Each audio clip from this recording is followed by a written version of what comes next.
To Serve Man, starring Blair Underwood with Stacy Keach as your narrator, was adapted for radio by Dennis Etchison and written for The Twilight Zone by Rod Serling, based on a short story by Damon Knight.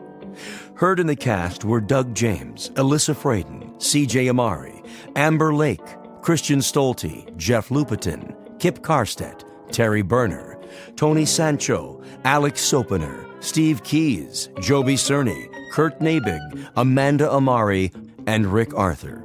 To learn more about the Twilight Zone radio dramas and to obtain audio cassettes and CDs of these programs, visit our website at twilightzoneradio.com. The producers of The Twilight Zone wish to thank CBS Enterprises, Carol Serling, Dennis Etchison, Dick Brescia Associates, Claire Simon Casting, Terry Jennings, XM Satellite Radio, Sirius Satellite Radio, our sponsors, and our radio affiliates for helping make this series possible. This copyrighted radio series is produced and directed by Carl Amari and Jason Mallow for Falcon Picture Group. Doug James speaking.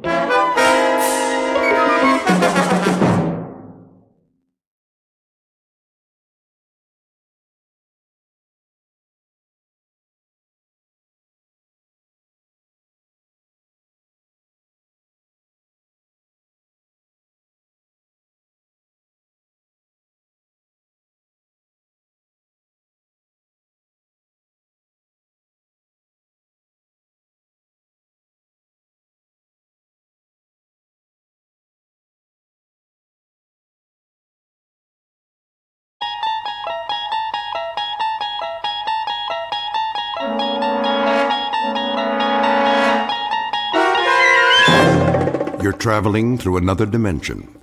A dimension not only of sight and sound, but of mind. A journey into a wondrous land whose boundaries are those of imagination. Your next stop, the Twilight Zone.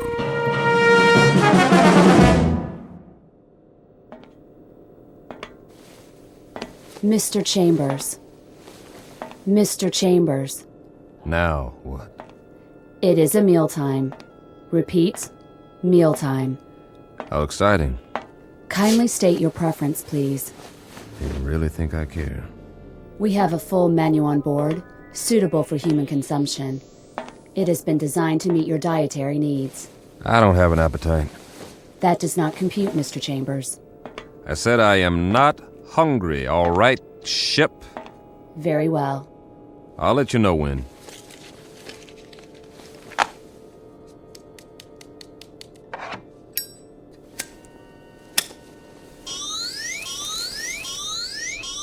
Safety alert. Oh, it's just a cigarette. Please extinguish all smoking materials at once. Please extinguish. Okay. Deposit in appropriate receptacles. This is a mandatory safety measure. I heard you. Thank you for your cooperation. This is going to be a long trip. It is for your own good. Cigarettes are harmful. They are extremely hazardous to your health. And traveling through outer space, that's not. Comparisons are relative. Is that right? Please define your frame of reference. Well, here's a reference for you. The moon. Which moon? Anyone will do. As in, why don't you go take a flying jump at it? Kindly repeat. Forget it. You do not care for food at this time. Leave me alone. You do not care. Yes, I do not care for food at this time. Very well. Very well. Oh, ow! Oh, my hand.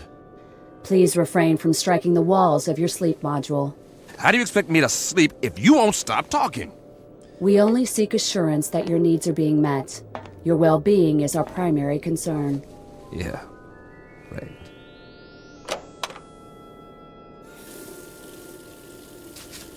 Please conserve water. A man's got a right to wash his face if he feels like it. Mr. Chambers, your trip requires the careful use of life-sustaining resources. Please conserve the water supply. I forget it. I'm going to lie down now. Try and catch some shut-eye. Nothing else to do. As you wish. Wait. Are you there, ship? Yes? What time is it? Your question is meaningless. Why? There is no time and space. Look, I only want to know... This is to say, there is no chronology that can be calibrated without a reference point. What time is it on Earth? Can you tell me that without an exercise in Euclidean geometry? Just tell me what the time is back home. What is the location of back home? New York City. In New York City, it would be 12 noon. 12 noon. Imagine that. I do not understand your request. Please rephrase. Leave me alone now. You wish solitude. Yes, I wish solitude. Very well.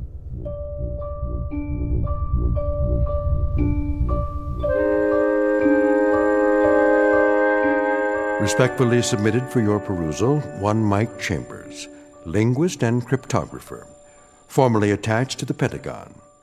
A highly educated individual who can break any code and decipher any language, at least on Earth. A man who shook hands, figuratively speaking, with a modern-day Christopher Columbus from another world. The height of this creature, a little over 9 feet, give or take a few millimeters. Weight, in the neighborhood of 350 pounds. Origin, unknown. Motives? Well now, therein lies the tale. And it's no ordinary one. You'd best hear the story from Mr. Chambers himself. Just remember, you're not on the Earth anymore. You're traveling at something close to light speed on a journey that will take you directly through the Twilight Zone.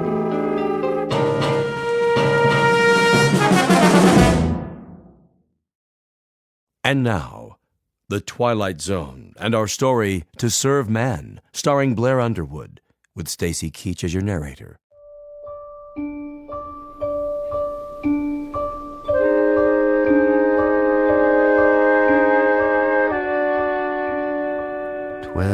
Noon.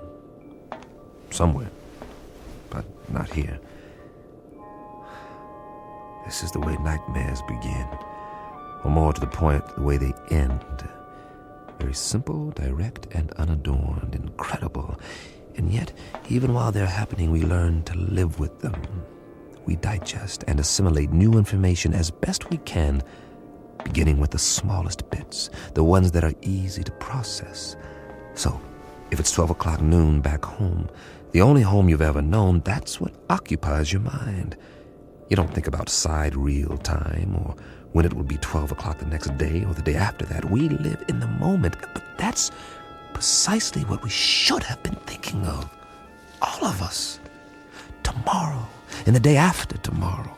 We were preoccupied with the hands on a clock while we could have checked off the days on a calendar, one by one, and appreciated all that we had while there was still time.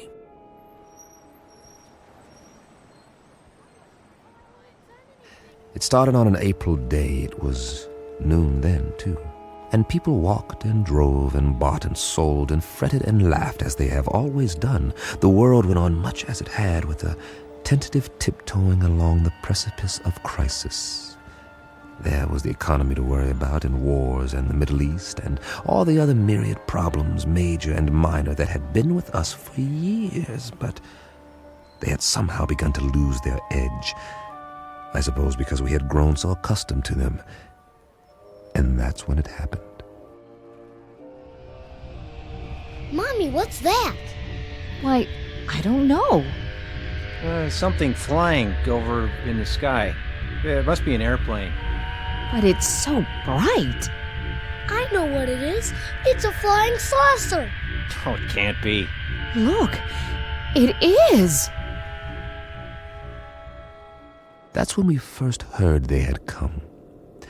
And that's when we should have prepared ourselves, but we didn't. Instead, we milled around like farm animals, worried only about our creature comforts, while the Secretary General of the United Nations made the first official announcement. I watched that broadcast, the same as you did, live from the lobby of the UN in New York City. It came from the lobby, not the General Assembly. That rather large auditorium was empty, not due to a long lunch hour or an ambassadorial walkout or even the end of the world. The representatives of all nations were at that moment watching their television sets and listening to their radios, much as were their peoples around the world. For, as it turned out, this would be a rather momentous afternoon. Ladies and gentlemen of the press, is this thing on? If you could move back, please, the Secretary General will answer all your questions. Move in. I'm trying. Get the shot. Where's the other mic? Take evening news remote. Take one. Get it now. This is live. Mr. Secretary, if we can have a shot of you. Look at the cameras, please. Please, ladies and gentlemen, may I have your attention? Quiet, please. No questions just yet. I have a prepared statement. I say I have a prepared statement. Would you give me your attention, please? I'll read it now, if I may. Ladies and gentlemen, I should like to recapitulate the events of the past 11 days. On the 14th of March, shortwave broadcasts were received in the principal capitals of the world.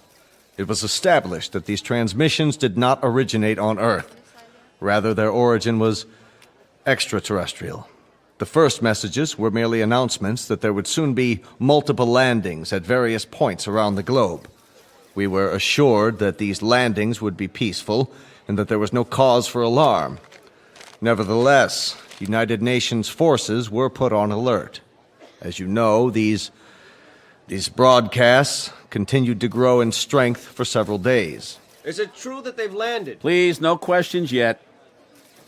At 11 this morning, Eastern Standard Time, the first landing took place in an area outside Newark, New Jersey. We have subsequent reports of additional landings in Russia, Norway, the southern coast of France, Rio de Janeiro, and several other locations. It is the position of the United Nations that it would be premature to assume hostile intent. Our recommendation is that the world's countries remain calm and make no show of force. All governments are being apprised of these events as they develop. The current situation at present is therefore... What do they look like? Yeah, what do they look like? Are they human? Or are they little green men? What do they want here anyway? As of this moment, we do not know who they are or the purpose of their arrival. We know only that several of their craft have touched down and that... Hold on, Mr. Secretary. Who's that? Looks like the guys from the Pentagon. What are they here for? Must be something big. Sir, Tell them that we have to do this. Are you sure? Quite sure. We've cleared it with the White House. All right. It seems that one of the craft has just landed a few blocks away. One of the representatives of the visitors is apparently on his way to this building. Now? All the wires ready. Give me a direct feed, now. It appears that he has requested an audience with the General Assembly. That's correct. In a few moments, we'll reassemble in the... Good Lord.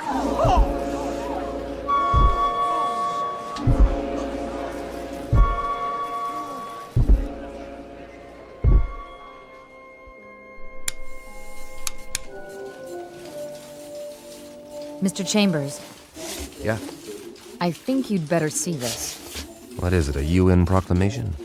They're not in session. They've called a special assembly. This looks important. We don't even know where the ships are from.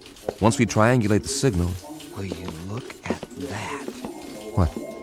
They're here. Jeez Louise, the size of him. That was the first time I saw him, or it, or whatever it was. I still don't know. Judging by the Secretary General, it was at least 9 or 10 feet tall, and I stood there watching the TV screen like everyone else, and just like you, I didn't know quite what to think. Funny, I'd always imagined that first contact would be some kind of transcendent experience with special effects and a heavenly choir. The shock of finally seeing the other, something not human, that's not from around here, definitely not. But to be honest, all I felt was a kind of detached scientific curiosity. Was it intelligent? Well, it had to be to travel this far. Did it talk? I was soon to find out. We all were. Oh, weren't we?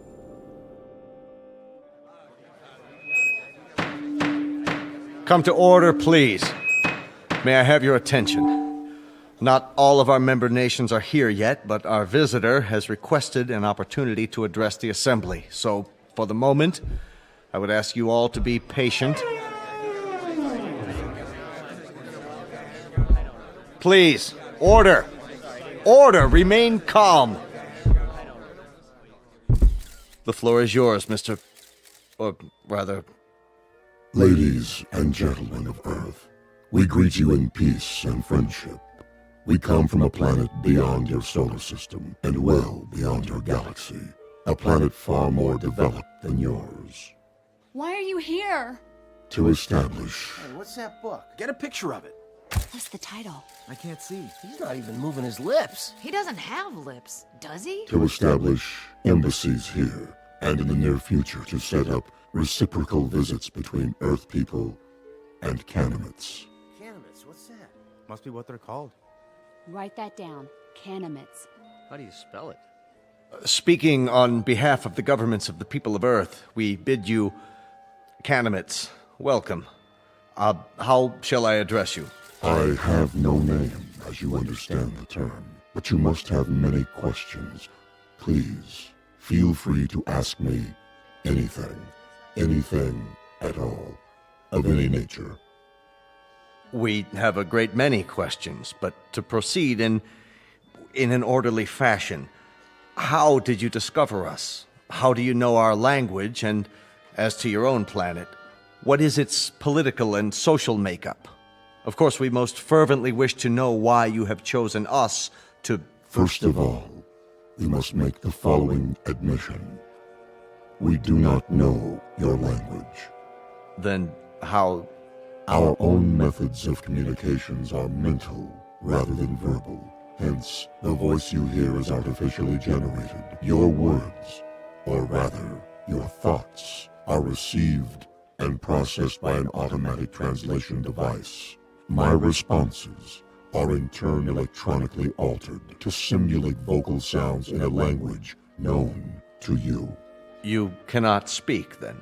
Not in the literal sense. Astonishing.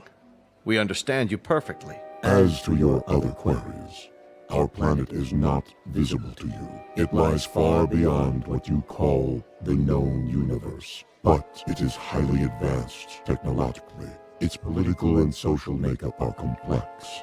I cannot describe it without first educating you in the basics of our society. That may be a lengthy process. Are you willing to be interrogated here at the United Nations in a special plenary session? All of our nation's representatives could attend. I'm sure they have many questions. I would be delighted. I believe that is the proper response. We thank you for your courtesy. Until then...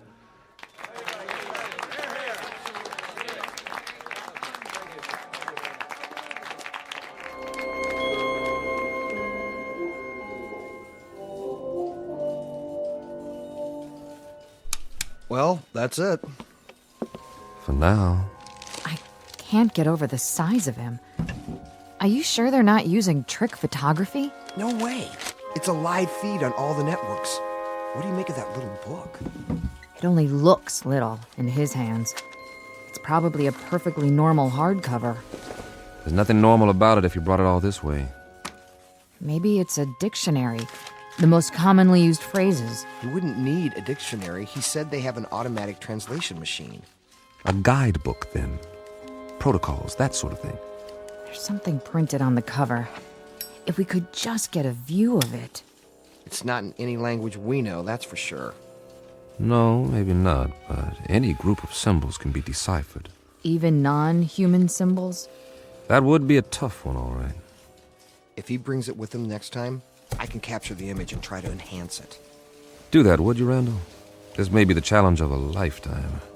I have got to know what it says.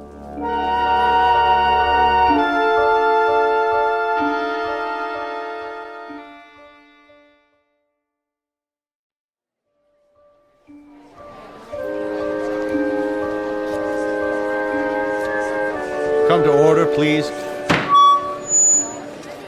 Order. This meeting is now in session. Members of the General Assembly, our visitors, the Canamites, have graciously acceded to our request that their representative appear before us to answer further questions. The meeting is now called to order. We will proceed with the first inquiry.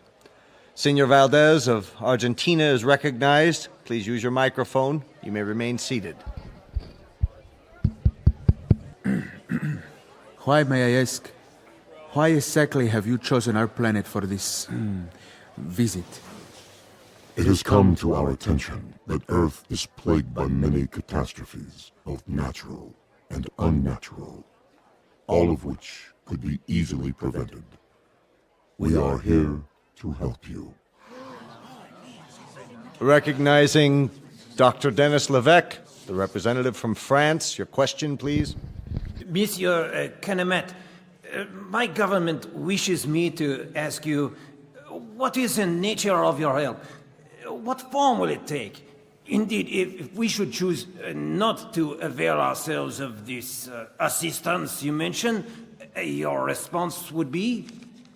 We will not force anything on you. You may accept only that which you choose. For example, on the morrow, tomorrow, that is, we will demonstrate an alternative power source, molecular in nature, which can supply a form of electricity to entire continents for the cost of a few dollars, or rubles, or pesos, or any other currency.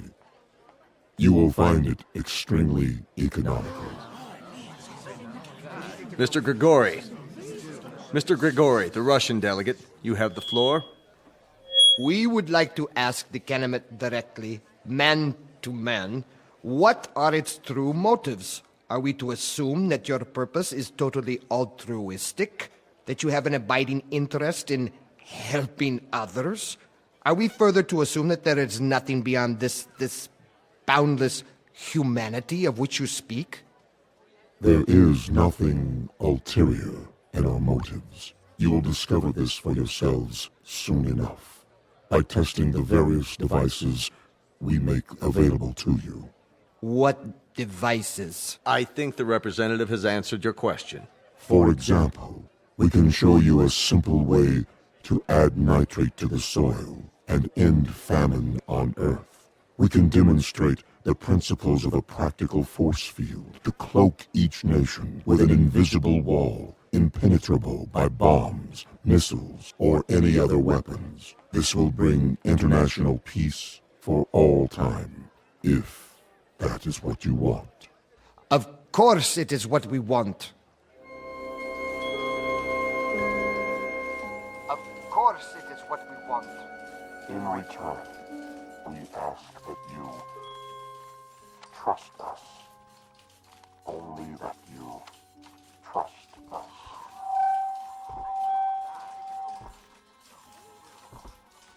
All we're saying is give peace a chance.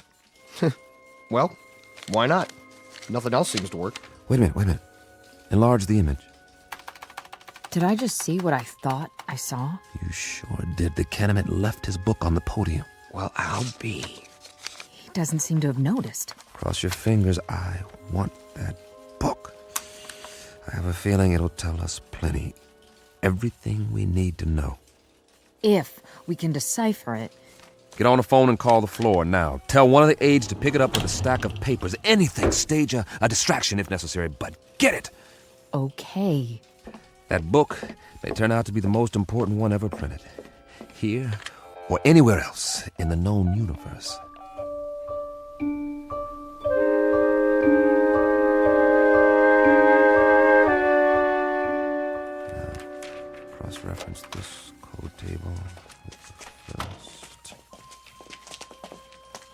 Well, Chambers?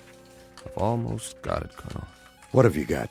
For starters, a migraine headache and a bad case of eye strain. We're wasting our time. He can't lick it. Not in 8 hours, I can't, Colonel.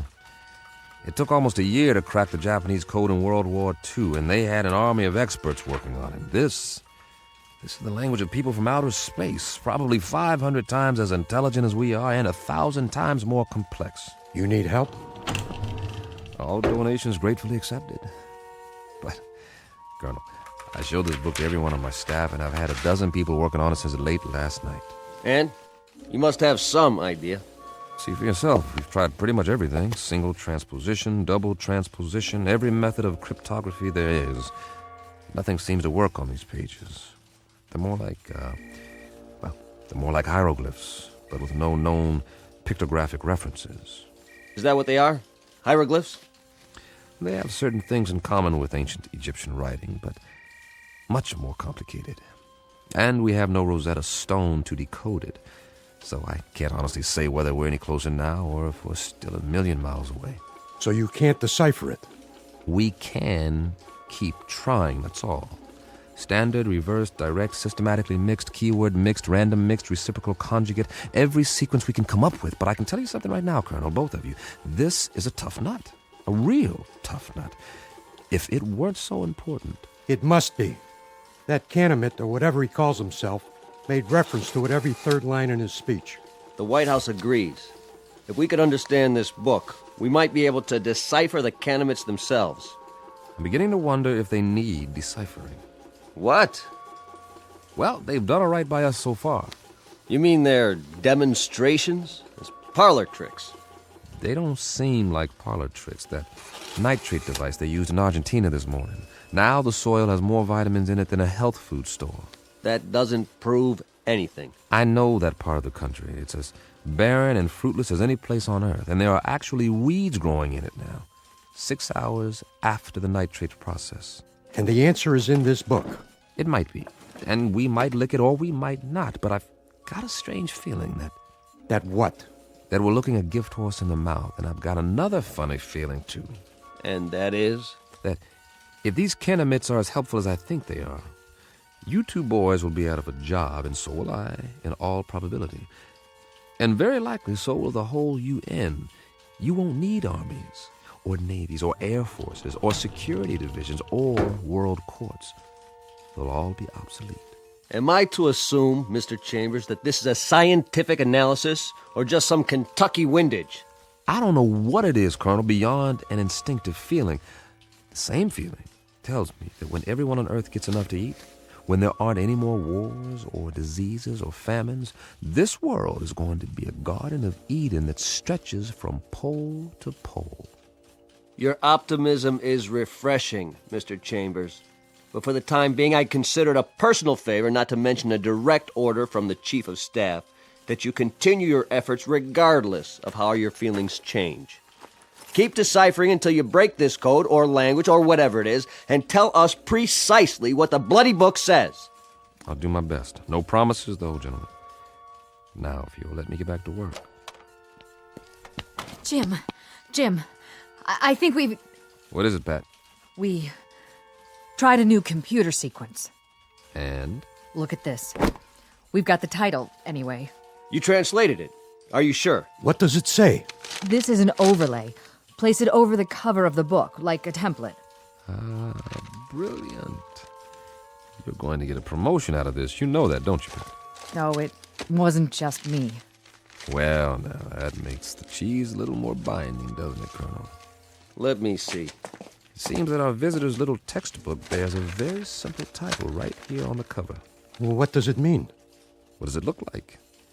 I'd call that a fairly altruistic phrase, wouldn't you, Pat? I'd like to. It does seem unambiguous. It certainly does. It's a handbook. That's all. What does it say? Read the title for yourself. To serve man? This book is a set of instructions about how to do exactly what they've said. To help us, to help the world. How much clearer do you want it? They came here to serve man. That was the title of the book, no doubt about it. Pat and the rest of the staff had done it. They had come up with a template that deciphered the symbols on the cover, word for word. It was a place to start, and the most important one. At least we had confirmation of the Canamit's intentions. Everything they had said was quite literally true. They were here for our sake. Of course, not all governments would be as easily persuaded, so at a closed session of the Security Council, our visitor was put to the test. The Pentagon provided credentials so I could attend, and I jumped at the chance. This was one meeting I couldn't afford to miss. If it went according to plan, the world would find out once and for all what, if anything, the Canamites wanted for themselves, and whether the price, if there was one, was something the Earth could afford to pay. Though I, for one, didn't expect any surprises. Would you? Never in a million years.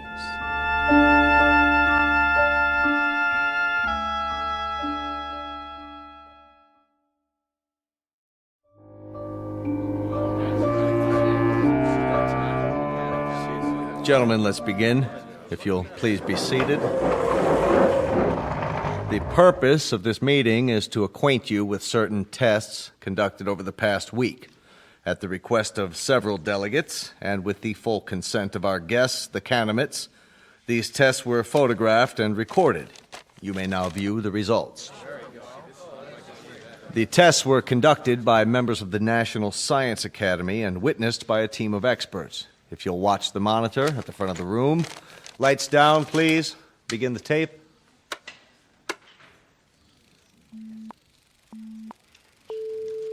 This machine is a polygraph, the standard instrument for measuring the proof or falsity of a statement. Since the physiology of the Canamites is unknown to us, our first objective is to determine whether they react to these measurements as human beings do. We will now proceed with a dry run to establish a baseline reading. Are you ready? I am ready. I trust our small chair is not too uncomfortable? Not at all. The sensor attached to the torso registers the pulse rate. The second attachment shows electrical conductivity in the palm of the hand as perspiration increases. And the third connection shows the pattern and intensity of electrical waves emanating from the brain. With human subjects, these readings vary markedly, depending upon whether the subject is speaking the truth. I understand. Then let us begin. And please answer the questions as I instructed you previously. Very well. Regarding the relative size of Canamites and human beings, tell me if you would, which is taller, a human or a Canamite? Humans. I shall now repeat the question. Which is taller than the other, a human or a Canamite? A Canamite. Very good. Next question. How did you come to this planet? We walked. Once more, how did you come to this planet? In a spaceship. Excellent. My colleagues and I are satisfied that the mechanism is effective. Now, I shall ask our distinguished guest to reply to the question put forth by several UN delegates, namely, what is the motive for the Canamites in offering so many gifts to the people of Earth? On my planet, there is a saying, there are more riddles in a stone than in the philosopher's head. The motives of intelligent beings, though they may at times appear obscure, are simple compared to the complex workings of the natural universe. Therefore, I hope that the people of Earth will understand and believe when I tell you that our mission upon this planet is simply this, to bring to you the peace and plenty which we ourselves enjoy, and which we have brought to other races throughout the galaxies. When your world has no more hunger, no more war, no more needless suffering, that will be our reward. Thank you. Most profoundly. There you have it, gentlemen. Lights, please. I should like to pose a question. Yes, Grigori. Who is responsible for that circus? I assure you, Grigori, the tests were quite genuine. A circus, a second-rate farce. If they were genuine, Mr. Secretary, why has debate been stifled? There'll be time for discussion tomorrow, the next day, and throughout the week. No one is stifling debate. I would remind the delegate from Russia that everything the Calumet has promised is not only worked, but worked beyond our expectations. The force field that was tested yesterday morning, nothing could get through. And suddenly we find ourselves in a brave new age, when none of us need fear a hydrogen bomb or a missile. We are on the threshold of peace, Monsieur Gregory. Peace as we have never known it. Niet. I say niet.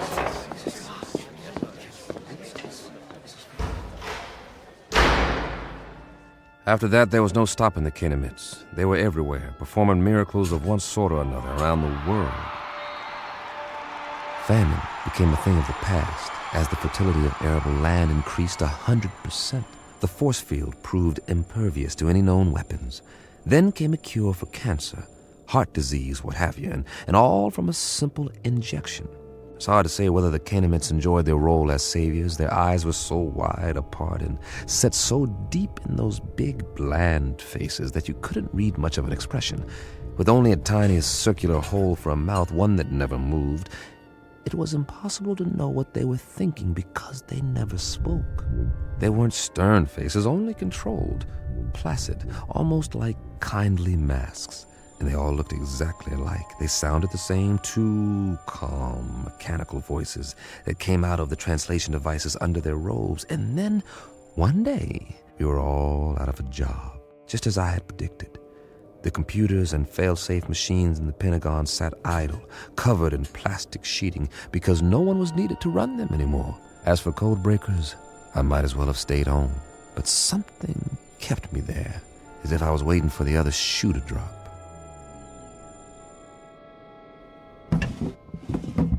Mr. Chambers? Over here, Pat. I'm going home now, boss. Need me for anything? Like what? This isn't exactly a beehive of activity anymore.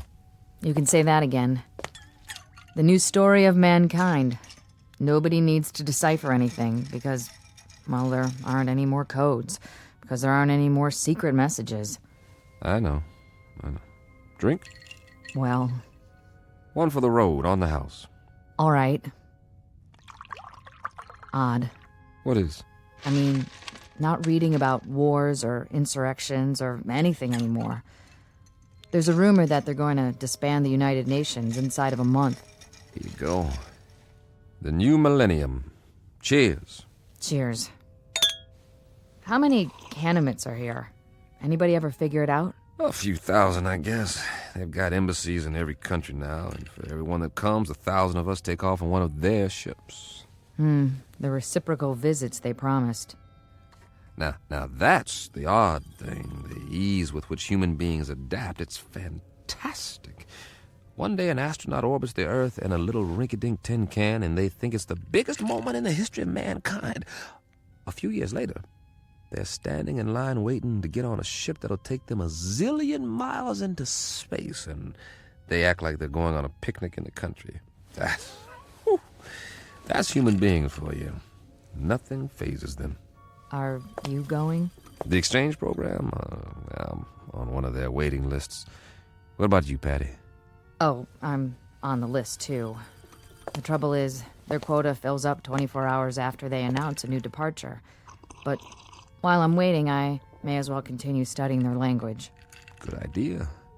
Words reflect the values of the people who use them. If we can understand the vocabulary... I've got a fair command of it now. It's not that hard, really. And there are hints. Huh. Of what? The shades of meaning, the nuances. Some of the idioms are quite similar to English. That's how we unlock the title of the book. I'll get through the rest of it one of these days. More power to you. I gave up a month ago. But if I can help you in any way... Sure, boss. Did I say something? If you can help me. That was the phrase, wasn't it? And I meant it. The only thing you can help me with is... Is what? Help me get rid of this knot in my stomach. What are you talking about? One of those nightmares when something's wrong, but you don't know what it is yet. A little bit of the old sixth sense. That tells you what? Just that maybe we should have looked this gift horse in the mouth, after all. For all we know, it could turn out to be a Trojan horse. Oh, I don't think we've got anything to worry about. I'm going where no man has gone before. How can I resist? Relax. I'll tell you all about it when I get back.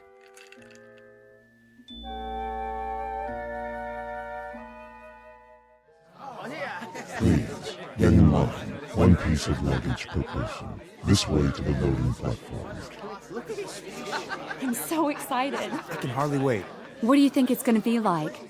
They say they got an average temperature of 76 degrees on their planet, and the sun never goes down. Wouldn't that be something? And their clothing, it's metallic cloth, just beautiful. Kind of like spun gold. My sister has a brochure.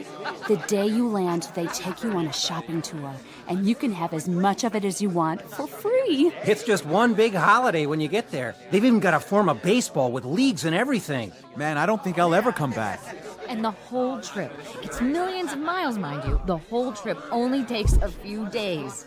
May I help you with your bag? Why, yes, you may. Oh, they're so polite. Please, keep the line moving. Watch your step. Take my arm. Can we sit together? Yes, you may sit together once you're inside.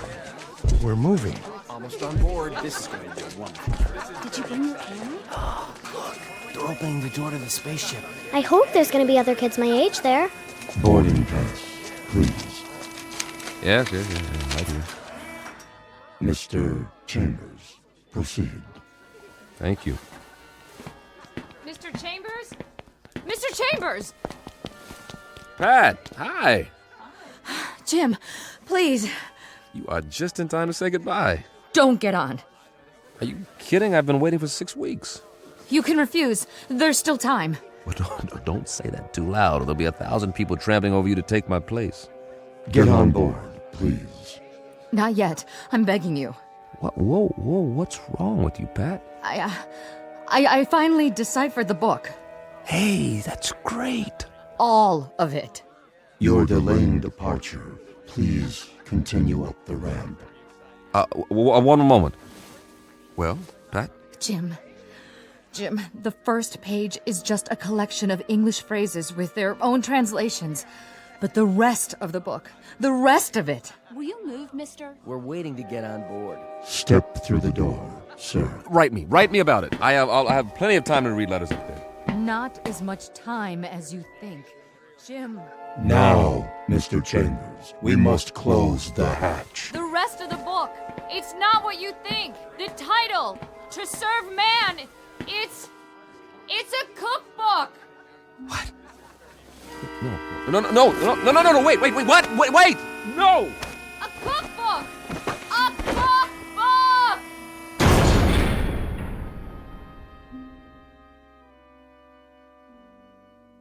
A very specific difference in points of view. To the wee ones, the little race of tourists known as humans, it's a marvelous adventure, a voyage to outer space, a chance to get away on the greatest vacation ever. But to the extra-large, granite-faced individuals known as Canamites, it's nothing more than a cattle car, a very comfortable supply ship, bringing food from the other end of the universe to a place where appetites must be enormous. As I say, it's all in the point of view, a lesson in language and semantics from the Twilight Zone.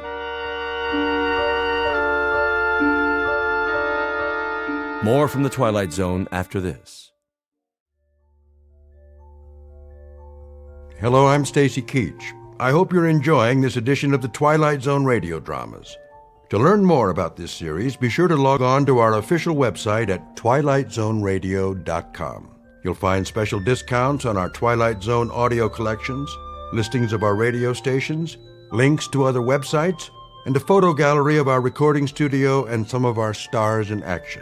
Plus ways to contact us with questions or comments about the show.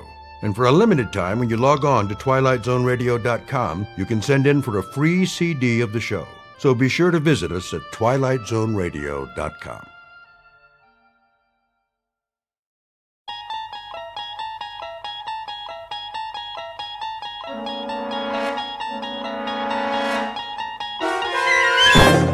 You're traveling through another dimension. A dimension not only of sight and sound, but of mind. A journey into a wondrous land whose boundaries are those of imagination. Your next stop, the Twilight Zone.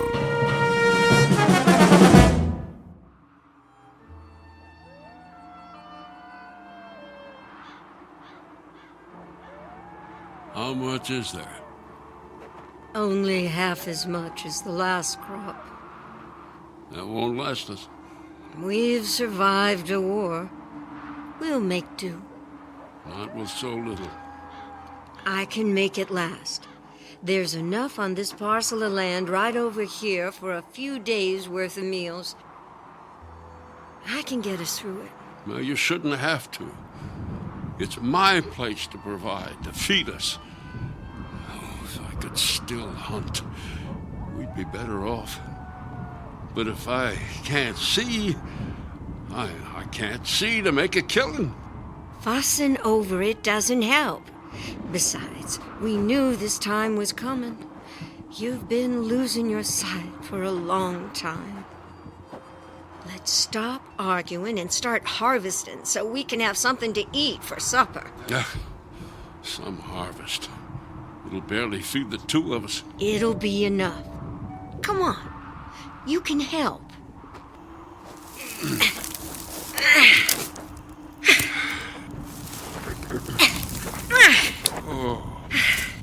Boy, these leaves feel kind of dry.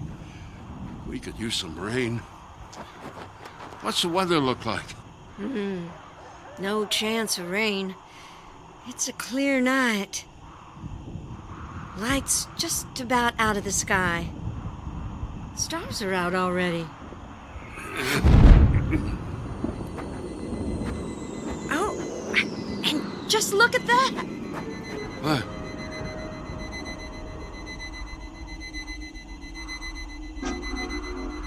What made that noise? It's a shooting star. Oh, well, shooting stars don't make noise.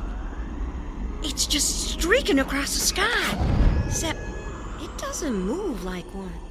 What do you mean? It looked like it stopped for a spell, then kept going again, but in a different direction.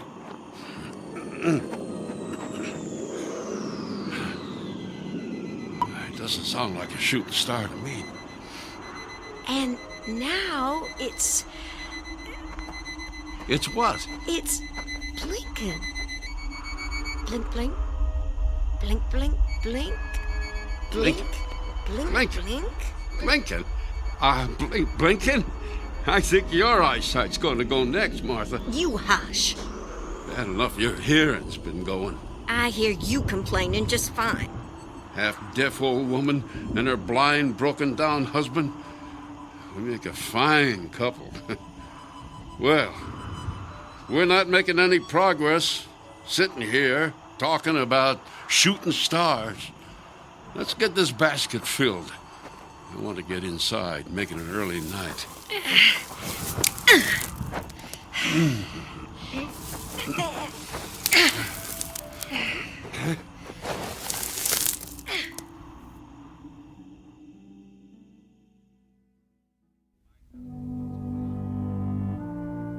This is one of the out-of-the-way places, the unvisited places, bleak, wasted, dying. This is the outskirts of a farmhouse, handmade, crude, a house without electricity or gas, a house untouched by progress with no more than just a kitchen and a bedroom. We have just met the couple who lives in the house, strong, simple people whose problems up until now have consisted primarily of acquiring enough food to eat. A couple about to face terror, which is even now coming at them from the Twilight Zone. And now, the Twilight Zone and our story, The Invaders, starring Kathy Garver with Stacy Keach as your narrator. Just put the basket down on the kitchen table.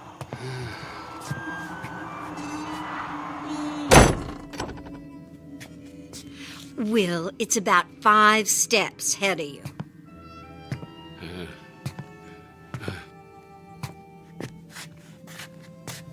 I'm going to start chopping up some of our harvest to make a stew. I wish we had some meat for a change. Well, wishing won't make that happen. Hunting will. Make yourself useful. Sharpen this knife.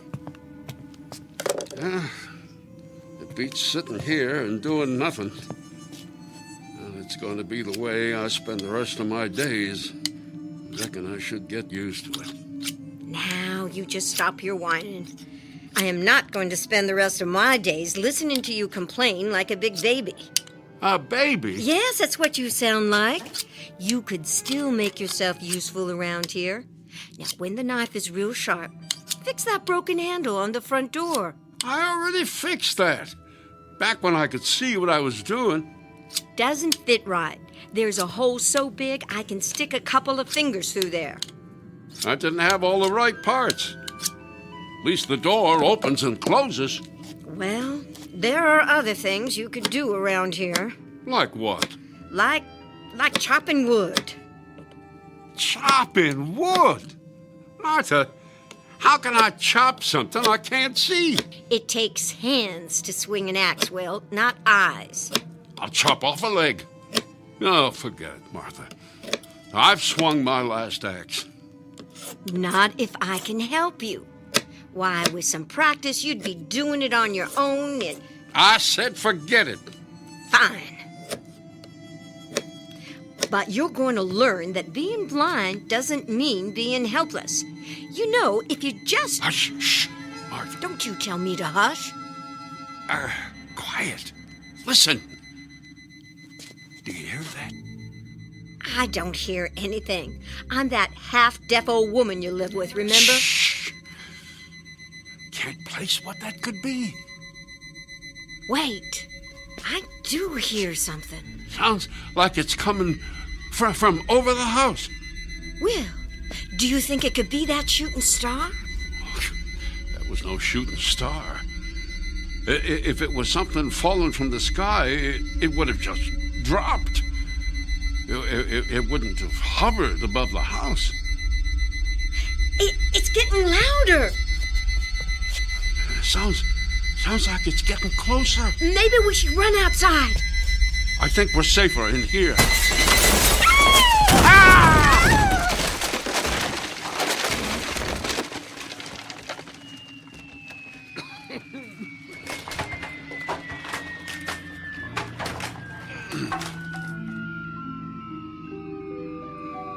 Martha?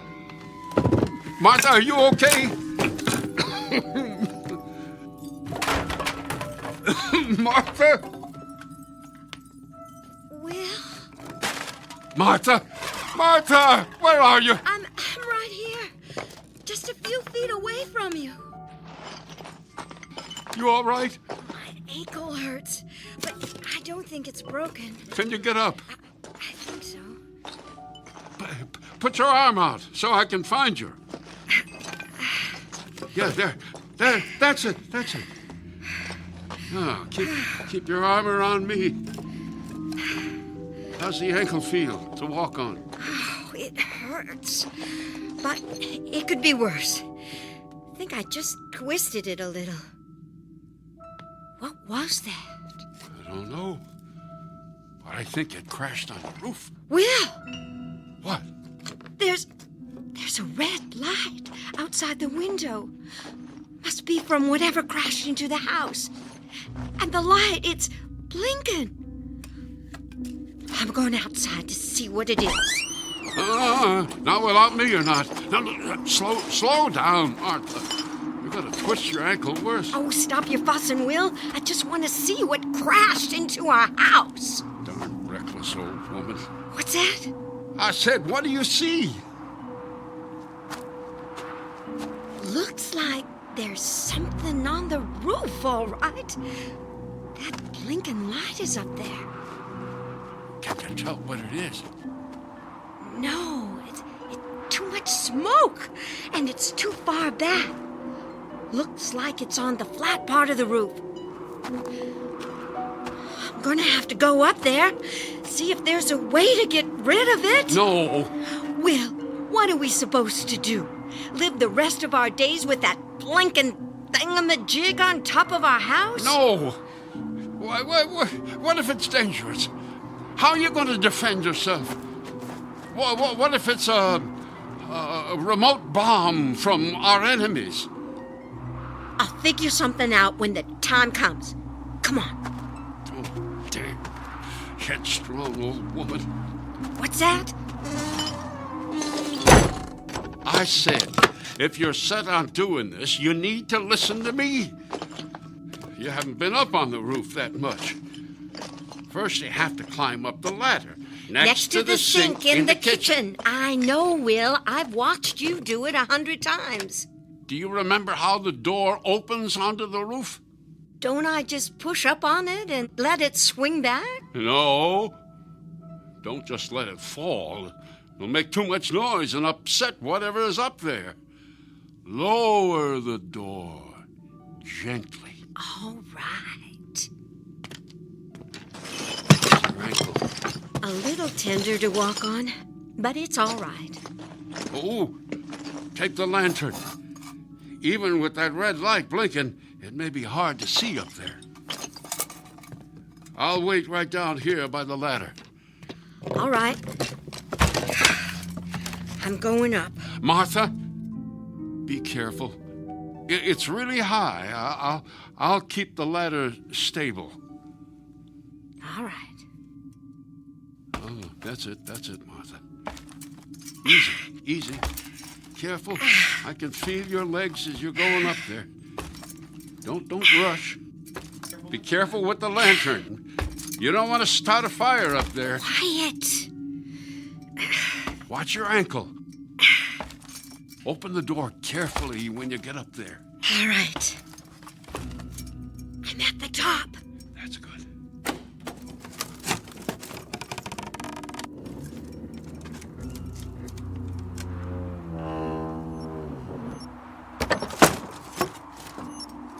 See anything?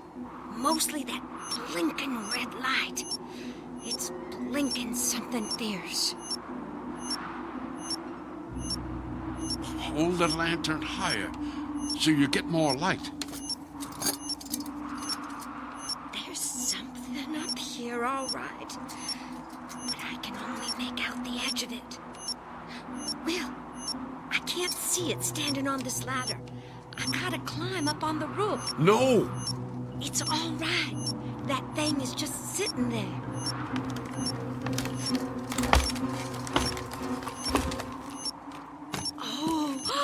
What? What is it? If it's a bomb, it's huge, Will. What does it look like? It's round and flat. Only part that isn't flat is a big bump smack in the middle of it. I think it's made of metal. Let me touch it and see. No, don't touch it. It's okay, Will. It's not doing anything. I don't care. It could still be dangerous. I'll just touch it with my foot. Here, let me just get a little closer. Yep, it's definitely some kind of metal. You'd think it could be a... What's that? I don't know. Martha, get back down here. Wait. I think it's coming from underneath this thing. I gotta bend down to look.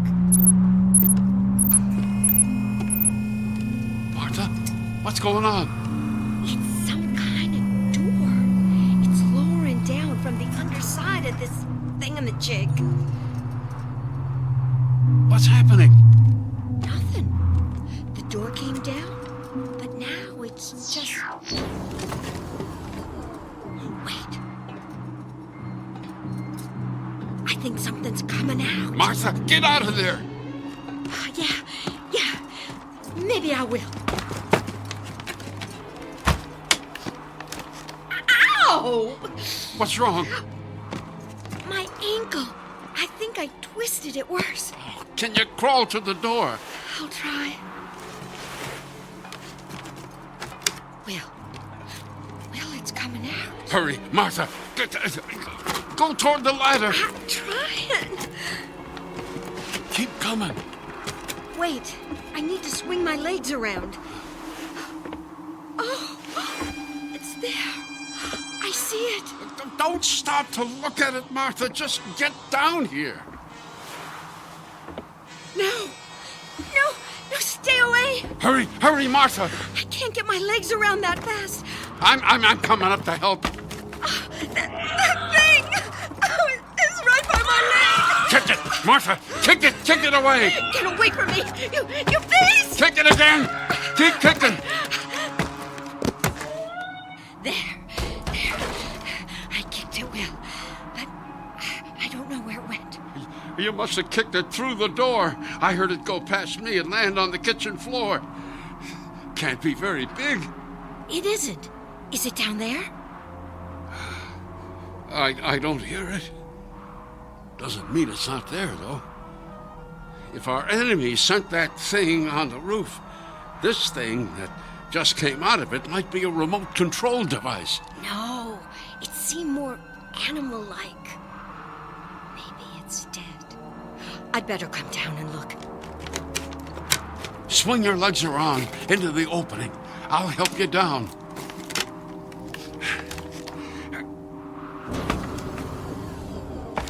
Martha! I hear it. Might be a second one. Come down, quickly. I'm coming. Let me just...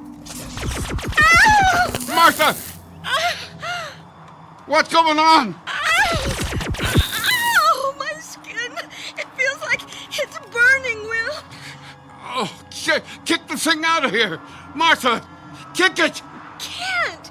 It's too far away. Ow! You have to stop it. Is there anything up there you can throw at it? I don't know. Martha, think! You gotta find something to throw. Oh, there's nothing up here. Will. Wait. You left a hammer on the roof. Yes. Throw the hammer at it, Martha. All right.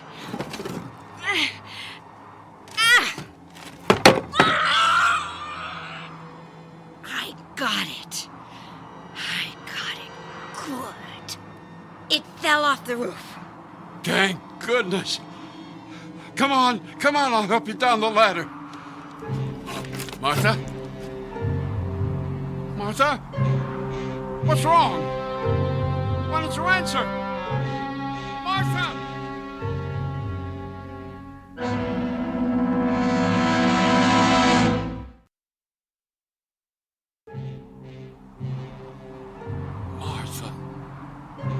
Martha! Wake up! Oh, thank goodness. What happened? Well, you passed out? Will, was it a dream? No, I wish it was. You need to lay down for a while. Come on. I'll help you down the ladder. Oh, better yet. We'll help each other. Come on. How long was I passed out? Too long. Oh, I don't know. You scared me. No more than a minute, probably. Are those creatures down there? No, I don't think so. Haven't heard of them. Anyway, here. Put your arm around me. Now, put your weight on me. Ah, that's it. Okay. There we go. Good. Oh, Will, it was terrible. It pointed something at me, and then there was this bright light. And then it felt like my skin was burning, and on my neck, on my arms. Oh, it still hurts. Well, here, let me feel. Oh, feels like you got some blisters on you. Big ones. Oh, I do. Oh, you should see them, Will. Oh, no wonder they hurt so much. Okay, come on. I'll help you over to the bed. Careful, Will. Those creatures may be hiding somewhere in here. What do they look like? I couldn't get a real good look at them, but They were about the size of my hand. Sort of silvery, like upright lizards. And they moved pretty fast. At least, once we showed them, they weren't welcome here. We've reached the bed, Will.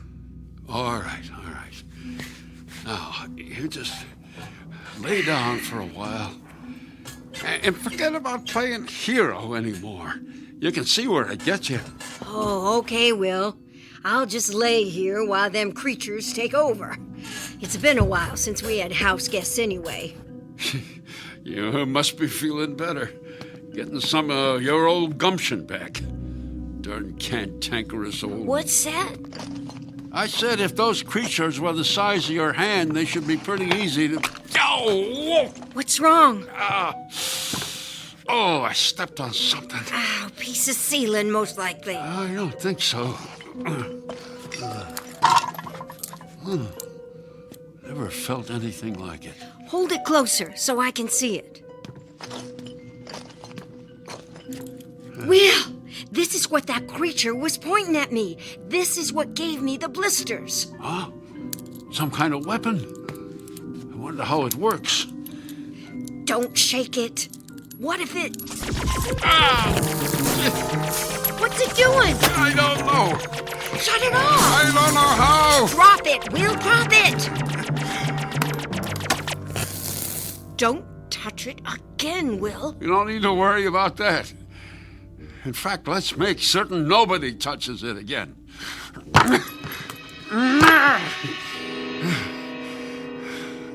There. Martha. What? One of them creatures. I think I heard it running across the floor. Where? Sounded like it was heading toward the back of the house. What's going on? Where are you going? To get us something to defend ourselves with. I told you, you need to lay down. Here, I got you the shovel. I can't see the little buggers. How am I supposed to use this on them? Just swing it at anything that makes that beeping sound. I'm going to use this hoe to try and flush those creatures out.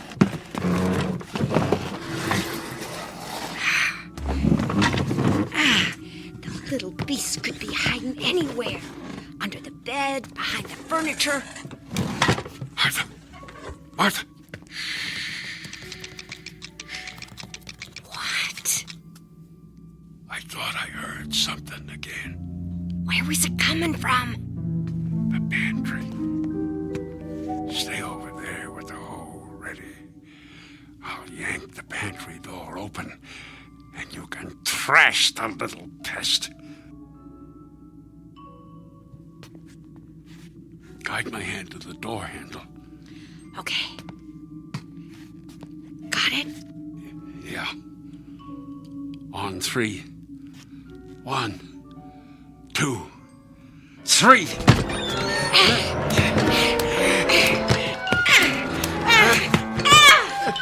Did you get it?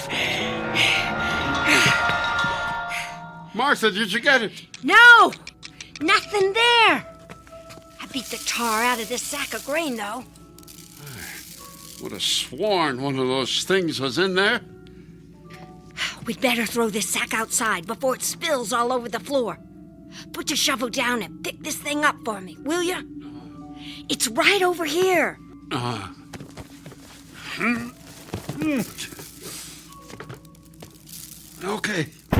Okay, open the door.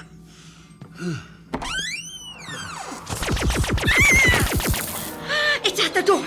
Throw the sack at it. You missed. Well, what did you expect? I'm blind. Close the door, quick. Oh, it's like it was waiting there for us right behind the door. There. Did you hear that? The other one must be in here. Where did it sound like it was heading? The bedroom. Where are you going? To flush out that little devil.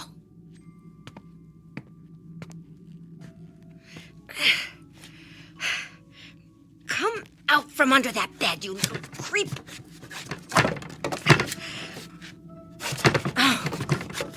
What's wrong? Something's got the hole. How could that be? I thought you said it was small. Can't get it loose. Here, let me help. No, I've got it. Ow! Martha, are you okay? Oh, I banged my noggin. But I'm all right. I'm all right otherwise. I told you to stop playing hero. Darn stubborn old... What's that? I said, take my hand. Getting too old for this. Was it one of them things that grabbed the hole? Nah, I don't think so. I hate to admit it. I just got it snagged on the bed frame. You need something shorter. Can't keep swinging that big hole around in this little room. What should I use? Well, how about that knife I just sharpened to a razor's edge? Yeah, I'll go get it. Careful, Martha. Don't want your ankle giving out on you again. My ankle's the least of our problems. If we can... Oh, Will! The knife! It's gone. Did you put it back in the knife rack? Of course I did. Don't you remember? We were standing here arguing about how you didn't want to use the axe. Ah! Will, behind you. Behind me? The eyes in the back of my head never worked. I'll get the hoe and knock it out the window. Oh!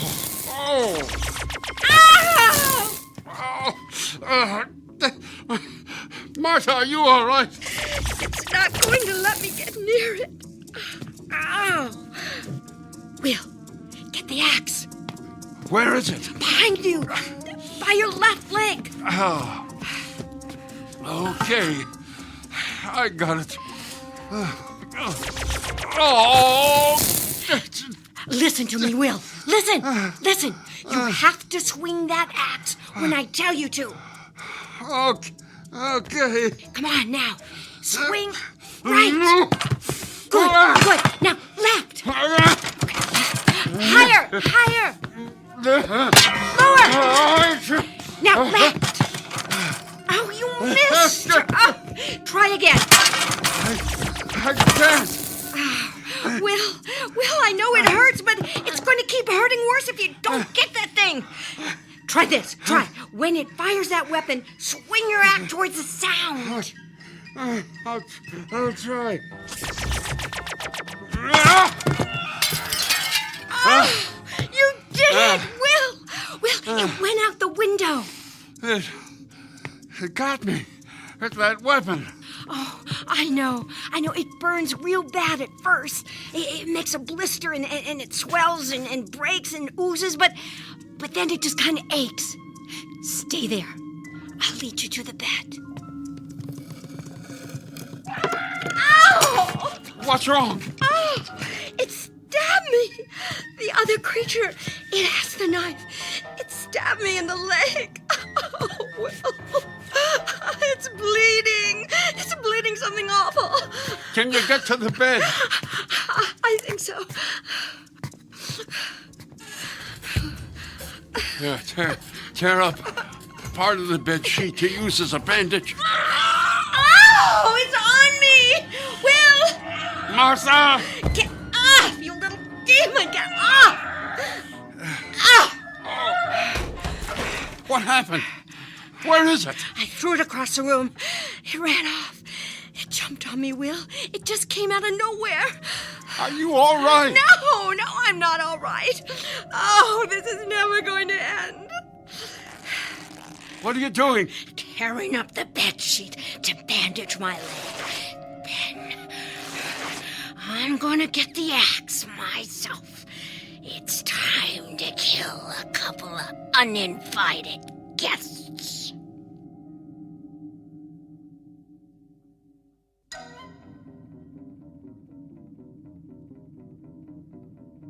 All right, Will. I've got the axe.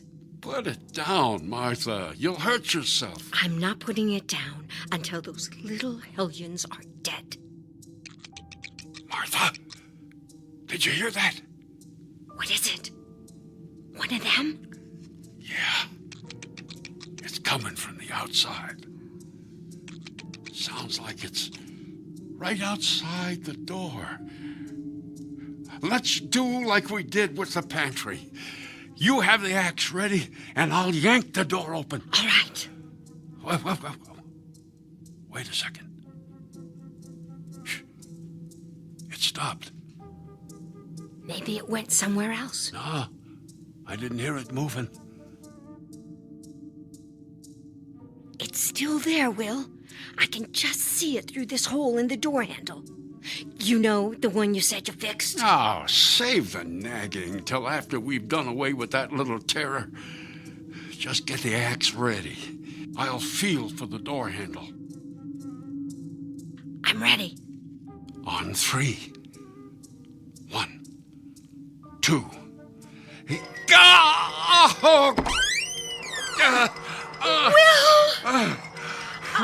What did I grab? That little savage stuck the knife through the hole. You grabbed the blade instead of the door handle. Oh, close the door before it gets in there. Too late.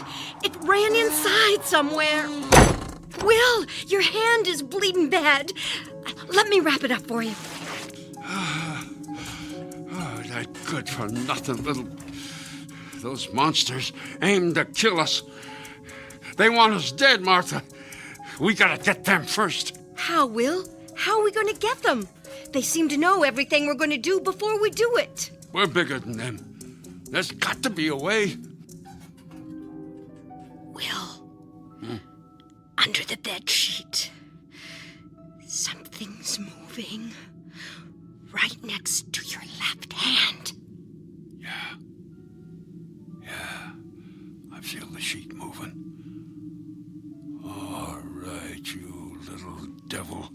This time you got a little too cocky.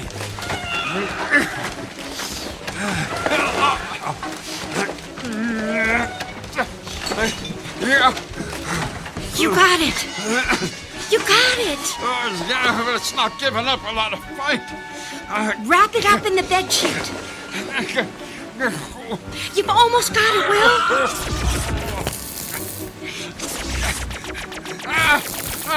What's going on? The other one is on the windowsill. It's hitting me with that blasted weapon. Don't give up, Will. I'll get the other creature.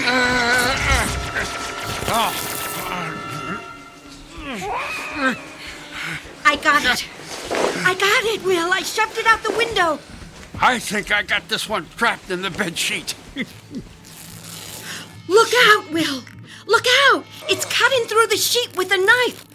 I'll try and grab the blade. No! Oh, you'll get sliced up. It's all right. Just try and hold it steady. I'll grab the handle from the back of the knife. I got a hold of it. Try and pull it away. I think if I pull it... Oh, come on, you little monster. Let go. Got it. Now, to finish off this little devil. Look out, Will. It's trying to get out through the hole in the bedsheet. Whack it against the table.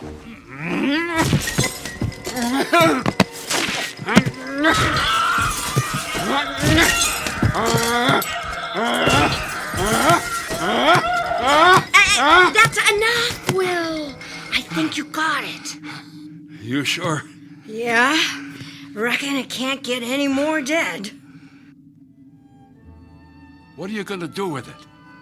Looks like we got meat for our stew. We'll skin it later, along with its little friends. Yeah, burying seems too good for him. What'd you do with the other one? Pushed it out the window. With your bare hands? Yep. Oh, reckon you can see the things around here. Reckon we both can. How's your ankle? Which one? The one that I twisted or the one that got stabbed? Sorry I asked. How's your hand feel? About like it should, after losing a fight with the business end of a knife. Suppose we won't forget this night anytime soon. If we survive it. Oh, we'll survive.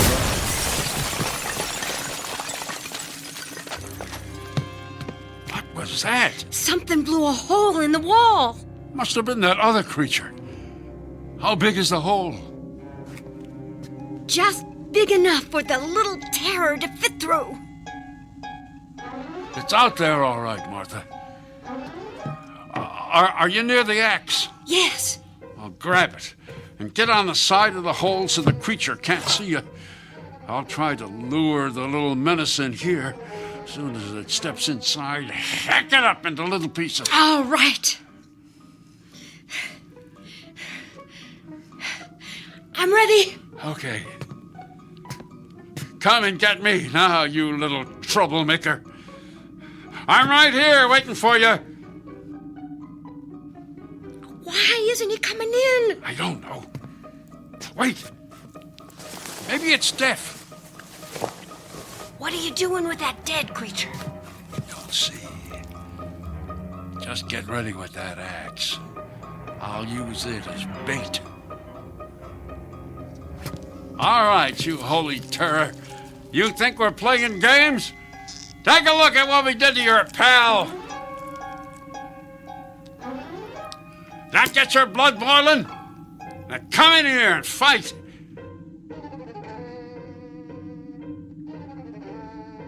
Will, it's not budging. I don't understand. I think it ran off. Let me look. Careful. It might be a trick. No, it's gone. I'm hearing something. Me too. I think it's climbing up the trellis.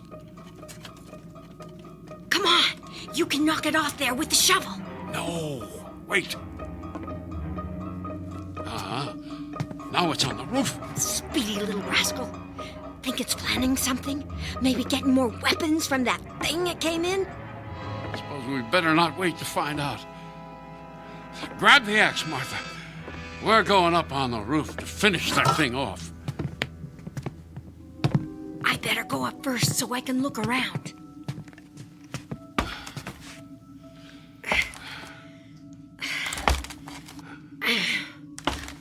Will, what if it's tricking us? What if this is some kind of trap? Well, it's tricked us before, and we're still here. Careful. Careful opening the door, Martha.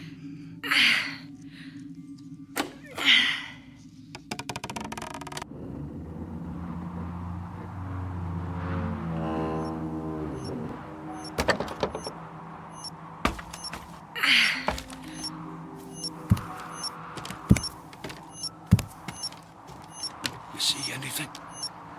Just that contraption they crashed in. Martha, what happened?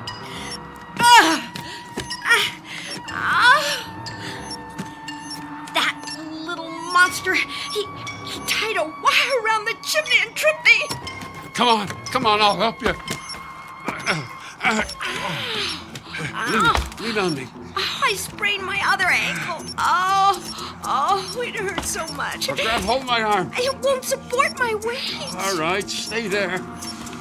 Where'd that little demon go? Inside that contraption. What's that noise? It's the door on that thing. It's closing.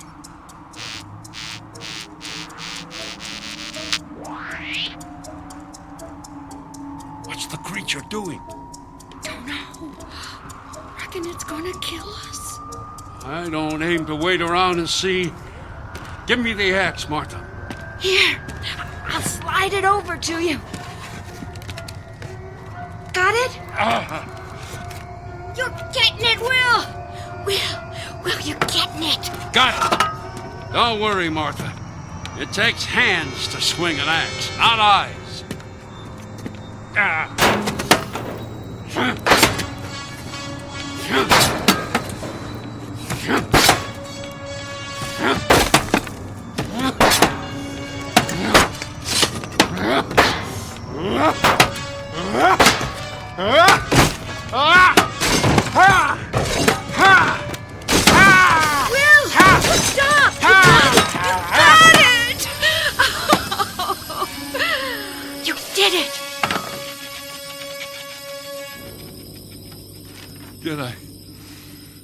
Did I stop it?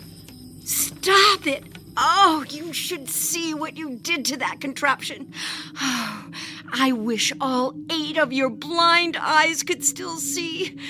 We won't have any more creatures bothering us. Good. I'm so glad you were here, Will. Oh, it's all right, Martha. It's over. We did it. Here, let me help you up. You still have 4 good ankles to balance on. Yeah. Oh, I'm a little dizzy. Must have hit both my heads when I fell. Darn hard-headed old... Oh, now don't say it. I thought I was, let's see if I can remember. Reckless, headstrong, cantankerous. You forgot stubborn, truth be told. I'm glad you were all them things. Otherwise, you wouldn't have had the gumption to go after them creatures. And I couldn't have handled it all by myself. I know you love me because you're wagging your tail. Come on. I'll help you down the ladder.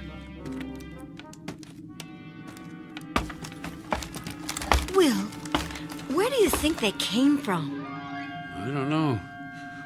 Must be someplace where folks are used to hurting each other. Someplace where they'd rather fight than get to know folks who aren't like them. I hope it's someplace far from here.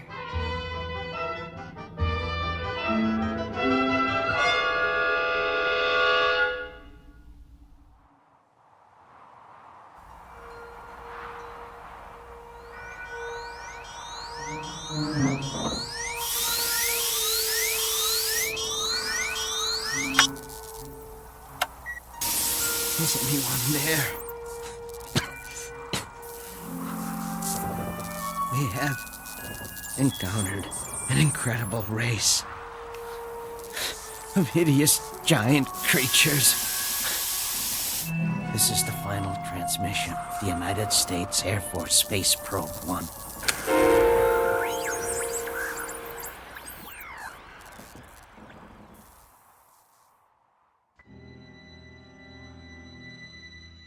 These are the Invaders, the tiny beings from the tiny place called Earth, who would take the giant step across the sky to the question marks that sparkle and beckon from the vastness of the universe only to be imagined. The Invaders, who discovered that the instinct to survive extends far beyond Earth's atmosphere. A critical lesson learned far too late, in a harsh classroom on a distant planet, somewhere in the Twilight Zone.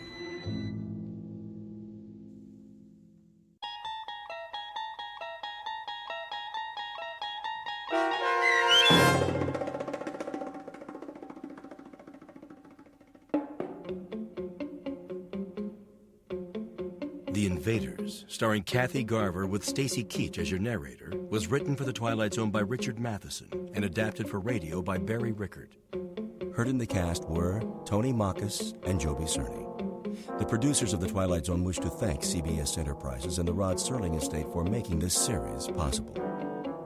This copyrighted radio series is produced by Carl Amari and directed by Joby Cerny for Falcon Picture Group. Sound design, custom Foley effects, recording, and editing are done in the Cerny American Sound to Picture Theater by sound designers Bob Benson, Todd Beyer, Tim Cerny, and Craig Lee. To learn more about the Twilight Zone radio dramas and to contact us, visit our official website at twilightzoneradio.com. Doug James speaking.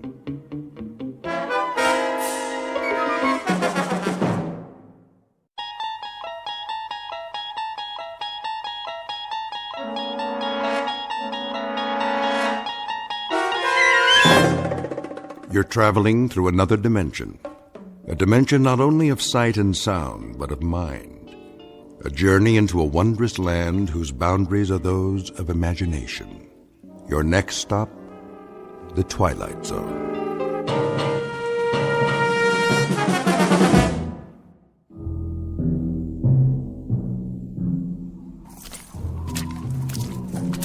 Hey, Perry. Yeah, over here. Find anything?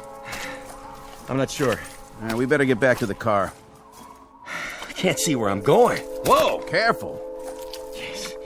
Why'd we get sent out here on a night like this? First snowfall of the season? Watch your step, or you'll end up with mud all over that nice, clean uniform. I could sure go for some coffee right now. Well, there's a diner over on the road by the edge of the woods. Is it still open? Let's find out as soon as we call in. So, what did you see out there? Hard to say. Tops of some trees have been knocked off. Sure looks like something hit the pond, all right. Something like what? Maybe a plane. Yeah, no flights in the area. I checked. No, it could have been a private aircraft. Possible, I guess. Easy to get off course in this weather. Well, we're not going to find it with the water freezing over. Whatever it is, it's going to stay under that ice till next spring. You think it could have been a meteor? Maybe. Well, we better call in a report. Tell them there's nothing here. Lady who saw it wants to alert the National Guard. That's all we need. This is 1183A. 1183A reporting in. Headquarters, go ahead. We're checking out a report on a UFO supposed to have gone down in the area of Hook's Landing. A what? Unidentified flying object. You serious? Don't kill the messenger. Just doing our job. Okay, did you find it? Well, it appears something did clip off some trees and came down, but whatever it was, she's under the ice in Tracy's pond now, and we can't see a thing. Hold on a minute. You see anything else? Nothing but a sea of snow. But there's something. This is Paget again. We can't get a look around till morning. We're going to head back in and then, Hey, Bill! Yeah? Looks like some footprints over here. What kind? It's hard to say. Maybe an animal? Maybe? They lead up out of the pond. What's going on out there? There appears to be some evidence that, Say again? Those have got to be fresh prints with all the new snow. So if something did crash land, I'd say at least one person got out alive. They made it up to the woods and over to the highway. Right. Just swam up out of the ice and then started walking. What are you talking about? We'll have to call you back. Come on, is this a gag? You guys are at the donut shop, right? We may have a situation up here. What kind? I don't know yet. We'll report back in a little bit. All right, Paget. Listen, there's talk about a bridge going out. Enough ice jammed against it to cool the Congo, so as soon as you can, better make sure it's posted and blocked off. Otherwise, you'll really have a situation. Got it. Roger and out. My flashlight's going out. Yeah, it's the cold. Mine's still good. Let's have a look at those prints. See? They came out over here. What did? Well, whatever survived. Something left that pond. Came out here and went that way across the highway. Toward the diner. Makes sense. Cup of hot coffee to take the chill off. Looks like a bus parked in front. Don't suppose it came out of the pond, too, do you? These aren't wheel tracks. They're footprints. All right, then. Let's follow them and make sure that's where they lead. Say they do. Then what? Then I guess we go inside and check everybody's green card. And if we don't find any little aliens with 3 eyes, we call it a night. That okay with you? Let's do it.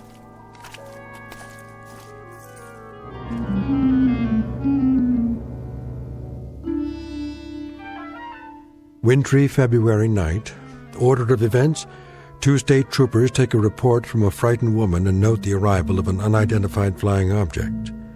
Then the checkout you've just heard, as the troopers verify the event but find nothing more enlightening to add, beyond evidence of some strange lights and tracks leading across the highway to a diner. You've heard of trying to find a needle in a haystack? Well, stay with us and you'll be part of an investigating team whose mission is not to find that proverbial needle. No, their task is even harder. They've got to find a Martian in a roadside diner. And you'll search with them, because you've just landed in the middle of the Twilight Zone. And now, The Twilight Zone and our story, Will the Real Martian Please Stand Up?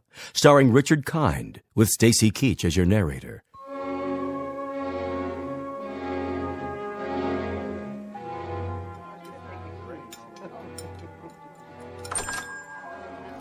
Hello, officers. Evening.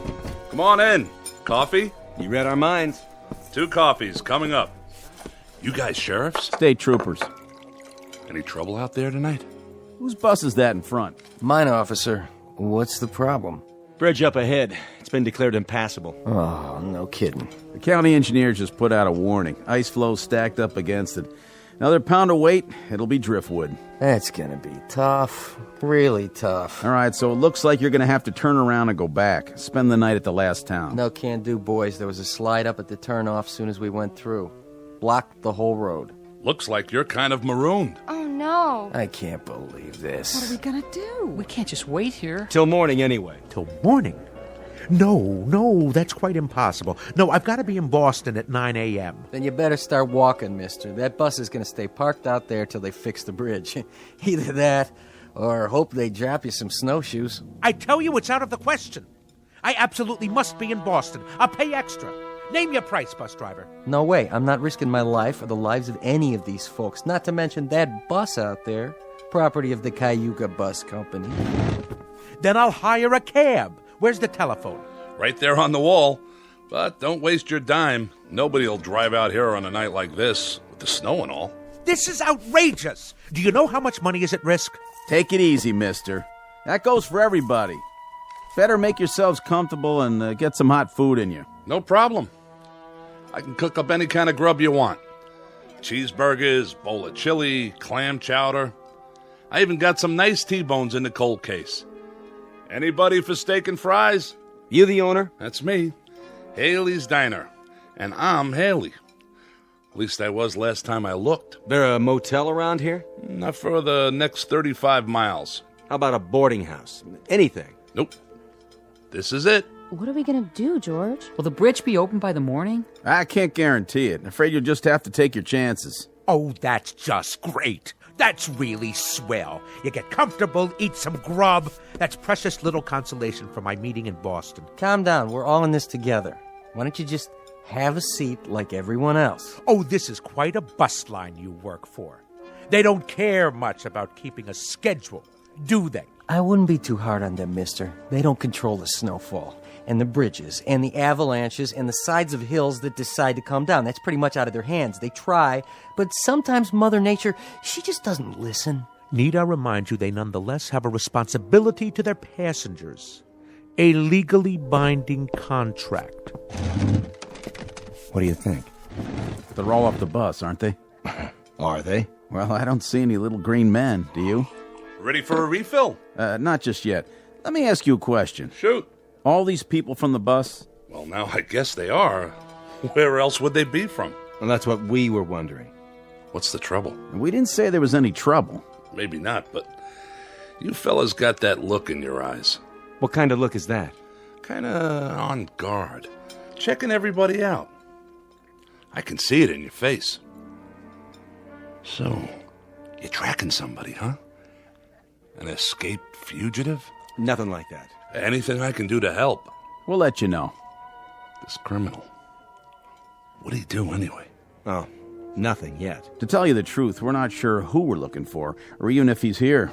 So it is a he? Come on, Perry, finish your coffee. We better get a move on. How many people got off the bus? Take a look. The gang's all here. You saw them come in? Sure did. You there, driver. Yeah, officer? You have a passenger manifest? A passenger manifest? Well, what do you think I got parked out there, a 707? Just answer the question. Mister, that's a 14-year-old bus, and business is lousy. Personally, I think my boss would run rum across the border if there was enough money in it. Me, I wouldn't do that, of course, because it's against the law. Besides, I'd get caught.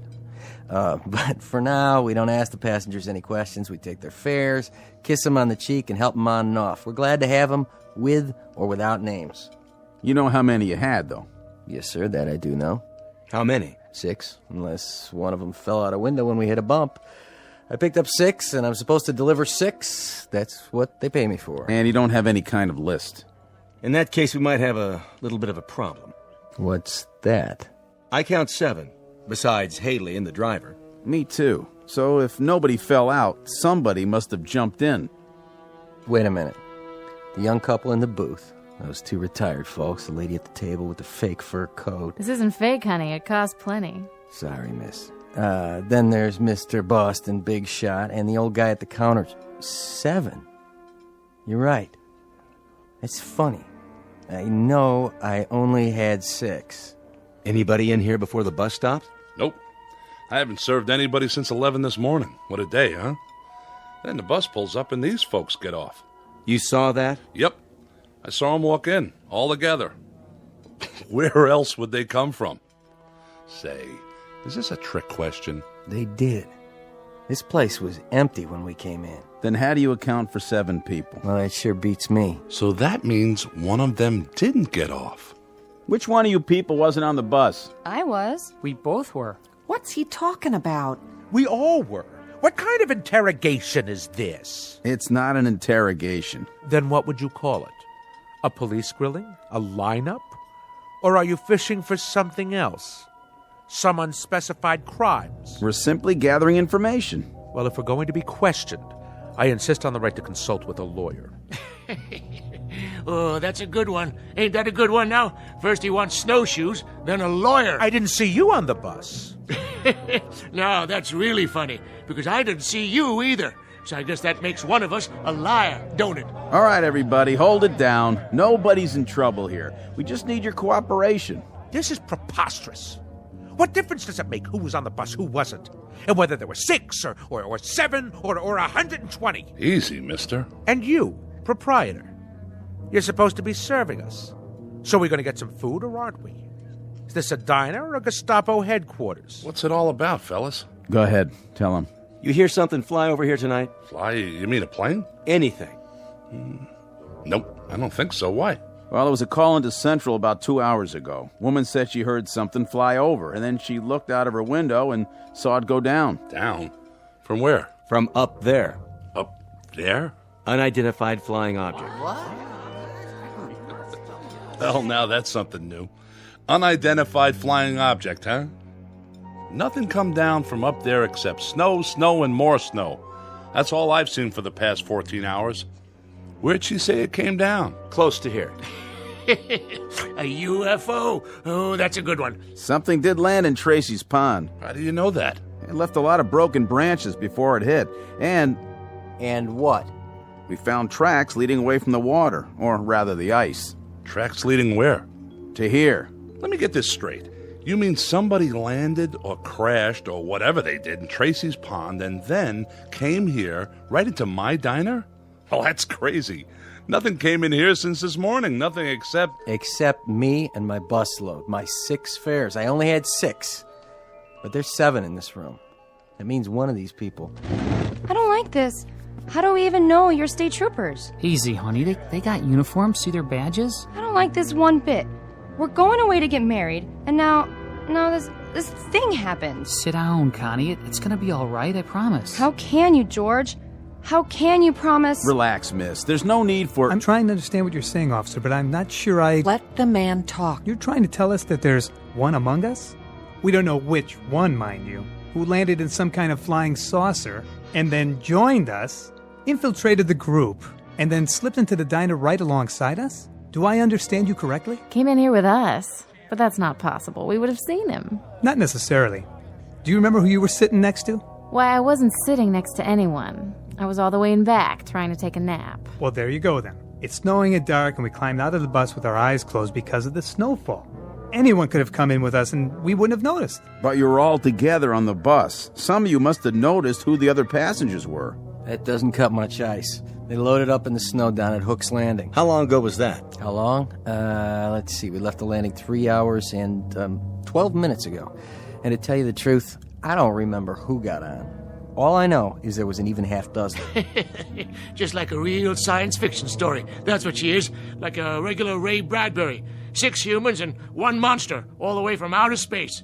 Wonder if it came from Mars or from Venus. Oh, why don't you keep quiet? What about you, fella?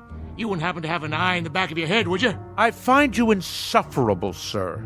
Do you know that? And you ain't no prize yourself. Well, what do you do now? Line us up for a strip search? Nobody said anything about a search. Good. Because there's a little matter of civil liberties.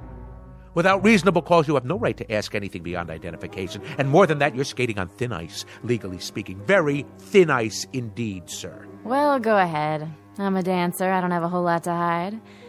I usually get paid to take off my clothes. But if that's what you want... Look, lady, this isn't exactly par for our course either. We go off on an awful lot of nutty assignments, but this one... Then let me make it easy for you. I work a lot of clubs, and I know how to spot people. Go ahead. You pair off the couples. Since it's just one person who doesn't belong here, that eliminates the couples. Sounds logical. Whew, I guess that means we're in the clear. Cross us off. We're two of the humans. And us too. Yes, George. My wife and I were exonerated. Connie? Connie, what's the matter? Nothing. Yes, there is. What are you looking at me like that for? I could have sworn... Sworn what? That you had a mole on your chin. A mole? Connie, I've never had a mole on my chin. You did too. Honey, I did not. I can tell you what's happening now. We're all going to get so panicky that everybody and his brother will start picking up invisible clues from everybody else. This stuff is nonsense. It certainly is nonsense. If a husband and wife suddenly start to wonder whether the husband really is the husband or the wife is really... When did you start turning so gray? Now, wait a minute. I think 23 years is long enough for a woman to figure out who she's married to. So stop looking at me like that. Oh, this is rich. I love this. Better than a horror movie. He don't know who she is, and she don't know who he is. And as for you, Miss Fur Coat, we don't know who you are. And that big-talking lemon sucker over there, he's the most suspicious of the bunch. What's happening? That jukebox. It started up by itself. Who did that? Nobody was anywhere near it. That ever happened before? Not unless you put a quarter in it. The lights! What's wrong with the lights? Somebody turn the lights back on.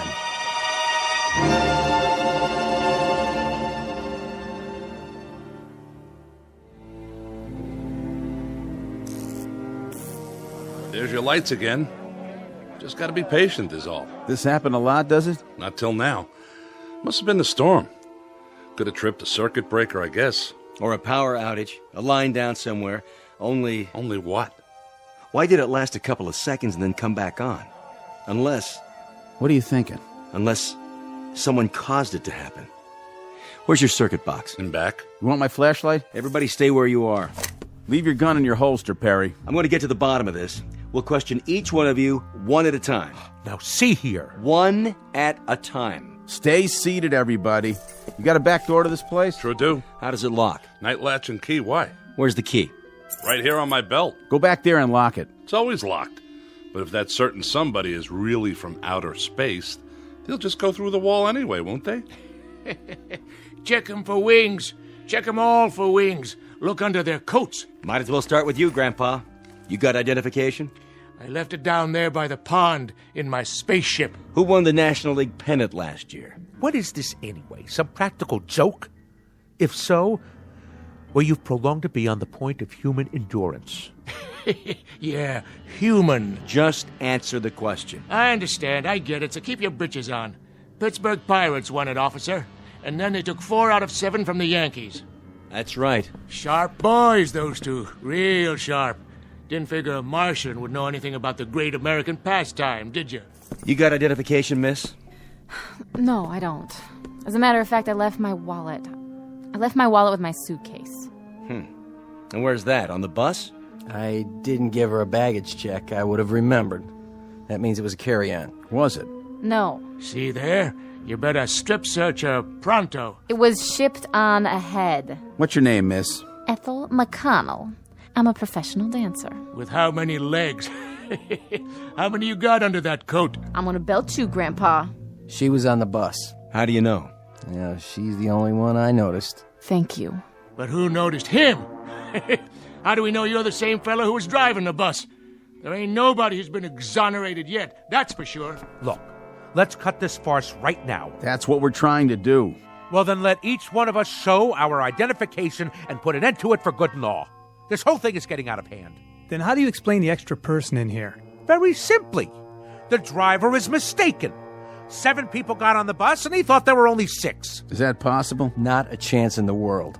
I counted 6 heads before we took off, like always. There were 6 passengers. And what's your name? Olmsted. That's O-L-M. Hey! Who's doing that? Never happened before, I swear. Oh, I can't stand this. Connie, please, sit down. I mean it. I can't. Getting upset isn't going to help matters. What if it were invisible? Sit down, please. What if there were something in here from that pond? Oh, Connie. What if there were But we couldn't see it. I said, sit down. Hey, I'll see to her, officer. Honey, calm down. Why is he taking his gun out? Easy, Perry. I think it's time for a look around. All right, folks.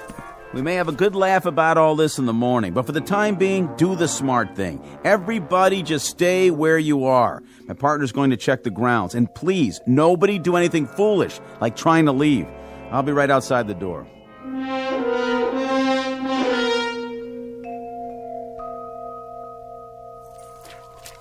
Perry? Here's your flashlight. Back door's locked up tight like he said, and there's no tracks back there.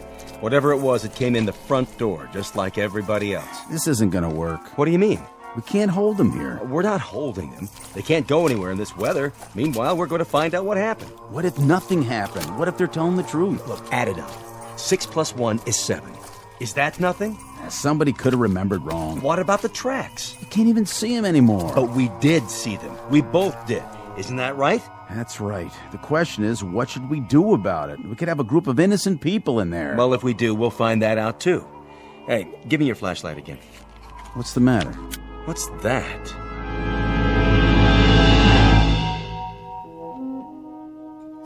Here you go, miss. 1 New York steak. Medium rare, just like you ordered. How much do I owe you? Put it on my bill, Haley. Sure, you say so. No strings? No strings. With your bag stuck on another bus somewhere, back around Binghamton is my guess, it's the least I could do. You're a nice guy, Olmsted. Next time you're in the city, stop by the club. Drinks on the house. Baby, you got yourself a deal. Hey, Haley? Yeah? Where are the troopers? Still outside, I guess. Snow seems to be letting up. Say, you didn't pull that gag, did you? The business about the lights and the jukebox starting up. Not me. I'm strictly short orders and pay my taxes to Uncle Sam. I don't know anything about science fiction. A jukebox is a jukebox. And if the blame thing feels like starting up on its own, you'd better go call an electrician. Don't have to do that. Just take me to your leader.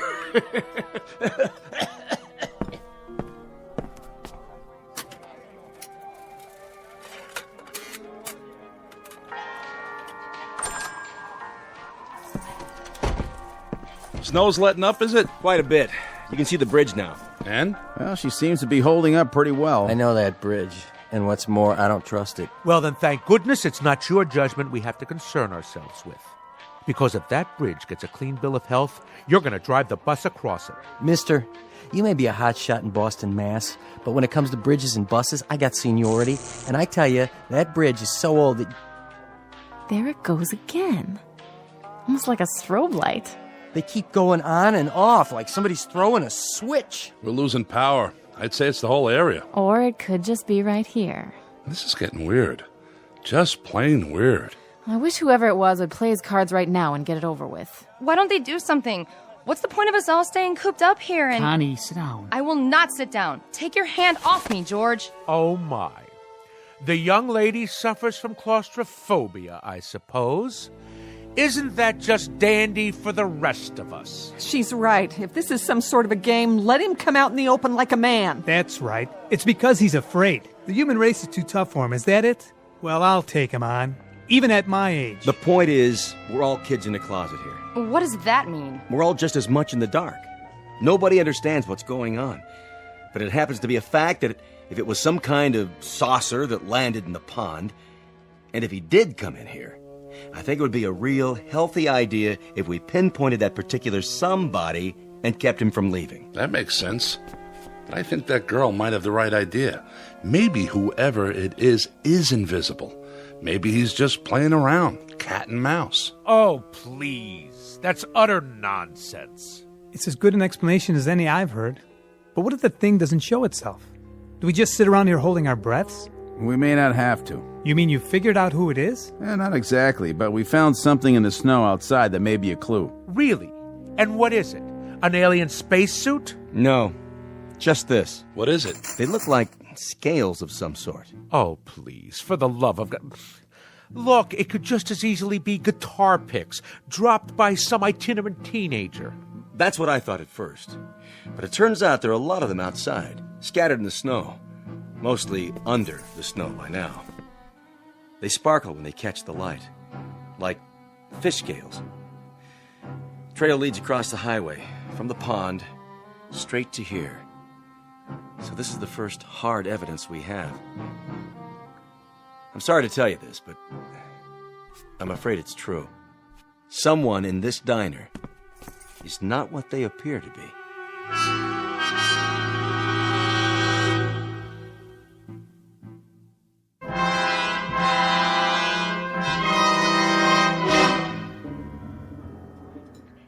By golly, I knew it. It's the creature from the Black Lagoon. Flew down here from some water world, and now he shed his skin like a snake. Better look under everybody's coat, boys. Pretty soon he'll be swallowing folks whole. What about you? I don't see you eating any food. I had me some fries and a Coke. Can't eat meat. Too greasy. Hey, my food's not greasy. Of course, it is ground-up cow. Now, if you ask me... Nobody asked you, and nobody will. Why don't you leave the old man alone? And who invited you to speak your piece? Oh, I didn't realize we were waiting for invitations. I've seen your type, fella. You got a thing about bossing everyone around. Those scale things, they couldn't be from Mars. No water up there. Has to be Venus. Now, Martians, they hide in the sand till something comes by and zap, get them with their tongues, like one of them lizards out in the desert. Or is it the other way round? Look, it's bad enough having to sit here without listening to all this petty arguing. I told you it would come to this, and I was right. Come off that high horse of yours. Everybody sit down, now. We're not playing around here. What was that? The sugar bowls. They all cracked, just like they exploded. Well, now I gotta go and buy new ones. You all right, Miss McConnell? I think so. Now, who'd be calling here this time of night? I told headquarters where we were. I'll take it. Be my guest. Yeah. Yes, sir. It's Perry here. What's that? Mm-hmm. It's definite? Yes, sir. That's fine. Right. Thank you. Well, the bridge is okay. Well, it's about time. Are you sure? County engineers just checked it out. The load of snow just broke away, and, well, with no more snowfall, they say it's safe. Shall we go? Well, if that was a county, I reckon it's okay. I'm gonna take it real slow, though. What about it? We can't hold them. You're making a big mistake, officer. A big mistake. You're letting a monster out. Well, that might be, Pop. That may well be. But I can't hold people on suspicion of being not human. You can move them out anytime. Okay, folks, let's go. You're sure about the bridge, officer? I never liked that sucker. She swings in the wind, and she's not a suspension. Yeah, you can follow us. We'll take the car across first, just to be sure. You can pay your checks over here, ladies and gentlemen. It's been a real pleasure serving you. Safe trip and Godspeed. You all come back and see us real soon now. Except for one of you, that is.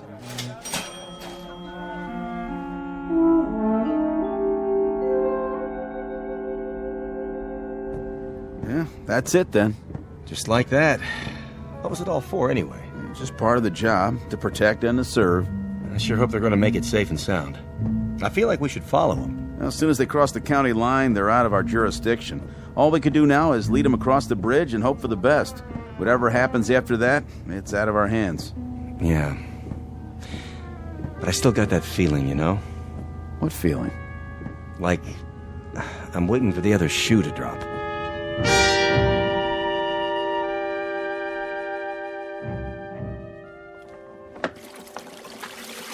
No tips. Not a one.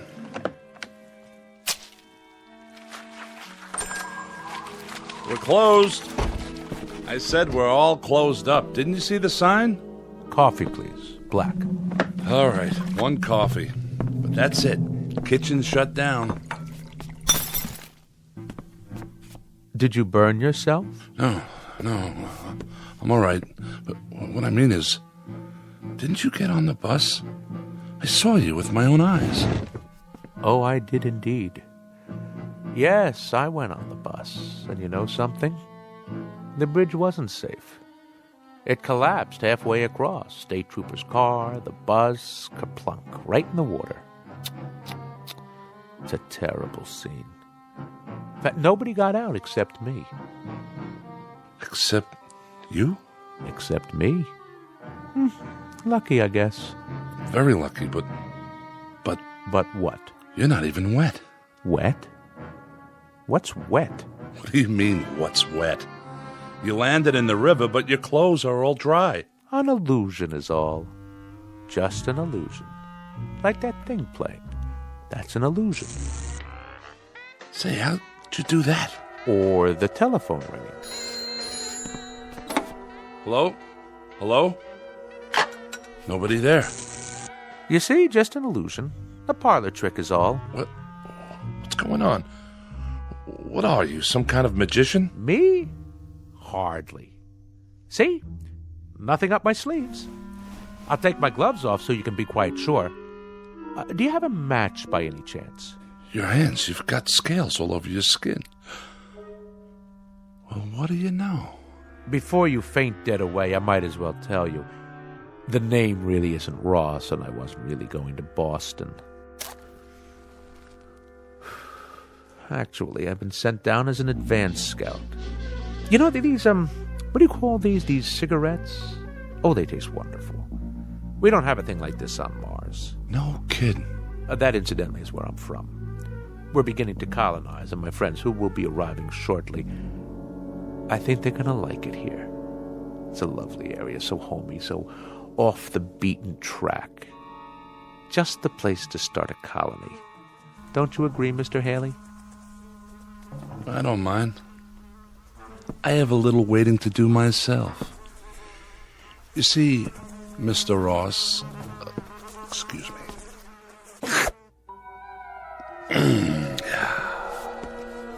How did you do that? With your tongue? Most remarkable. Must have been 18 inches long. Just a tasty little trick I learned back home. It makes it unnecessary for me to eat the local fauna, which is, let's face it, pretty disgusting. Cows and all that. Anyway, the name isn't Haley, and I agree that this is an exceptional place to colonize. We folks from Venus had the same idea, only we got it several years ago. I think I ought to tell you now that your friends aren't coming. They've been intercepted.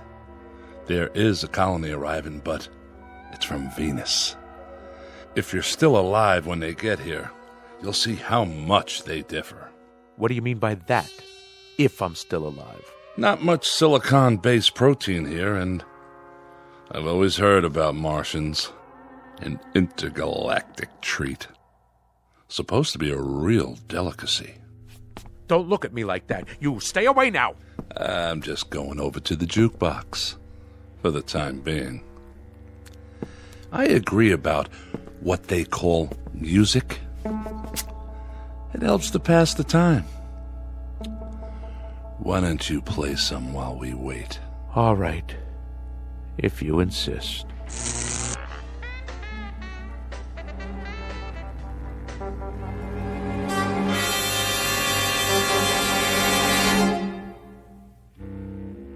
Incident on a small outpost of civilization. To be believed or disbelieved, depending on your frame of reference, your imagination, and whether or not you're from Mars, Venus, or Missouri. But no matter the degree of your skepticism, if a sour-faced dandy named Ross, who looks like a stocks and bonds salesman, or a big, good-natured counterman who handles a spatula as if he'd been born with one in his mouth, if either one of these two entities walks onto your premises, you'd better hold his hand, scales and all, or watch his words, especially that long, sticky tongue of his. Because the gentleman in question just might try to colonize you, or at least take you with them on a one-way trip into the Twilight Zone.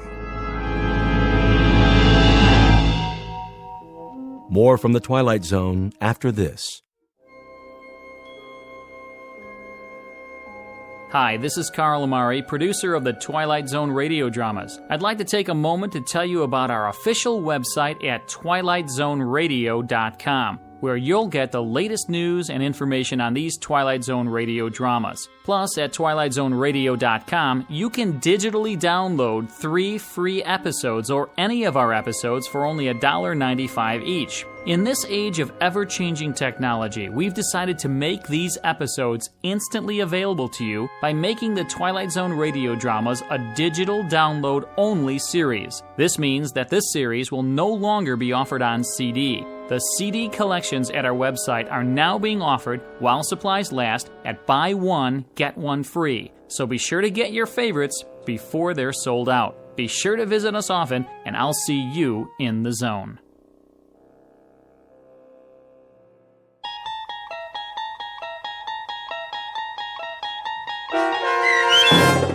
Will the Real Martian Please Stand Up, starring Richard Kind, with Stacy Keach as your narrator, was adapted for radio by Chaz Holloway and Dennis Etchison, and based on a script by Rod Serling. Heard in the cast were Mike Starr, David Darlow, Brooke Sanford, Doug James, Jeff Lupetin, Kurt Nabig, Meg Falcon, Lynn Foley, Carl Amari, Sarah Marks, and Roger Wolski. To learn more about the Twilight Zone radio dramas and to obtain audio cassettes and CDs of these programs, visit our website at twilightzoneradio.com. The producers of The Twilight Zone wish to thank CBS Enterprises, Carol Serling, Dennis Etchison, Dick Brescia Associates, Claire Simon Casting, Terry Jennings, XM Satellite Radio, Sirius Satellite Radio, our sponsors and our radio affiliates for helping make this series possible. This copyrighted radio series is produced and directed by Carl Amari and Roger Wolski for Falcon Picture Group. Doug James speaking.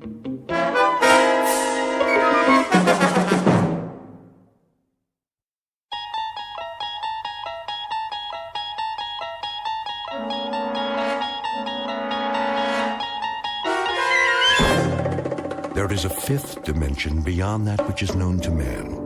It is a dimension as vast as space and as timeless as infinity. It is the middle ground between light and shadow, and it lies between the pit of man's fears and the summit of his knowledge. This is the dimension of imagination. It is an area which we call the Twilight Zone.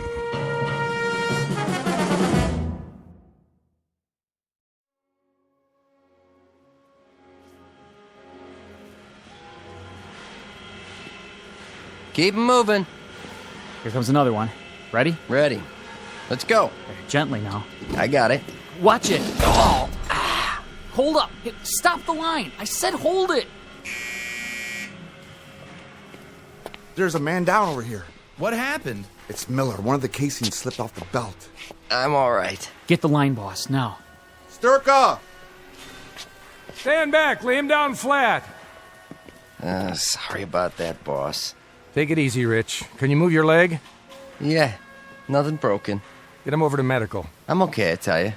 Just the same, let's be sure. What went wrong? I don't know.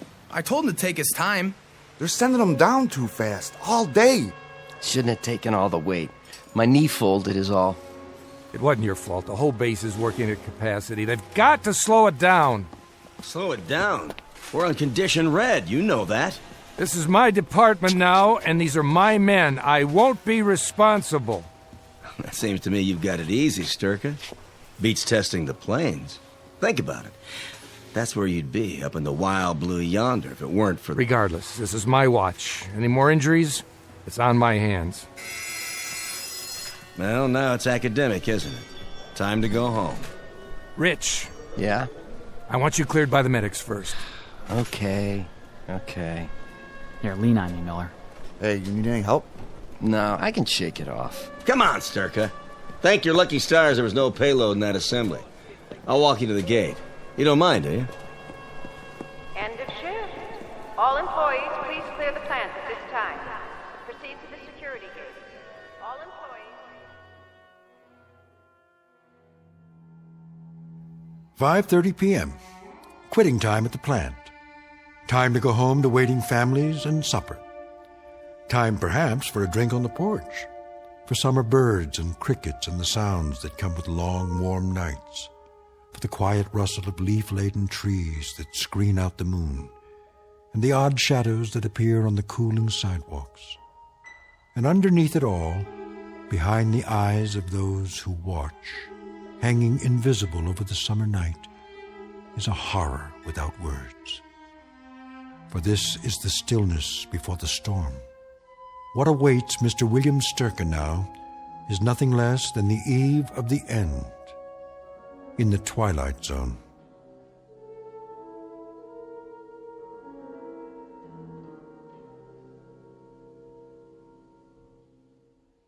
And now, The Twilight Zone and our story, Third from the Sun, starring Fred Willard, with Stacy Keach as your narrator. Next. Parkinson, chemical warfare. Parkinson, right. Next. Amberley, hydrogen armament. Check, move along. Mills, chemical weapons research. Where's your badge, Mills? Oh, right here. Check. Sturka, missile assembly. Got it. Thought you were on flight testing. I was, but they need all the manpower they can get on the floor. Keeping you pretty busy, huh? Very. I hear assembly's going on double shifts. That's what they say. Carling missile components. Okay, keep moving. Hold a gate, would you, Sturka? Sure. Long days, huh? Long enough. Say goodbye to coffee breaks. Your department's going full force, isn't it? Dawn to dusk. Ever wonder why? Well, I'll tell you. It's coming, boy. It's really coming this time. What is? The big one. I'll bet you while we're talking right now, the military's getting set. Got it all mapped out. No way to know a thing like that. Talk is 48 hours. Wait and see if I'm not right. 48 hours, and we'll have him in the air. Whoosh! Up, over, and whammo. There goes the enemy. Obliterated. Finito. And what are they doing in the meantime? Who? The enemy. What do you mean, what are they doing? They're probably set to retaliate as best they can. Just a big waste of time, though, let me tell you. We get the first licks, so they can't do much. It's too late. Well, they can do the same thing if they want to. Whoosh. Up, over, and whammo. Absolutely. But not as many as we have. Not so perfectly aimed, not so efficiently launched. So instead of losing 50 million people, we lose only 35. Is that your point? You a defeatist, Sturka? Is that the way you think? I don't think anything. Then you'd better watch what you say. And what I think, too? Yeah, and what you think. You don't know who might be listening. That's right, I don't. Good night, Carling. See you tomorrow. Oh, you'll see me all right. Count on it.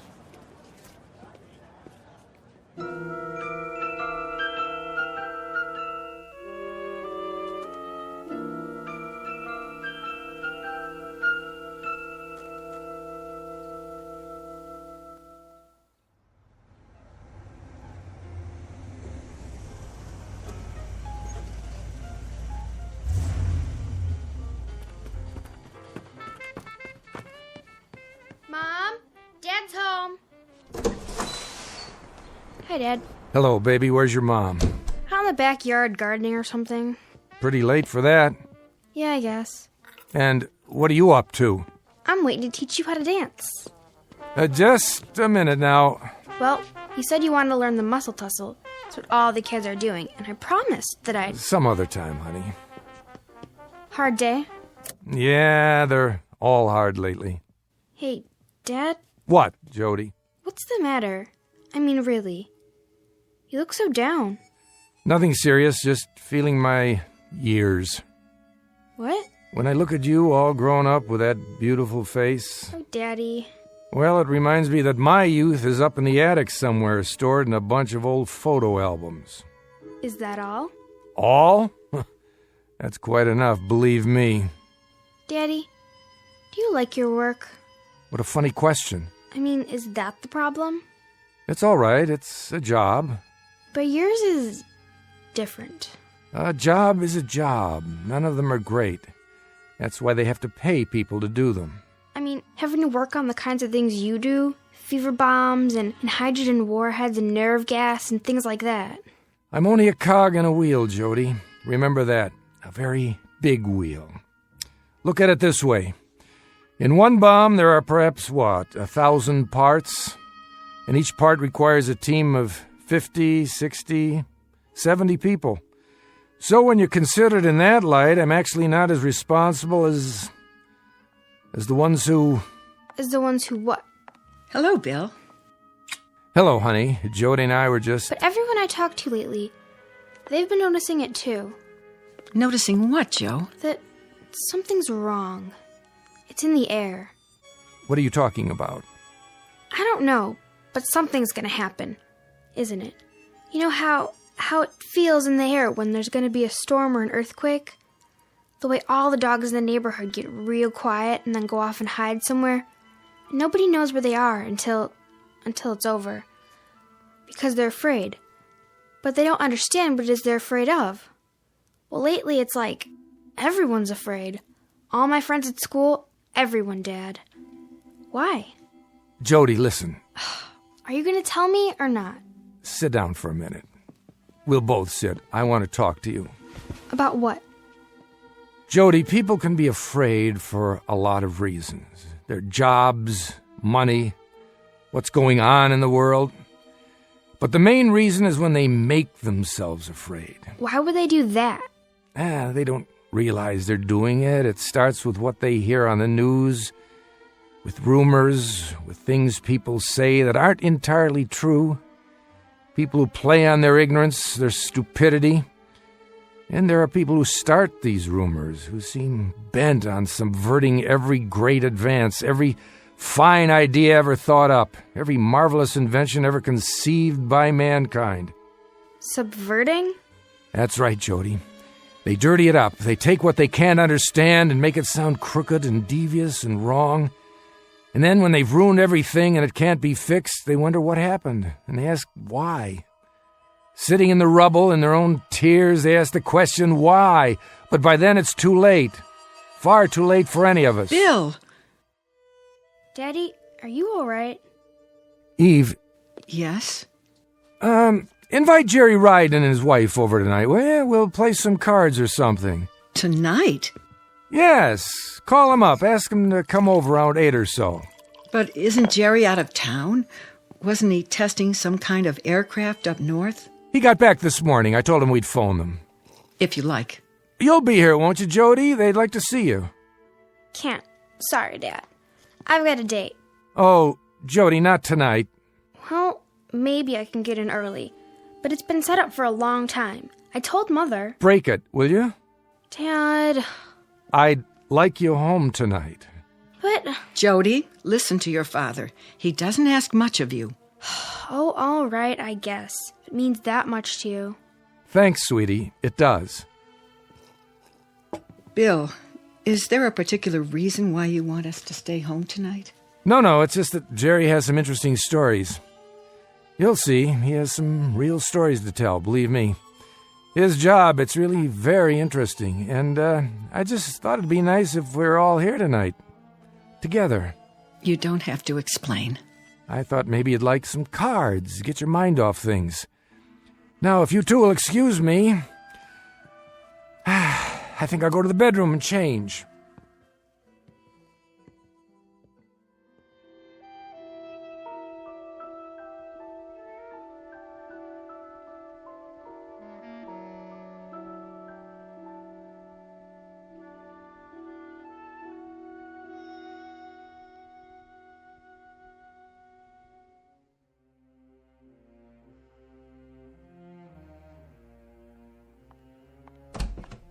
Bill. What is it? That's what I'd like to know. Evie, please. What is going on? What do you think is going on? That's just it. I wouldn't know how to talk about it any more than Jody. But I have so much fear inside me that I can't give it words, only feelings. Feelings aren't what matters. Bill, don't shut me out. I want you to tell me whatever it is. I'm not sure I know how. You mean you don't want to? Look at me. I'm your wife. Oh, Eve, there's so much, but now it's too late for words, for explanations, for debates about what's right or wrong. Try. Eve, remember what we talked about? All the armaments on both sides and what might happen if things went too far? How if we reach a certain point, it could be too late to turn back? What are you saying? There's no hiding from it anymore. No pretending it won't happen. I'm sorry, Eve. So terribly sorry, but it's coming. When? Probably within 48 hours. And there's nothing that you or I or anyone else can do to stop it. Not now. Will it be bad? It will be a holocaust. It'll be hell. The end of everything we know. People, places, ideas, the whole slate. All wiped clean. Did you say 48 hours? It could be sooner. Then what will we... Hey, sit down, Eve. But if that's all the time we have... Sit down on the bed. I'm asking you... Listen very closely. We're leaving. You and me and Jody. Jerry and his wife. When? Tonight. Leaving? For where? I can't tell you that. I can only tell you that sometime between midnight and 1, we've got to be out of here. As far away as possible. And no one is to know. Not the neighbors, not our relatives, not even Jody. She might let it slip. We won't be able to tell her till we're already on our way. Oh, Bill. You have to be strong now. There's no time. Do you understand what I'm saying? Yes, but... Dad? Somebody's here. Be right down! Now? Why is someone here now? Stay here. I'll take care of it. But what if... Do as I say. Dad? Mom? Wait, Jody. Don't answer the door yet. I'm coming. Bill, please, be careful.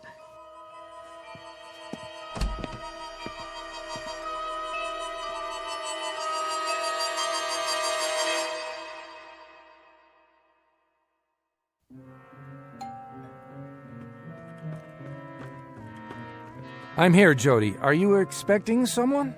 Not yet. Well, should I answer the door? I'll get it. Dad, what's the matter? Nothing. Nothing at all. Hello, Bill? Oh. Hi, Jerry. You're early. I am? We were just going to give you a call. Oh, right. Cards. If you came by to tell us you can't make it... Are you kidding? It's $1 a point tonight. I don't know about that. Sure, I've been very hot at cards the last couple of times. So you have. Can I make you a drink? No, thanks. I just dropped by to talk to you about... Hi, Jody. How are you? Fine. Bill, I thought I should see you about, The watch? What? Your watch. Giving you trouble again, is it? Oh, yeah. It's losing time. Probably the battery. Remember, Jerry? Sure, I remember. I just put a new one in for you last month. Probably some corrosion on the contacts. Yeah, that must be it. Let's take a look at it. Out in the garage so I can get to my tools. Good idea, if you don't mind. It won't take a minute. Let's go. Nice seeing you, Jody. Sure, Mr. Redden. Hey, how's your mother these days? I'm fine, Jared. Just fine. Great. I'll see you later, then. With Ann. I hope so. Joe, can you give me a hand setting the table? Sure, Mom. If you want me to. Come on, Jerry. We can go through the kitchen.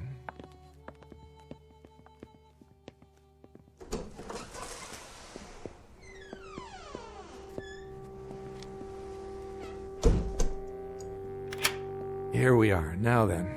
Bill, Let's see that watch now. Take it off your wrist and I'll pop open the back. I've had to change the plan. Not now, not yet.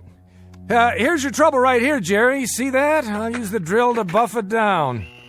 Now? Keep your voice down. You haven't told him? I told Eve. Jody doesn't know. Keep your head down and keep looking at the watch. And smile.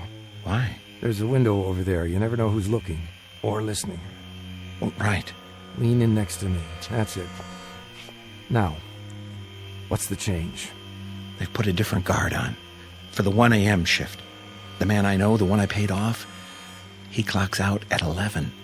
Then we have to move it up to just before 11. Can we do that? It'll be a lot tougher. More personnel on the grounds then. That doesn't have to make a difference. We'll tell them the same story. Yeah, you're relatives of mine, and you've got clearance to look at the new ship. That's right. It'll still work. It has to. Did you explain it to Anne? Not everything. Only that we're in danger and we've got to get out. I didn't tell her where or when.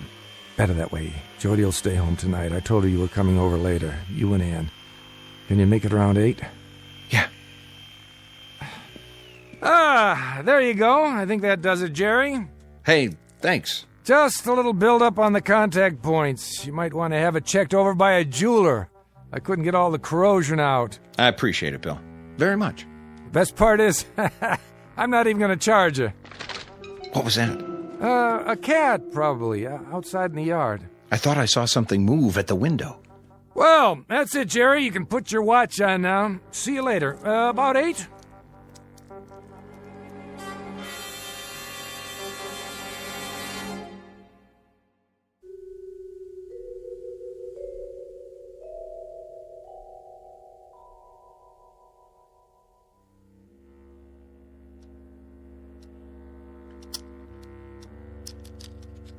What do you bid? Jerry?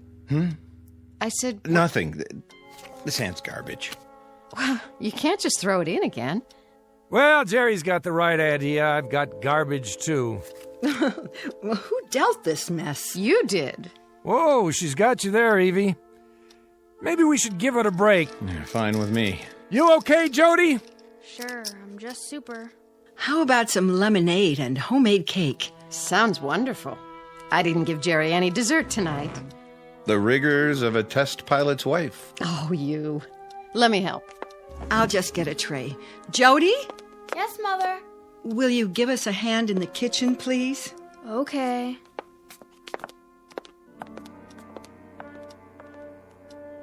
I've got 10 minutes to 10. That right? Yeah, the clock on the mantel's dead accurate. Everything's set then. You sure nobody suspects? I can't see how. You don't sound positive. There's no way. Well, what about that guy in your department, the one who asked so many questions? What's his name? Carling. Still curious? Still. Not so much questions as hints and innuendos. If he's an informer, he's not very subtle. Well, he has nothing to go on, does he? Not a thing. Forget about him. Jerry, what about our destination? Right there. How far? What does it matter? A few million miles, give or take. A few million miles, and a ship we don't even know will leave the atmosphere. Or whether its pilot will be able to take off and set it down in one piece. But that's the risk, Bill. That's the risk we've been talking about for months now. It's not a bad risk when you consider the alternatives. And the place we're going? It's populated. We've picked up radio waves, even some snatches of a language not dissimilar to ours. We've been able to decipher a lot of it. And with a little help, a couple of breaks, and the grace of God, we might even make it there. What? Who's here? Put the paper away. Let that be too obvious. Turn it over, at least. Bill? Look who's here. Well, how goes it, Sturka? And riding? Carling? What brings you... Oh, just taking a walk. Saw your house, thought I'd stop off, say hello. Wasn't sure if you were home with all the blinds drawn. So I went to the back door, knocked. Oh, you're welcome anytime, Mr. Carling. Why, thank you. A little game of cards tonight, huh? A little game of cards. We're about to cut into a cake. Care to join us? Just a little more lemonade for me. I was telling your wife that she makes wonderful lemonade. Not too sweet, a little tart, if you know what I mean. I think I do. Hot night, isn't it? A night for the front porch, or sleep. Not much else. How right you are. Jerry, what time's it getting to be? Whoops, that late. What's the matter? Later than you thought, huh, Ryden? We have to leave in a couple of minutes. Oh? I've been up north, you see. Testing an aircraft, wasn't it? That's right. I haven't had much sleep the last couple of weeks. I know the craft. Do you? Well, they say it's capable of leaving our atmosphere. Talk is, it could go to another planet if the right man flew her. Not for a while yet. Needs more testing. Is that a fact? You wouldn't happen to have a cigarette, would you, Sturka? No. Wait, there's an old pack in my pocket. Eve talked me into quitting. A wise woman. Bad for your health. Wouldn't want to take any risks. Not on your life. Here. Don't bother. I'll come get them. More lemonade? Jody and I will bring the cake. Light? I've got it. Keeping score, are you? Yep. The way I figure it, after that last hand, Bill and Ann owe me a little money here. That a fact? He's a marvelous scientist, a very bad card player. Now, I wouldn't have believed that. I'd have guessed that Sturka here was a good gambler. I'd have guessed he'd gamble on most anything. Lemonade all around? I'll cut the cake, Mom. And I'll serve. Can you pour, Eve? Of course I can. Well, let me help you, Mrs. Sturka. Oh, I don't know what's the matter with me. I've spilled some. You seem nervous. Why, I'm not nervous. Not at all. I'd say you are. Very nervous. Your hand's shaking. I'll do it, Mom. It's the card game. She doesn't like to lose. Yeah, that must be it. Well, what do you know? It's all right here on this paper. What is? That's just some rough figures. Well, according to this, you've lost a lot of money, Sturka. But I suppose, what's between friends remains between friends. I'd better hold on to that. Don't sweat it, Bill. We don't have to settle tonight. Next week. Next week we'll give you another chance. You'd better. Next week, eh? You plan ahead. Way ahead. A week? That's nothing. I beg to differ. A lot can happen in a week. Even in 48 hours. What are you getting at? He's not getting at anything. Yes, he is. If there's something on your mind, why don't you come out and say it? Go ahead, Carling. I'd like to hear it. There's nothing on my mind. Nothing at all. Well, I better go on home now. I'll show you to the door. Thanks. I'll see you at the plant tomorrow. Bright and early. Pretty night. Clear as a bell. Take a look up there. Nothing but stars. Ever wonder if those stars have planets? And if those planets have people on them, too? Maybe even people like us? That thought's crossed my mind. Ever think, maybe you'd be better off there than you are here? That thought's crossed my mind, too. I have no doubt. See you in the morning, then? Yes, in the morning.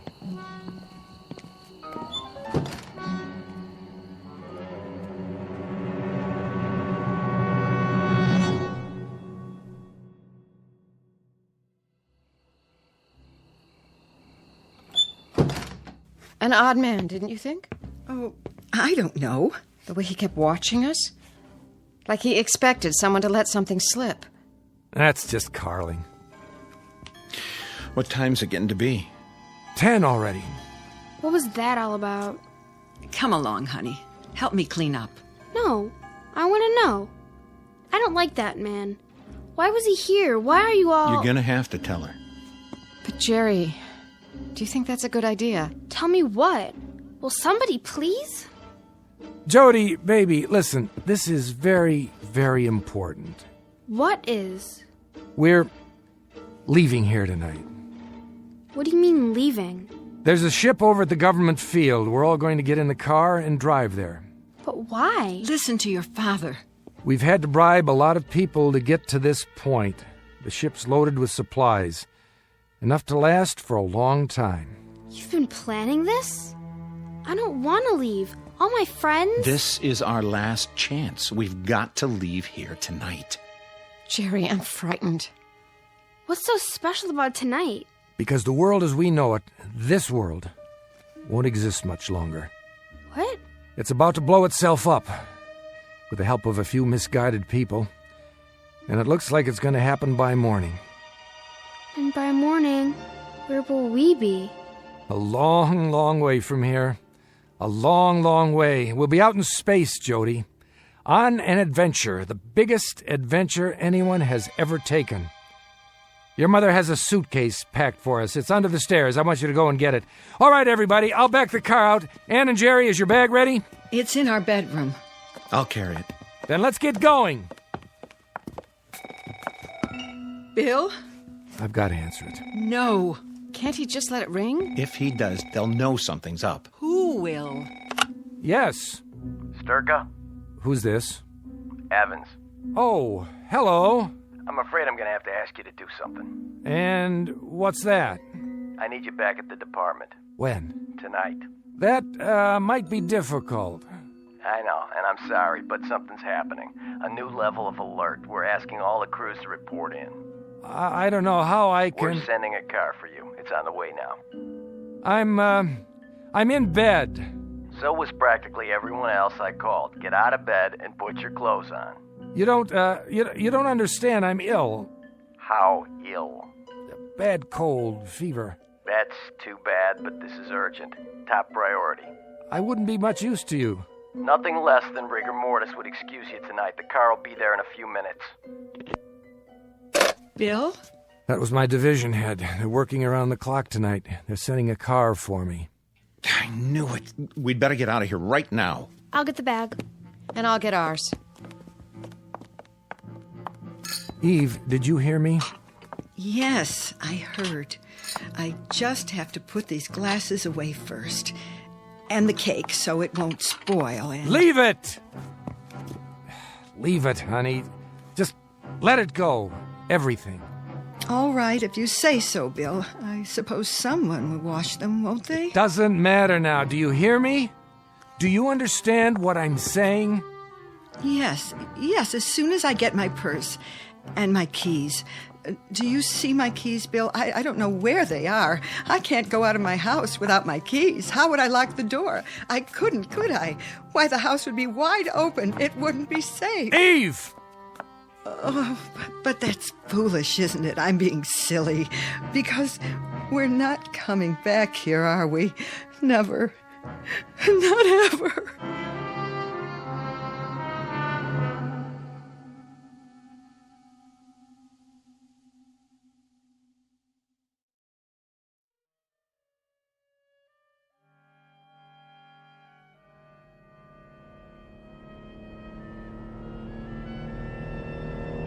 Won't this car go any faster? We're almost there. It's just up ahead. Everybody okay in back? We're fine. There's the gate. Pull over on this side of the fence. Right. No reason to drive through the checkpoint.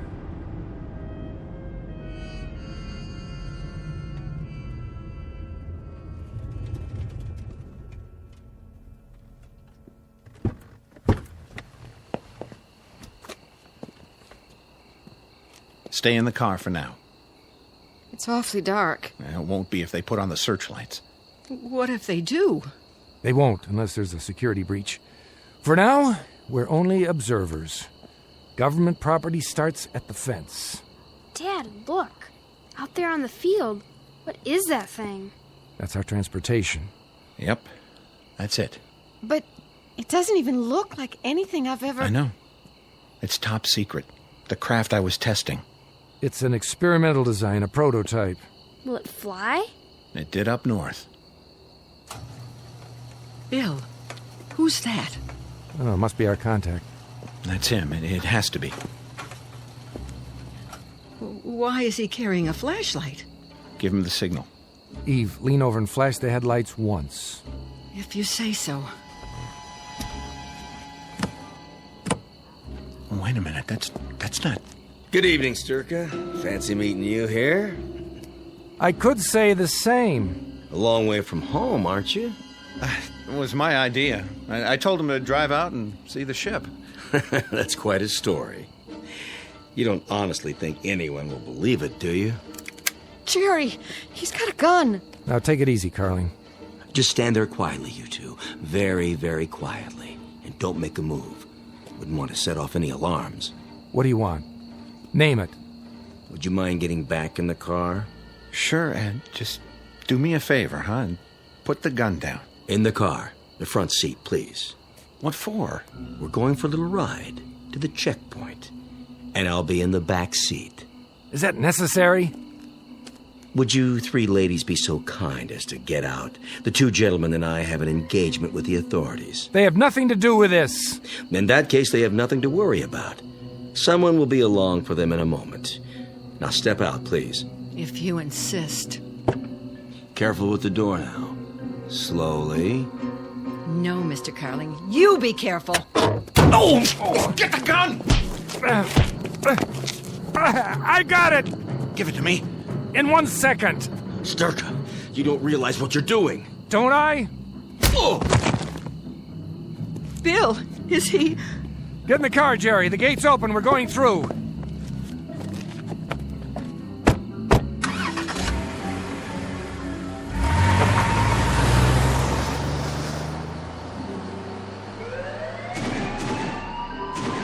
Unauthorized vehicle on field. Unauthorized vehicle on field. Guard Unit 7, approach and apprehend. Approach unauthorized vehicle.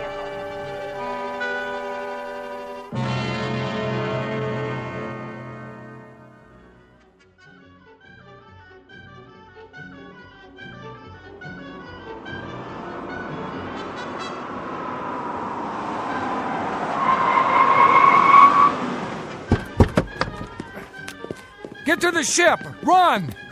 Hurry, Ann. I'm hurrying. Bill, wait. Dad. Let's go, now! Use the ladder. One at a time. Halt! Go, inside the ship! Sturka, what are you doing? Saving my family. But you can't. Can I? Stand back. Quickly, I have to seal the hatch. I'm coming. Fire it up!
I told him to stay strapped in till we leave the atmosphere.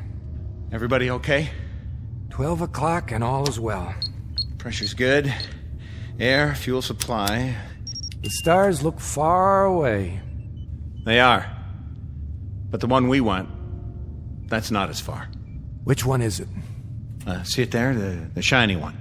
Bright blue, over on the right. Yes, I see it. And are there people on it? People like us? People like us. It's the third planet from the sun, Bill. That's where we're going. To a place called Earth. Earth. Nice name. I like the sound of it. Full speed ahead! Aye, aye, Captain. Steady as she goes.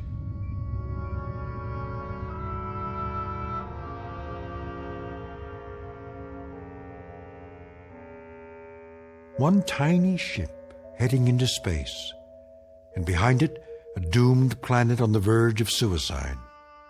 Ahead lies a place called Earth, the third planet from a small, relatively unimportant sun. But for William Sturka and the men and women with him, it's finally the eve of the beginning, in a region known as the Twilight Zone.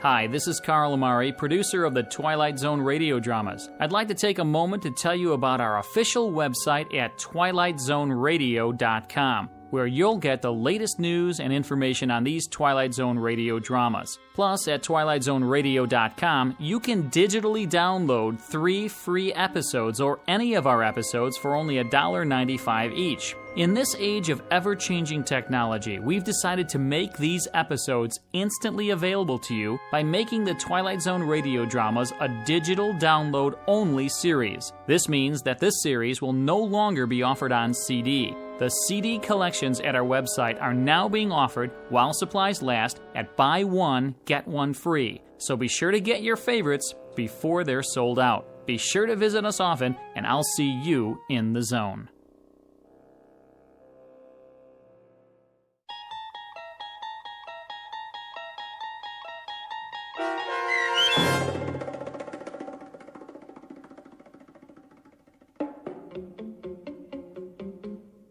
Third from the Sun, starring Fred Willard with Stacy Keach as your narrator, was adapted for radio by Dennis Etchison and written for The Twilight Zone by Rod Serling, from a story by Richard Matheson.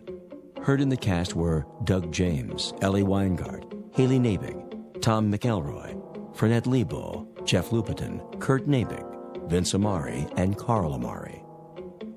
This copyrighted radio series is produced and directed by Carl Amari for Falcon Picture Group. Sound design and custom Foley effects for The Twilight Zone by Cerny American creatives Bob Benson, Craig Lee, Michael Slaybach, and Matt Sorrow. To learn more about the Twilight Zone radio dramas and to contact us, visit our official website at twilightzoneradio.com. Doug James speaking.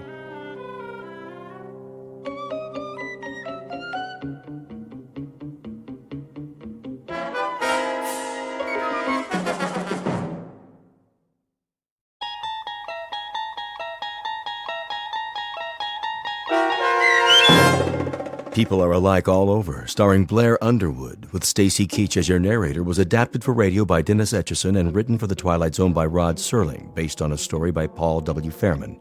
Heard in the cast were Christian Stolte, Lisa Joyce, Richard Hensel, Steve Key, Derek Purcell, Doug James, Linda Ryder, Brooke Reed, Charlie Kummerer, Amanda Amari, and C.J. Amari. To learn more about the Twilight Zone radio dramas and to obtain audio cassettes and CDs of these programs, visit our website at twilightzoneradio.com. The producers of The Twilight Zone wish to thank CBS Enterprises, Carol Serling, Dennis Etchison, Dick Brescia Associates, Claire Simon Casting, Terry Jennings, XM Satellite Radio, Sirius Satellite Radio, our sponsors, and our radio affiliates for helping make this series possible. This copyrighted radio series is produced and directed by Carl Amari and Jason Mallow for Falcon Picture Group. Doug James speaking.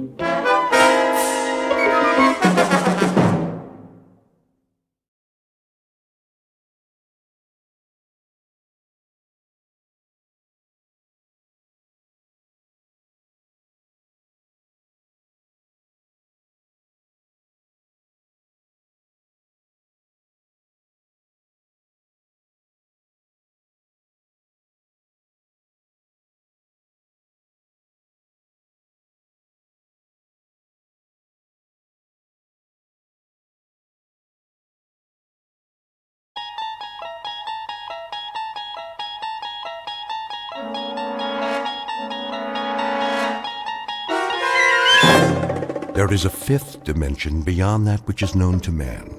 It is a dimension as vast as space and as timeless as infinity.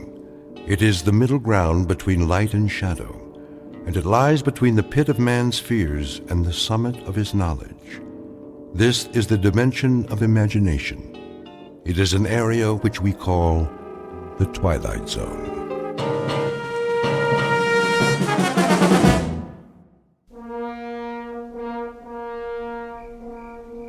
Blast-off area must be cleared by 0200 hours.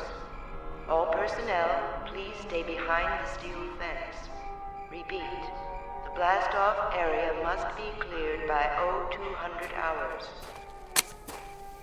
That you, Markison? Evening, Conrad. Thought I'd find you out here. You thought right. Look at her. Like a needle pointed straight up at the sky. Pretty big needle. Odd, isn't it? Why do you say that? For us, I mean. Odd way to spend the last night. Yeah. I couldn't sleep. Neither could I. But what a thing to do.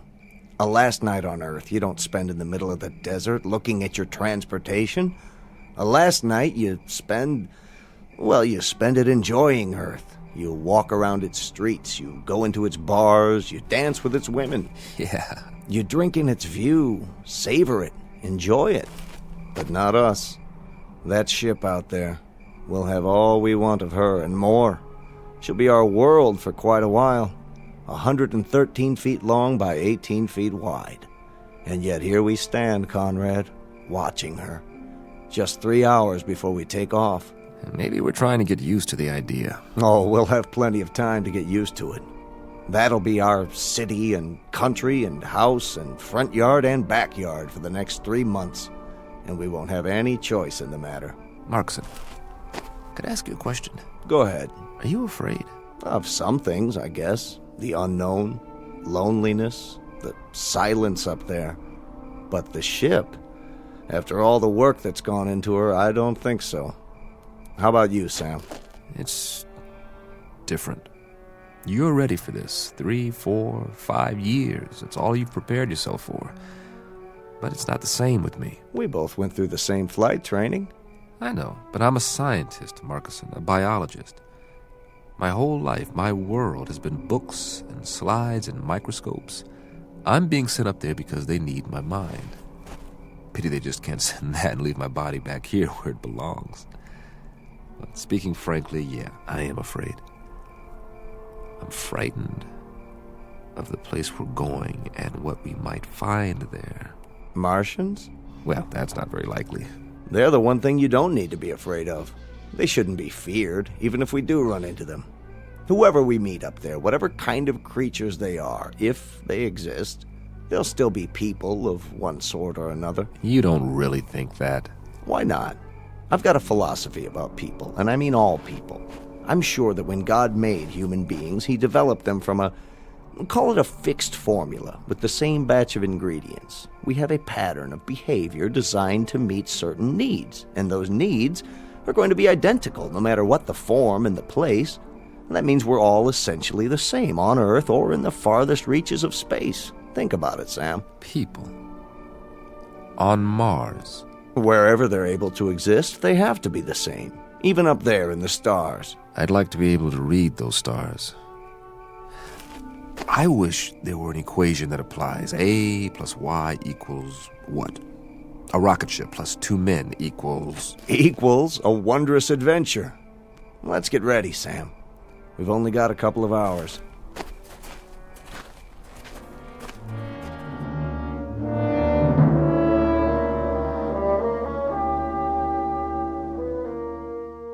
You're standing at the edge of a highway into space, one soon to be traveled by a flimsy, two-legged animal with an extremely small head.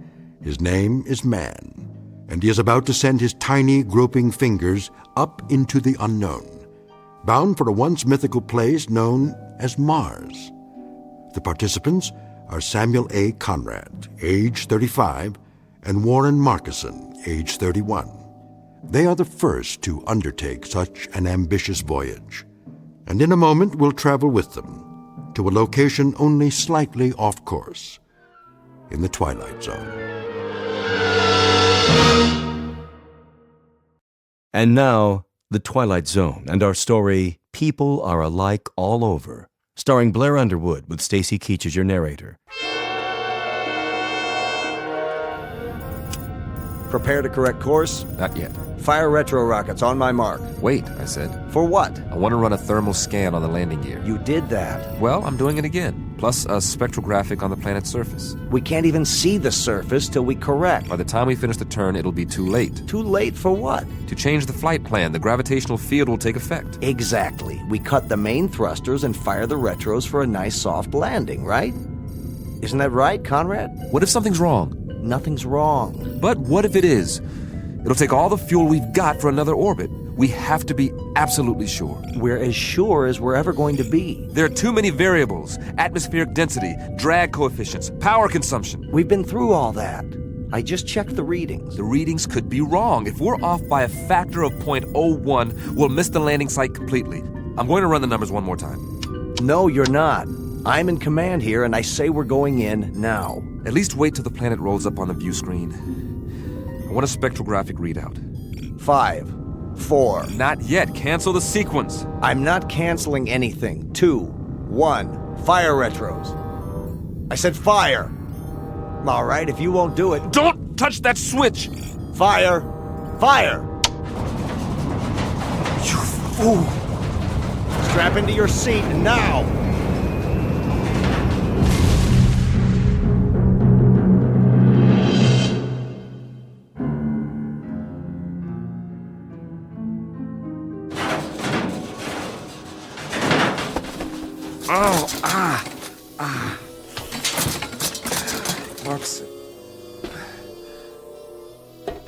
Marcuson?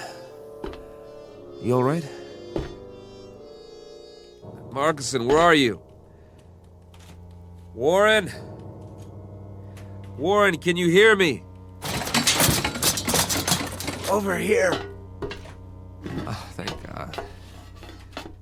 After a landing like that? Any landing you can walk away from is a good landing. If you can get this instrument panel off me, I'll try to do that. Hang on. It's split in two. I'll see if I can lift it. How's the rest of the ship? Nose down in the bottom of a crater, as far as I can tell. Air pressure seems to be holding. Here, take my hand. Whoa. Not just yet, Sam. I've got a little bit of a problem with this leg. But we made it, didn't we? Yeah, we made it. With or without my help. It wasn't your fault. Sure it was. If I'd followed your order... We still would have come down at the wrong angle. The flight plan was off. There's nothing wrong with the flight plan. It's the terrain. It's not like the reconnaissance photos. Close but different. Somehow... Then you were right to be cautious. Do we have power? I don't know. I haven't had time to check anything. Try to get the lights running. It's dark in here. I may be able to rig a new circuit. You do that. I'll give you a hand. Don't be crazy. You can't even stand up. I'll do it. Sam? Yeah? Hurry, if you can. Will you, Sam? I want to take a look outside. I want to see what's really there. There's plenty of time for that. Is there? I told you, we've got air. That means the hull's intact. You rest easy. I'll get the medical kit. If you say so, Sam. If you say so.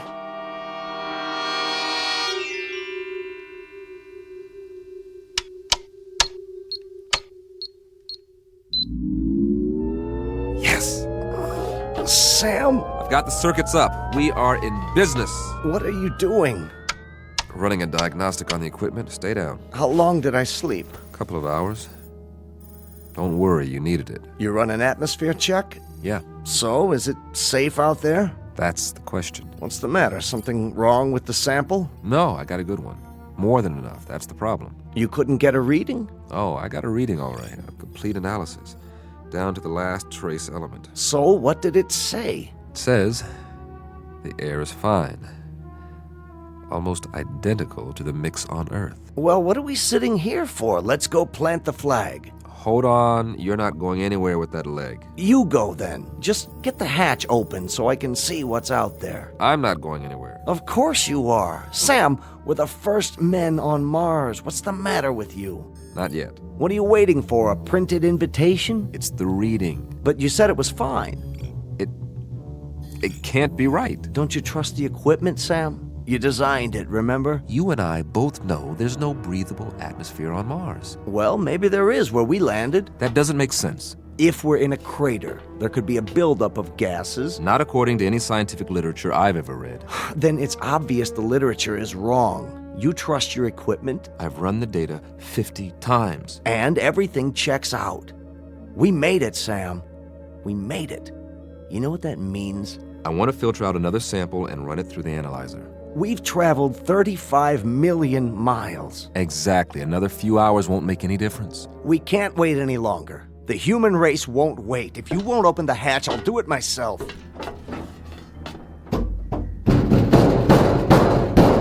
You won't be able to get it open. The hydraulics out. Patch in the auxiliary power supply. You said the circuits are up. I'm telling you, we can't. Maybe you can't, but I can. You're going to wreck your other leg. I'll use the manual override. That's what I'll do. I'll disconnect the hydraulic lift at the wall and... I told you to take it easy. Sam.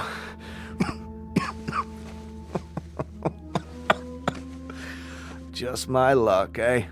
35 million miles through black space just to find a place to die. You are not going to die. It's all right. Really. It's just that I'd hate for this ship to be my tomb. Do me one favor. Anything.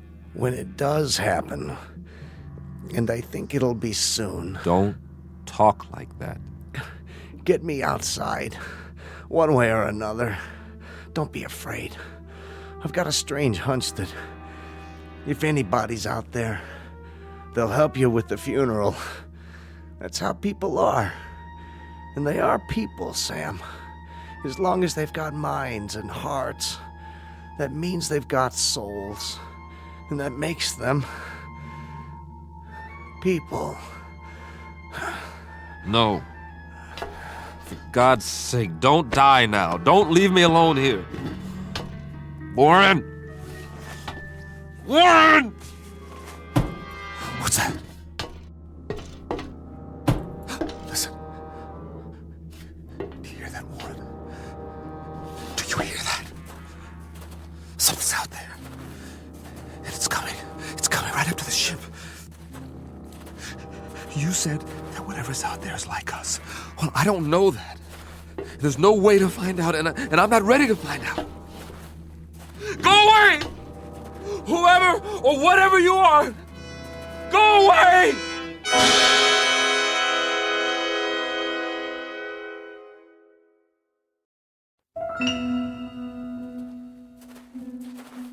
No, they're coming.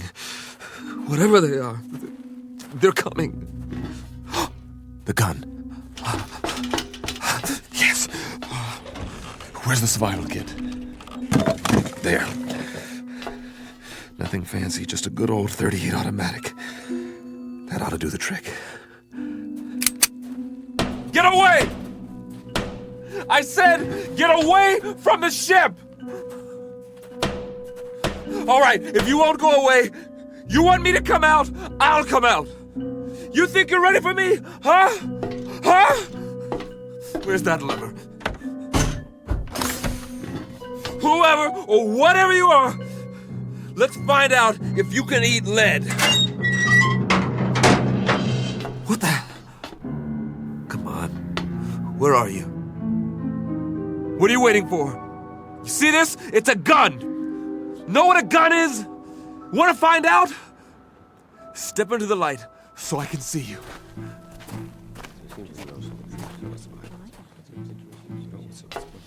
But you're people. I swear you are. You're just like me. Face, body, everything. Please, don't be afraid. There's no reason to, you know. What do you have in your hand? Oh, this it's a pistol. It's I was only going to use it if... May I see it? What? I suppose so. Just don't touch the trigger. It contains explosive missiles. They're called bullets. We didn't know if you were ever going to come out. We've waited most of the night. Very glad to see that you've finally done so, however. This is amazing. I'm Conrad. Samuel Conrad. That's my name. Do you understand? Name? We understand, Mr. Conrad. We landed here, my friend and I, in this ship. Crashed, I should say. We come from Earth. Earth? Where I'm from, this planet is known as Mars. We took off in our ship almost 3 months ago. Check on the other one. He may be injured. Yes, of course. Here, I'll show you in the sand. See, this is the sun. Sun, the big star. And this is the Earth, the third planet from the sun. And this is you. Here. The other one is dead. His name is Marcuson. Don't be alarmed, Mr. Conrad. We don't intend to hurt you. We've only been wondering when you intended to come out. Of course, we were curious. But how do you know my language? We don't, Mr. Conrad. As you'll no doubt soon realize, you're speaking our language. Your language? Unconscious transference. You'd call it hypnosis of a sort. But you must be tired. We'll prepare a place for you to rest and food. I'm appreciative. I really am.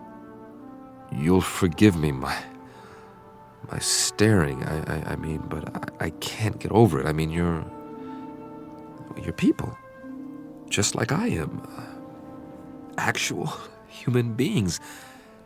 Markson said you'd...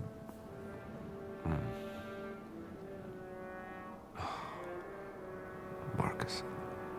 We'll bear your friend for you. Later on, you can tell us the sort of marker you'd like. That is your tradition, isn't it? Yes, it is. We can also repair your ship for you. You can? If that would please you. Oh, yes, very much. Good. Consider it done. There are so many questions I want to ask. Really? So many things I want to find out about your civilization, your science, the way you live, the social structure. 100 questions, 1,000. We will be glad to answer all your questions. But first, you must rest. Yes. Come with us, Mr. Conrad. You must have food and drink and sleep. After you. Where are we going? Not far. A structure we've built. I don't see anything. Oh, I know it's dark out there, but it's only a short walk. You'll understand more when we arrive. The true end of your journey, if you will. A place that's more comfortable. Would you give me a moment? What? It won't take long. I'd like to say goodbye to my friend. Oh, certainly.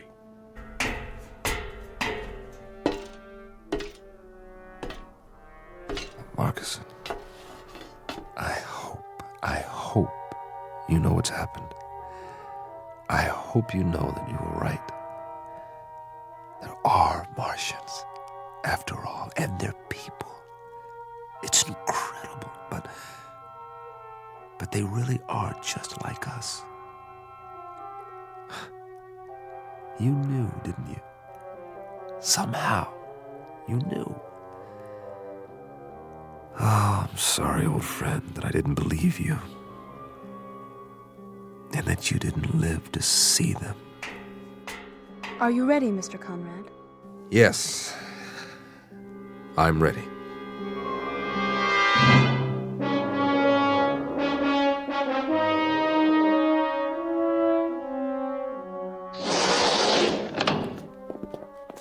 I hope this will do. I'm impressed. On Earth, this would be considered very modern. The angles, the lines. Are the walls stainless steel? Well, not exactly. Something like it. Would this be considered a typical house here? In a sense, it would be the equivalent of an apartment, I believe you call it. Except that there's no furniture. I don't believe it. Everything is built into the walls. What's the power source? Not electricity, surely it's... A simple principle, really. You'll hear all about it. About everything. But we promised you food. Your table and chair. From the ceiling. That's brilliant. And on the table, your meal. It will taste somewhat different from what you're accustomed to, but I trust you'll find it agreeable. Here. Thank you so much. All of you. You know, I am hungry. Very hungry. Please sit down, Mr. Conrad, and eat.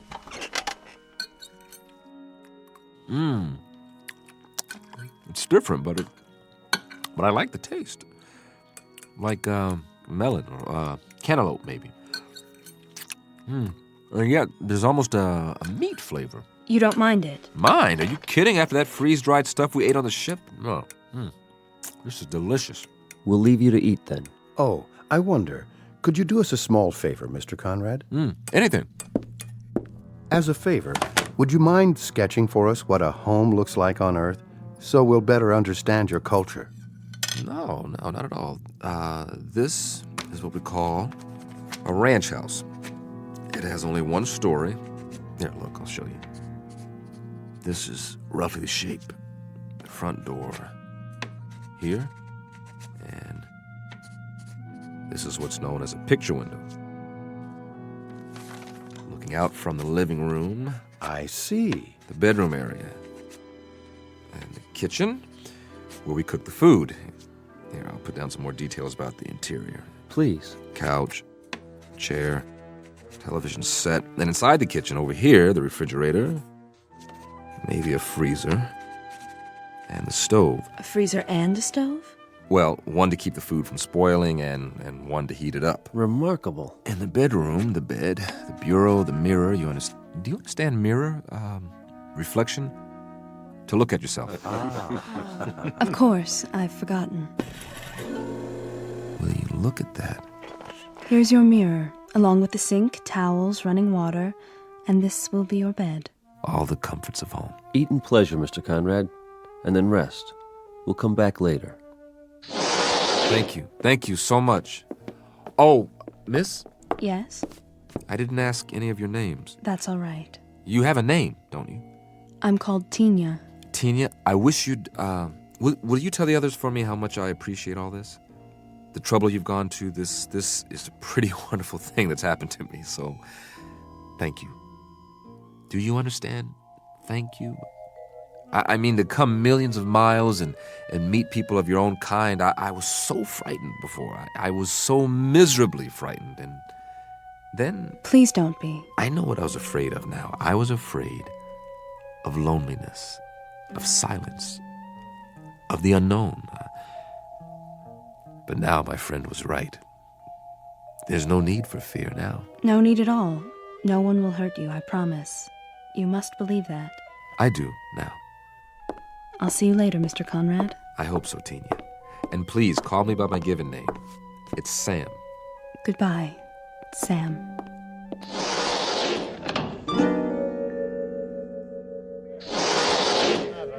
There she is. Sorry, he had more questions. What did you tell him?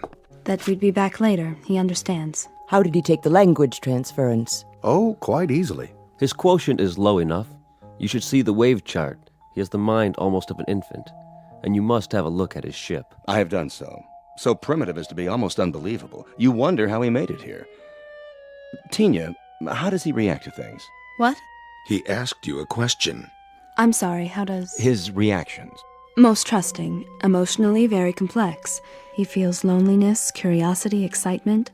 He seems to crave companionship. And what is your recommendation? For what we should do with him. I think we should let him go. Let him go? How can we let him go? He means us no harm, and he's... He's what? Tell us what he is. Go ahead, Tina. Feel free to speak. He's so much like us, that's all. Did you hear that, everyone? He's so much like us. Excuse me. Tina, where are you going? I have something to do. At this hour, surely not. Perhaps to observe our new arrival. After all, he is almost one of us now. One of us indeed.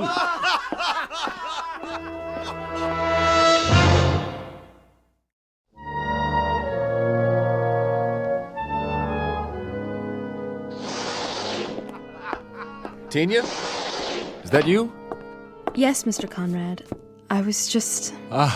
What's the joke? Oh, something one of my friends said. Oh, what was it? Something humorous, that's all.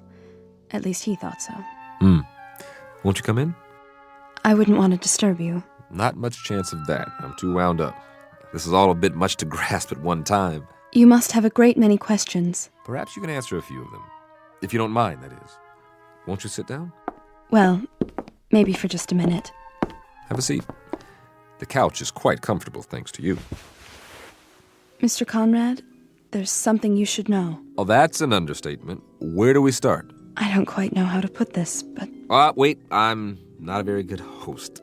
After all, you and your people have been so gracious, seeing to my every need. Is there anything you'd like? I assume there are refreshments. I don't suppose you people know what a drink is. In the cabinet, you'll find several varieties of beverages. Yeah? I hope they're to your satisfaction. Let's just have a look. Do you mind? Be my guest. I don't believe it!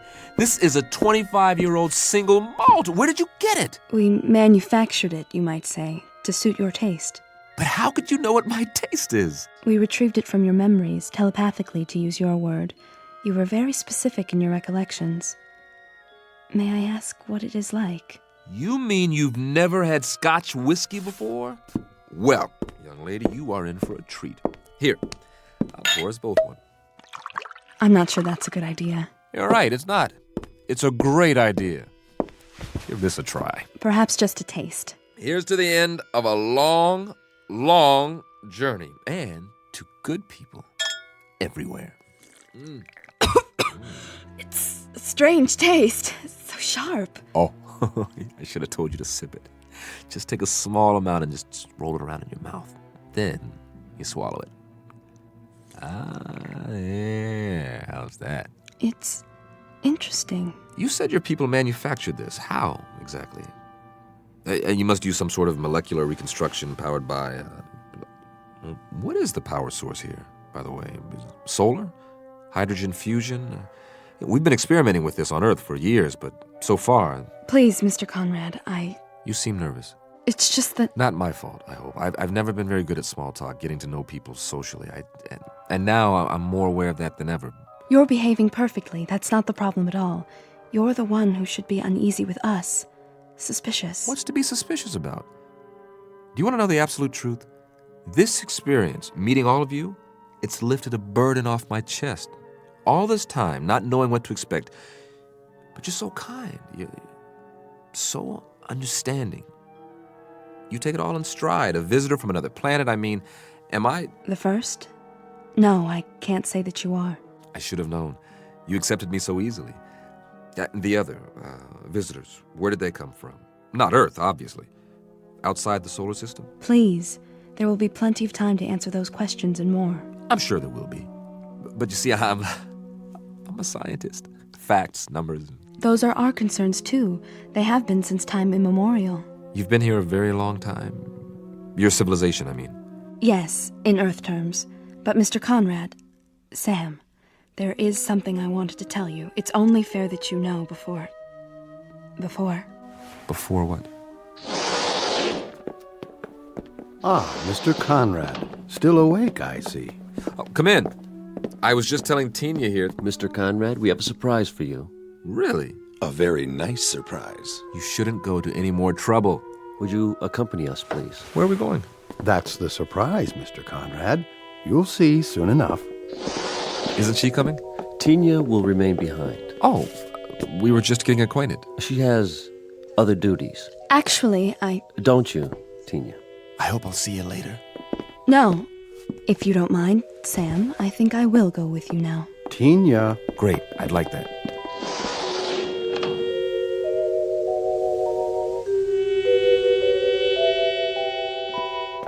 Quite a complex you have here.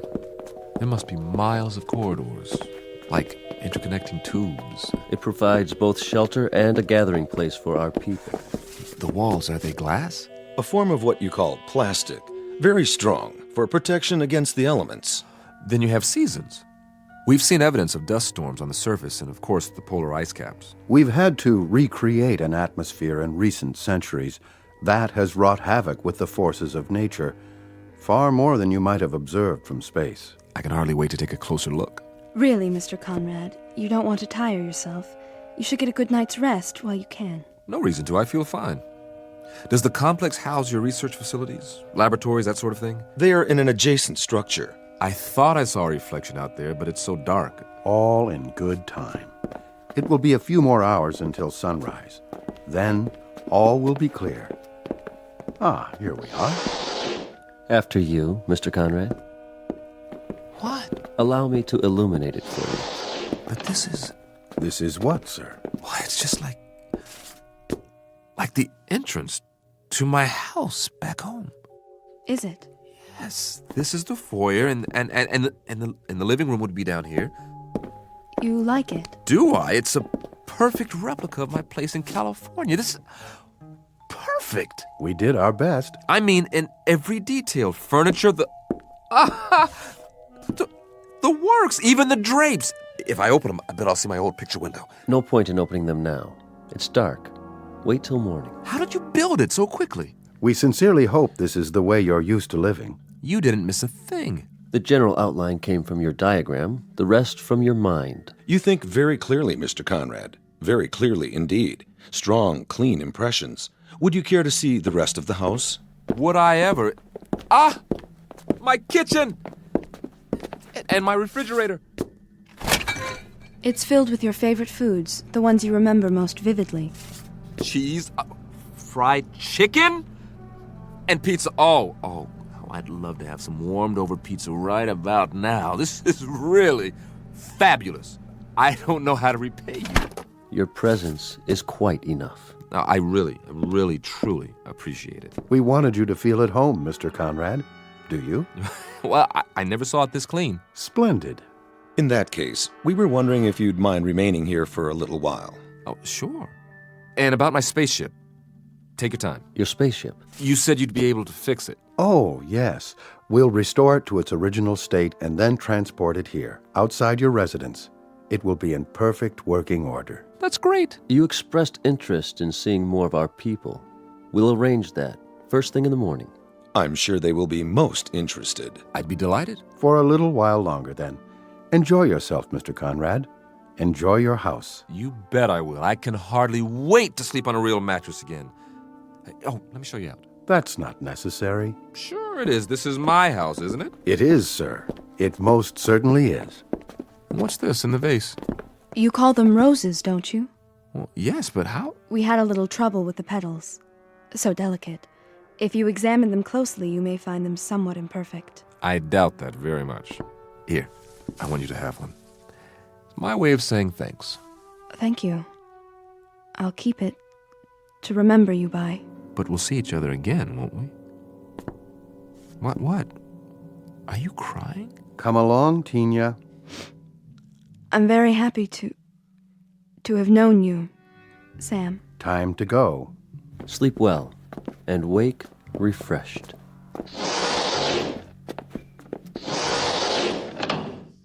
Man, this is too much. Wonder if there's some more of that scotch in here. Yes! Well, all I can say is if this is an illusion, it's one a guy can live with. This is the best scotch I've ever tasted. I think I'll just sit down here, put my feet up. This is the greatest. Absolutely the greatest.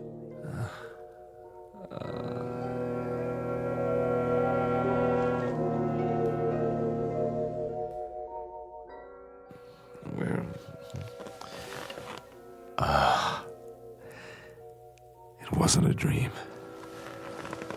I really am here, after all.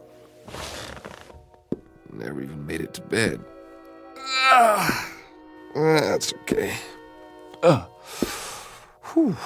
Slept like a baby. Must be morning by now. Well, let's take a look out of my famous picture window and see what morning's like on Mars. Oh, you look at that. Red sand. Red hills. Ooh, oh, wow. They made the window so it retracts automatically.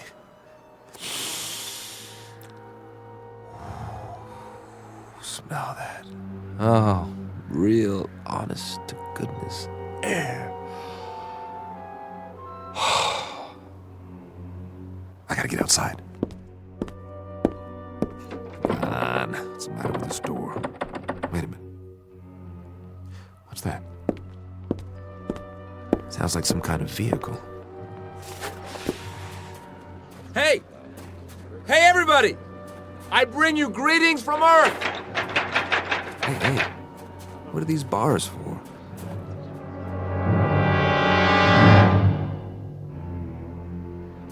Everyone, please exit through the rear of the tram. Over here!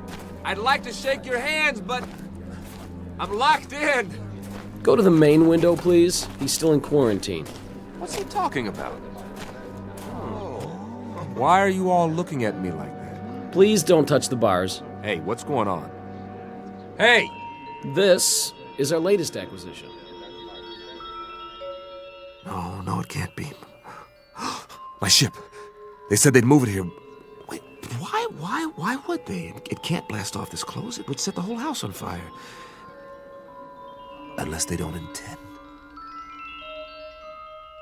Isn't he unusual? Careful, children. Can it talk? Yes, on an elementary level, a very limited vocabulary, of course.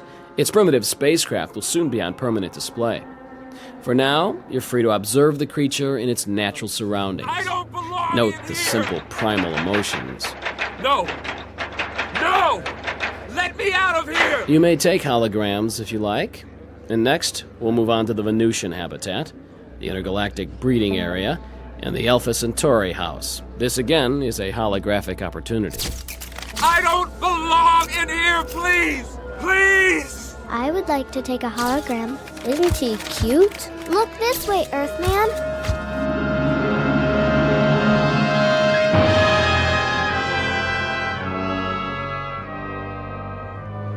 You were right, Marcus. You were right. People, they are the same. No matter where you go, they are always the same. It's a zoo. A zoo. A zoo!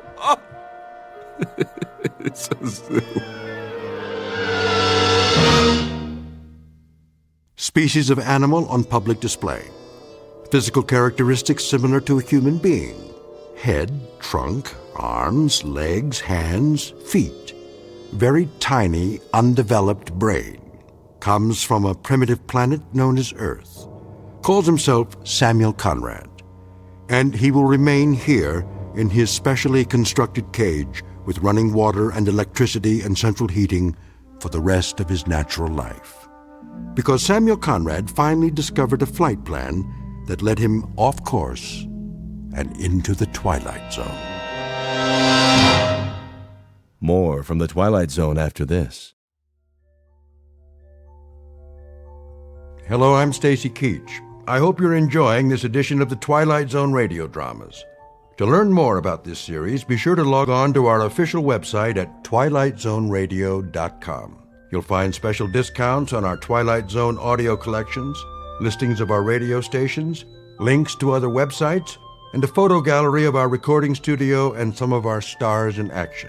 Plus ways to contact us with questions or comments about the show. And for a limited time, when you log on to twilightzoneradio.com, you can send in for a free CD of the show. So be sure to visit us at twilightzoneradio.com.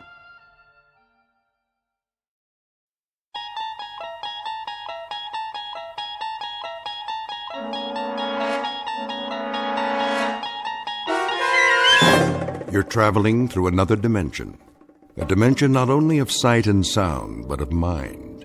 A journey into a wondrous land whose boundaries are those of imagination. Your next stop, the Twilight Zone.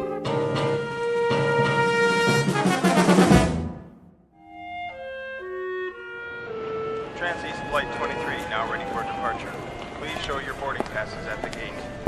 Ross? Morning, Stern. Gonna be a cold one. Oh, yeah. Ice on the wings all day. Got your long johns on? You bet. I don't believe it. What? Where'd you get the fancy hat? Not this. The wife bought it for me. Fur line and everything. Pretty nice, eh? Keep your brain from freezing. Yeah, you wish you had one. Nah, I already got a brain. Very funny. Flight 107 now on approach, landing in approximately 10 minutes. Flight 107 arriving on schedule at Gate 2. Time to go to work. As soon as I get me some coffee. Stern, Yeah? you and Ross get out there. We're going, boss. On the airfield, now. What's the big rush? Flight 107, What about it? on the radar. Repeat, will ya? You're breaking up. Lost radio contact.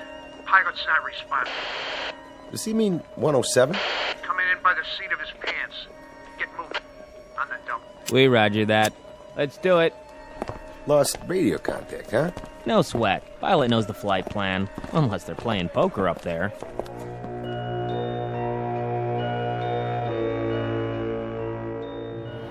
Here she comes. Lined up perfect. Wait a minute. That's not 107. It's gotta be. Yeah, but she looks different. Different how? Smaller, maybe. Yeah, right. Wipe your glasses. Get 23 off the runway. Keep it clear. Stern, walk her back to the gate. You got it. Uh-oh, there ain't time. 107's dropping fast. Well, get out there. Signal her in. My God, it's a prop plane. Is that DC-3?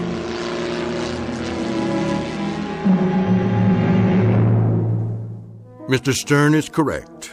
What is about to touch down is a DC-3, despite the loss of radio contact, not an eventful arrival, which is no surprise.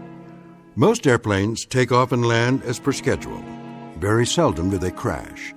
But all airplanes can be counted on to do one or the other. It is only on rare occasions that this workhorse hasn't reached its destination at the appointed time. Others like it have flown millions of miles with millions of satisfied passengers. We offer a rather detailed introduction because this DC-3 doesn't belong here. It is an anachronism.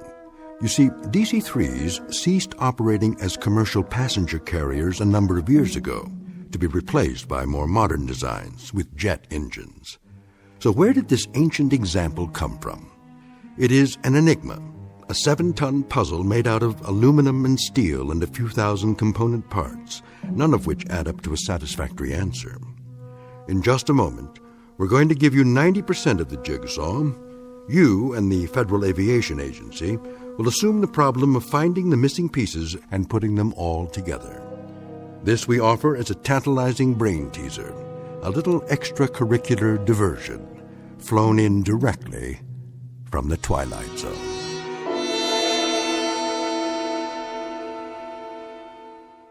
And now, The Twilight Zone and our story, The Arrival, starring Blair Underwood, with Stacy Keach as your narrator.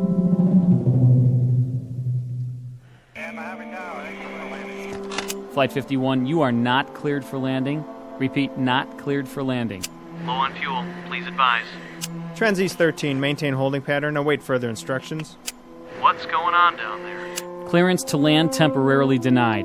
Tower, I see an aircraft off starboard at 3,000 feet. Can you identify? Stay above it. Continue circling. I have 250 passengers on board. Will someone please tell me what is going on? Flight 107's on approach. Here it is on the screen. So? You have her flight plan? You've lost radio contact. She's not responding. Then give her plenty of room. Keep scanning all frequencies. I've done that, sir. The pilot can't hear us. Or he's passed out. Do you have a visual? Not yet. She's dropping fast. Lined up and coming in. She almost clipped a 737. And he says... Well? He says it's not a Trans-East plane. What? The pilot says it's... Look out the window. Let me see what kind of... That's not Flight 107. What the? Must be from an air show. I don't believe it. Neither do I. What the heck is that? That, son, is a DC-3. Here it comes. He's gonna make it. Oh, you better. She's down. Perfect 3 points. Tell the trucks to back off. We don't need them. Look at that, right on the mark. Get the ramp in place. We don't have a ramp to fit that. Use the ladder. Over here. I got it. Hold it steady. Right. Okay, you can open up. What are they doing in there? I better give him a hand. Watch your step. Hey, inside, let's go. How about it? You need a can opener? Hey, are they asleep or what? Must be dead. Hello, DC-3. Use the manual latch. It's a real antique. That's no antique. It's as shiny as the day it was made. Let me off this cart. Huh? I don't see any crew, sir. Ross, get the cargo hold open. Right. Go on in, Stern. Yes, sir.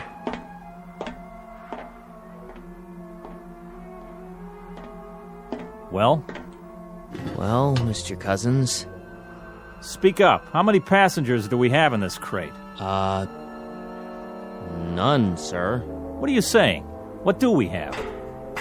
That's just it, sir. We don't have anything. Hey, Cousins, you better come over here. What's the matter? There's no baggage in the hold. Not so much as a piece of paper. I'm calling Bankston. Somebody get the airport police. Whatever's going on. Stern, how are the crew? I couldn't say, sir. Talk sense, man. Nothing. No passengers. No pilot. No co-pilot. The entire plane is absolutely empty.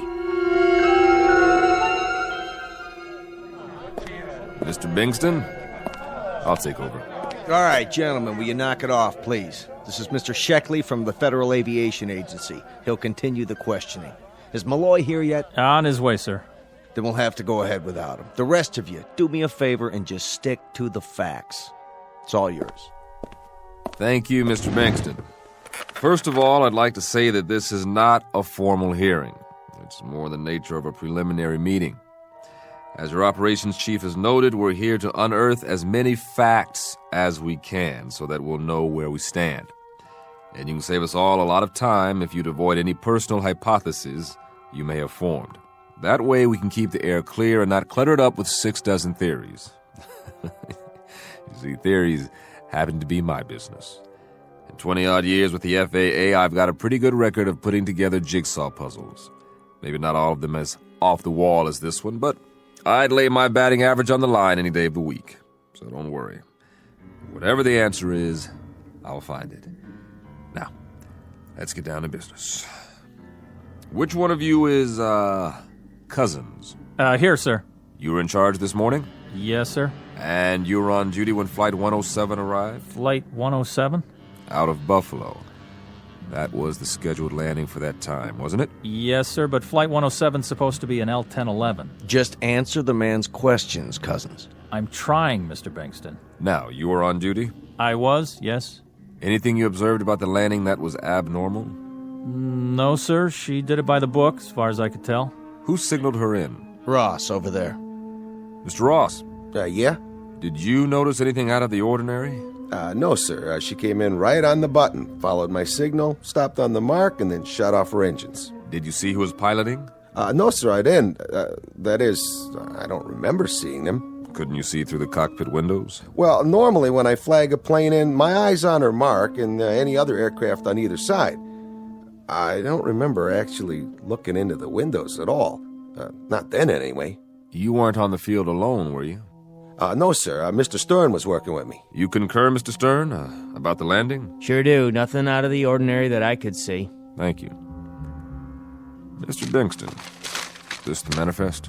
That looks like it. And is this the flight plan? Yes, it appears to be. Did the dispatcher from Buffalo get here? Yes, sir. Good. You want to take a look at this? Yes, that's the flight plan. You saw the pilot sign this? I was at his elbow, sir, this morning at 11:12 a.m. The pilot was Captain William J. Slocum. That's right. And the co-pilot, John O'Brien. That was the first officer's name? Yes, sir. You knew both of them? Yes. Did you see them board the aircraft? Well, not exactly, sir. I saw them leave the dispatch office and head toward the field. But to the best of your knowledge, they were the crew of Flight 107 when it took off from Buffalo at 11:30 this morning? To the best of my knowledge, but it wasn't a DC-3, that's for sure. Slocum, O'Brien. They're good pilots, both of them. Sober, reliable, and... I'm not casting any stones, Mr. Bingston. It's just that the names seem familiar. I'm not sure from where. It'll come to me. Now, who was on duty in the control tower? That's me, sir. You had radio communication during the approach? Yes, sir. And then for the landing? She contacted us over the outer marker, and I gave her clearance. Now, the way I figure it... Just answer, don't offer. Well, I was just going to say that when the aircraft checked in over Fulton... Was that a normal checkpoint? Yes, sir. And she checked in right on the money. But the transmission sounded a little funny.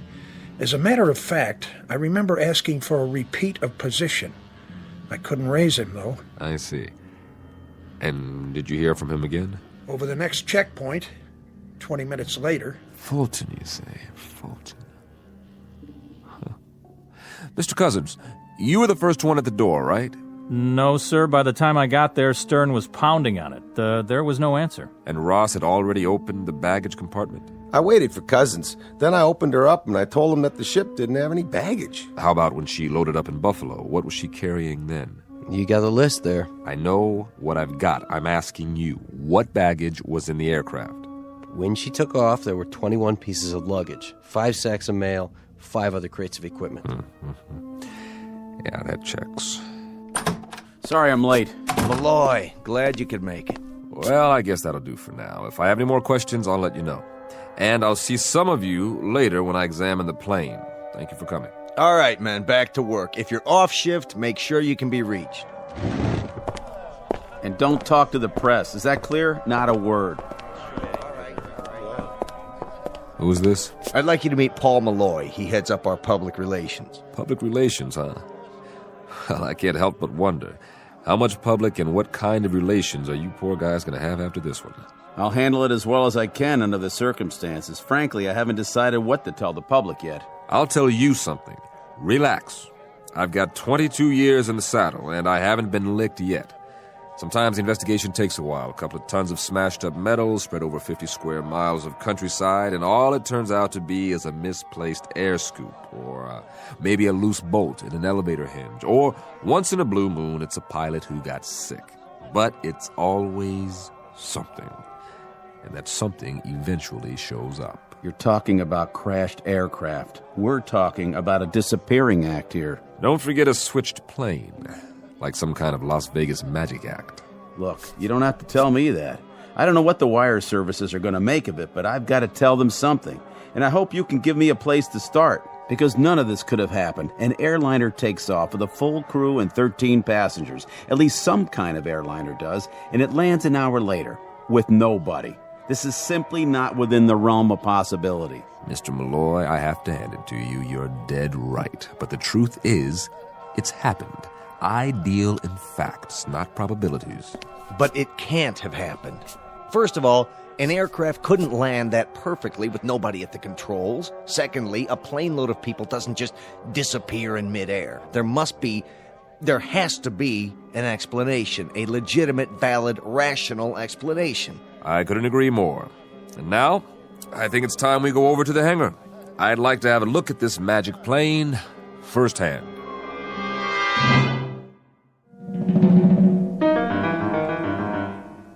Yeah, that should do it. Thanks for showing me around, Mr. Cousins. Before you go, Mr. Ross here wants to tell you what he thinks happened. I don't think that's necessary. No, I'd like to hear it. He was on the scene. What do you have to say, Mr. Ross? Well, the way I see it, there's only one explanation. Just for a gag, these 13 people had parachutes. They kept them in the baggage compartment. That's why there wasn't any luggage. And someplace between here and Buffalo, they jumped out, like D.B. Sweeney. That's brilliant. And what happened to the pilots, Mr. Ross? I suppose that part of it's elementary. Maybe they hid in the restroom, then sneaked out of the plane after we left. Oh, please. You're imaginative, Mr. Ross. I'll give you that. What if? What if what, Stern? Nothing. Truth is, it beats me. I'll tell you something else, though. I still feel spooked. Standing here, I felt spooked even worse when I was inside. Just a whole bunch of empty blue seats staring at me. Look, boys, we've been theorizing for 6 solid hours. Now, I'm just a simple-minded vice president in charge of a medium-sized airport. I've got a passel of newsmen hounding me to death, wanting to know what kind of operation we're running up here. Tell them to keep their shirts on. That's what you should be telling them. Or a reasonable facsimile of an explanation. That's what I hired you for, Malloy. Then you better hire me another head and a couple of sets of arms, because I haven't been off the phone all day. I've had every news service, television network, and even a couple of professional mind readers trying to find out what's the great big mystery we're keeping under wraps. You know how long I can sit on this, Bankston? Maybe another 15 minutes. Then it's going to break open with a bang, and we're going to stand here with rotten eggs all over our faces while Mr. Sheckley's FAA takes our license away from us. Incompetence, mental instability, you name it, and you can have it. This passenger manifest, What about it? You've checked out every name? I have not. That's all I need now, to have a small army of relatives from upstate New York clutching at my lapels and asking for a definitive statement as to where their loved ones are. How many calls have you had? None so far. You mean to say you haven't had any inquiries yet? Not a single one? It is strange, isn't it?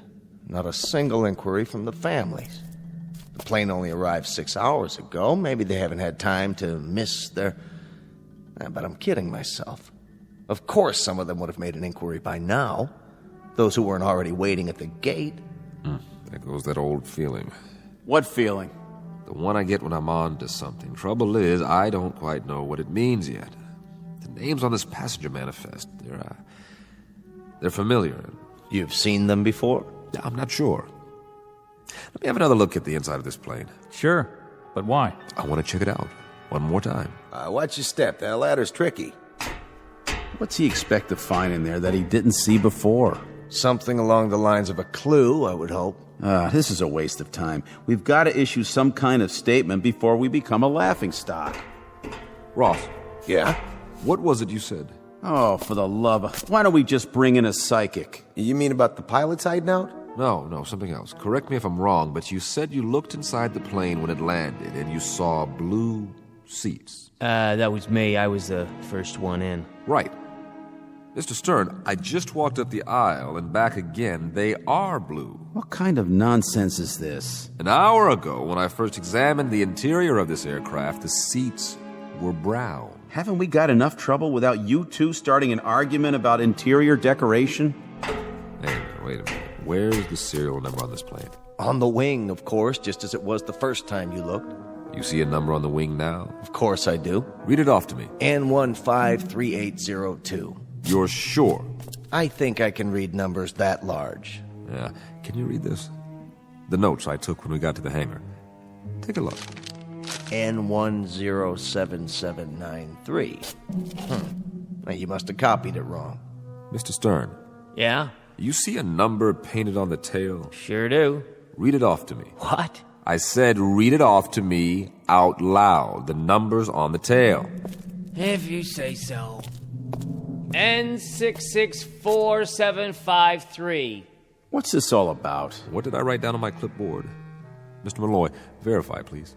N107793, the same as Bankston said. I don't see what... Care to read it again? What are you trying to prove? That we're going off our rockers now? Seeing different numbers? That's always where the numbers are on a DC-3, the wing and the tail. When I started in this business, there were quite a few of them still flying. The first one was built in 1935, December 17th to be exact, the anniversary of the Wright brothers. There were hundreds made, and they kept flying for decades. I don't see what... A real workhorse, this plane. In the Second World War, more than 10,000 were ordered by the military. They called them C-47s. Eisenhower once said there were 4 inventions that won the war: the Jeep, the bazooka, the A-bomb, and the C-47. A few are still operating. It's a design you can trust, as solid as they come. All very enlightening, but if you don't mind, I have a press release to get out. Hold on, Mr. Malloy. You wouldn't want to miss this. What? Gentlemen, I believe I've finally come up with a theory that fits the facts. Unfortunately, there's only one way I can prove or disprove it. Why, unfortunately? Do you have someone who knows how to start this plane? Certainly, any one of my mechanics, but I... Would you call him over? Now. Bingston. Miller! Sir? Get over here. I don't see what this... With any luck, we'll all see one way or another. I'm sorry to say that what I'm about to do places me in considerable jeopardy. I hope I'm right. If I'm not, please make sure my wife is notified, will you, Bingston? Mr. Miller. Yes? I want you to climb into the cockpit. Sir? Then, on my signal, start one of the engines. If you say so. For what possible reason? I'll assume full responsibility. Now, everyone stand as far back as you can. If I'm right, you're about to see something you never imagined possible. And if you're wrong? Then you'll see something none of you will ever forget. Before you begin this experiment of yours, I think we deserve some sort of explanation. All right. Is everyone here familiar with DC-3s? Why, of course we are. It was the plane that made commercial air travel possible. Correct. And your mechanics, your personnel, they've all seen them, worked on them? Your point is? Just this. What do you know about the power of suggestion? What are you driving at, Mr. Sheckley? Suggestion on a large scale involving everyone here and on the airport staff. Now, call it mass hallucination, group hypnosis, whatever you want. But I think that's what we're dealing with now. I thought you deal only in facts. I do, including facts, not in evidence. Look at the situation. An L-1011 takes off from Buffalo. Somewhere along the flight path, the aircraft loses radio contact. Now, maybe it goes down in an out-of-the-way area. We don't know yet. But you were expecting it to land here. And at the appointed time, someone sees or thinks he sees a blip on the radar. And then, with everybody watching the sky, someone else thinks he spots a silver glint coming in. Only from his angle, it looks sort of like a DC-3. The next thing you know, he's spreading the word. There's your power of suggestion working full force. Bottom line is, everyone has a little hypnosis performed on him without even knowing it.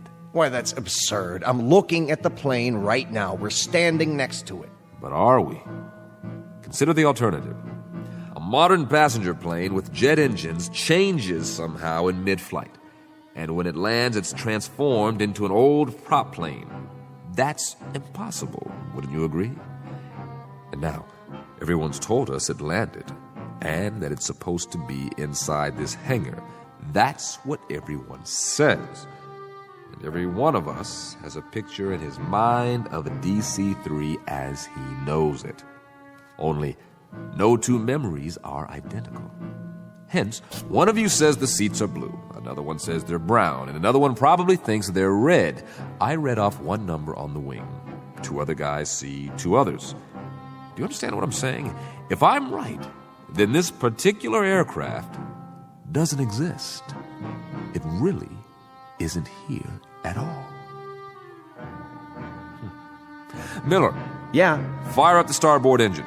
Mr. Bankston. Go ahead. Mr. Sheckley seems to be in charge. Yes, sir.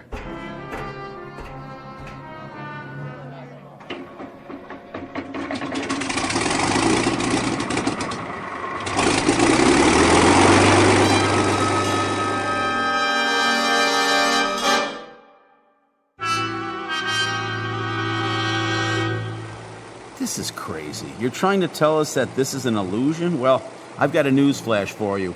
It's as real as I am. You can feel it. You can touch it. In that case, one of two things will happen. Either I'm about to prove to you that you're wrong, or I'm wrong.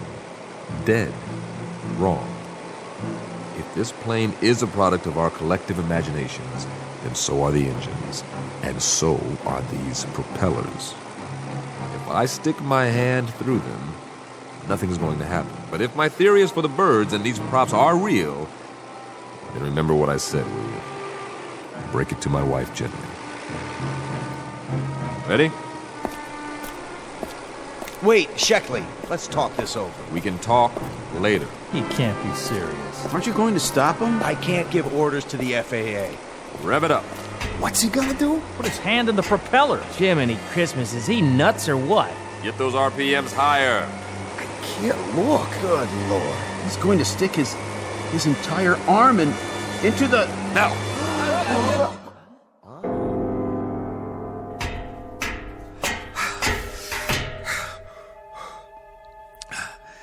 You see, gentlemen,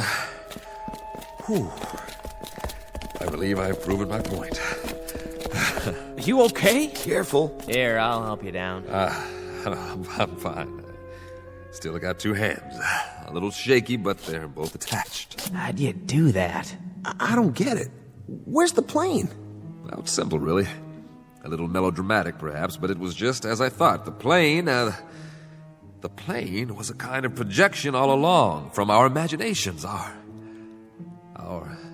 subconscious minds. You might say we believed it into existence. I could have sworn that... Yes, you could have. And why not? You've seen DC-3s before? Plenty of them, but... So, when everybody told you one was here, you saw it. Clear as can be. We all did. Now, if you don't mind, I think I'd like some fresh air. What'd it feel like? Like nothing at all, because that's what was there. Nothing.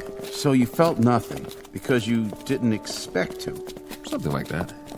But you expected to see us, so you still can? Just like the world outside this hangar. That's plenty real for me. Well, it's reassuring to know that my airport still exists. You don't need to stay with me, fellas. I can handle it from here. What are you going to write in your report? I'll think of something. I only hope it doesn't get me thrown into this booby hatch. We'll go back to my office and work out a statement. Mr. Cousins? Yes, sir? Take a walk through operations. Don't talk about what just happened. If anyone mentions a DC-3, laugh it off. Right. Deny. Will do, sir. Good man. No, I have a first-rate staff. You're referring to one man specifically? Your second in command. What's his name? I don't know who you mean. I have it here. Cousins. You spoke to Cousins? He was very cooperative.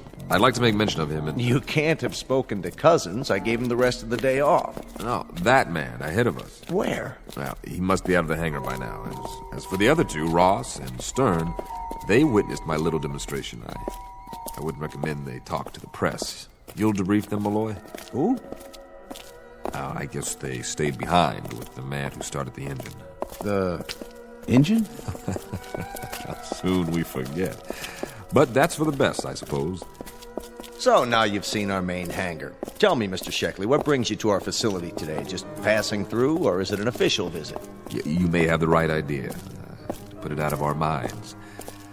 But there is one small matter. The FAA, if I can work out a version that jives with Mr. Malloy's. Malloy, did you say? Well, he's right over... Where? The one who was walking next to you. I don't see anyone. What is this? Some kind of disappearing act? Malloy from PR. I'm Sheckley. Got it? And you're... Bingston.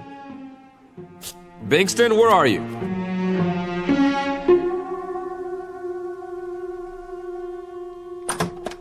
May I help you? Where's Bingston? Mr. Bankston's in his office, but you can't go in without... What? Bingston, what happened to you? What happened to everybody? And you would be... Don't give me that. Oh, yes. Sheckley, isn't it? From the FAA. I think I remember you. We've met before. Is this a gag? Have a seat. Is there a problem? Problem? Are you kidding? One minute there's a hangar full of men and an aircraft, and the next minute I prove that not only doesn't the aircraft exist, but... I don't follow. What doesn't exist? But that all of the rest of it, all of you... Are you sick, Sheckley, or drunk? You don't look very good. Sit down, man. Where's Malloy? Still in his office, I presume. Then you'd better call him in here. He's got a few things to answer to, just like the rest of you. Kimberly. Sorry about that man, sir. Should I call security? That won't be necessary. Ask Malloy to come to my office, will you, if he hasn't gone home for the night? Yes, sir. We've had a busy day here, Mr. Sheckley, but my PR man handled it admirably. The evening paper just arrived. Let me see that. Lovely Hollywood star Penny Jackson arrived from Buffalo this morning on tour to promote her latest film. What is this? Malloy coordinated everything. Photographers, reporters. Quite a scene we had here. I was just on my way out. Who's this? Who am I? What is this? How could they have taken this picture? The flight from Buffalo this morning. How could they say it landed when... When what? You know this guy? Mr. Sheckley, this is Paul Malloy, our public relations man. I know who he is. What in God's name is going on here? Maybe you better tell us. What's so odd about a picture on the front page of the local paper? What's so odd? That has to be Flight 107, Bingston. Didn't that flight arrive this morning with nobody on it? No crew, no passengers, no baggage? No, Mr. Sheckley. Flight 107 landed on schedule. You mean to stand there and tell me you are not missing an aircraft? That's exactly what he's telling you, mister. We're not missing Trans-East 107 or any other flight. How could that be? You never missed Flight 107. That's right. At least not recently. You of all people should know that, Sheckley. Know what? You're confusing the two. I remember now. That's why you looked familiar to me when you walked in. You were the examiner on the other one. What other one? We've had one flight lost in some 20-odd years. Just one. Flight 107. Right. But, Mr. Sheckley, that must be 17, 18 years ago. Flight 107 out of Buffalo. Out of Buffalo. An old DC-3, but like I said, it was a long, long time ago. What's all this about? What happened to her? Lost in a fog and never found.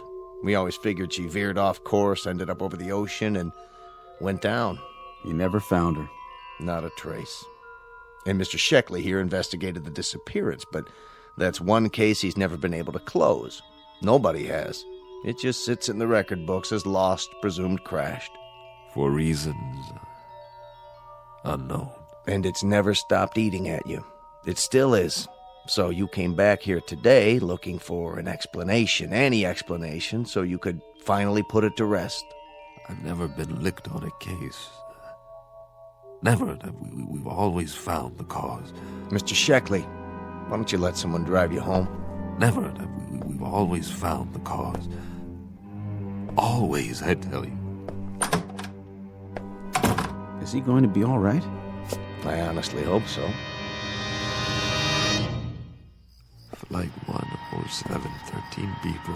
Pilot William J. Slocum, co-pilot John O'Brien. I never forgot your names.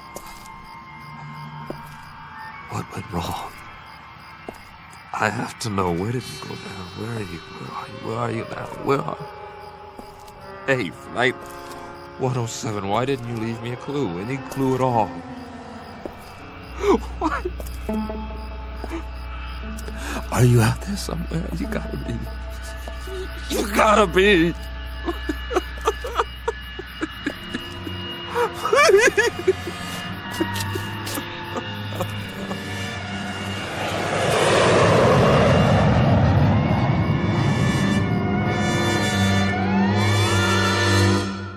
For those in need of an explanation, there's always the obvious one. Simply that of a man with an Achilles heel. A mystery that once landed in his life and robbed him of his peace.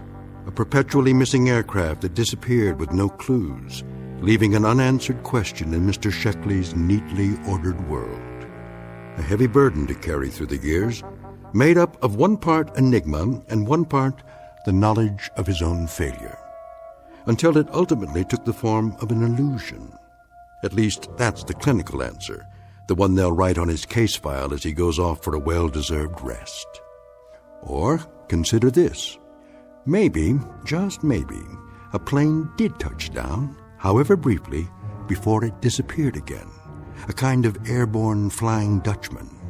A ghost ship lost in a fog-shrouded night, on a flight that never ends.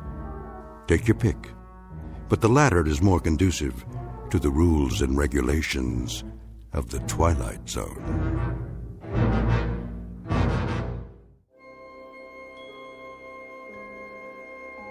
Hi, this is Carl Amari, producer of the Twilight Zone Radio Dramas. I'd like to take a moment to tell you about our official website at twilightzoneradio.com, where you'll get the latest news and information on these Twilight Zone radio dramas. Plus, at twilightzoneradio.com, you can digitally download 3 free episodes or any of our episodes for only $1.95 each. In this age of ever-changing technology, we've decided to make these episodes instantly available to you by making the Twilight Zone radio dramas a digital download-only series. This means that this series will no longer be offered on CD. The CD collections at our website are now being offered while supplies last at buy one, get one free. So be sure to get your favorites before they're sold out. Be sure to visit us often, and I'll see you in the zone.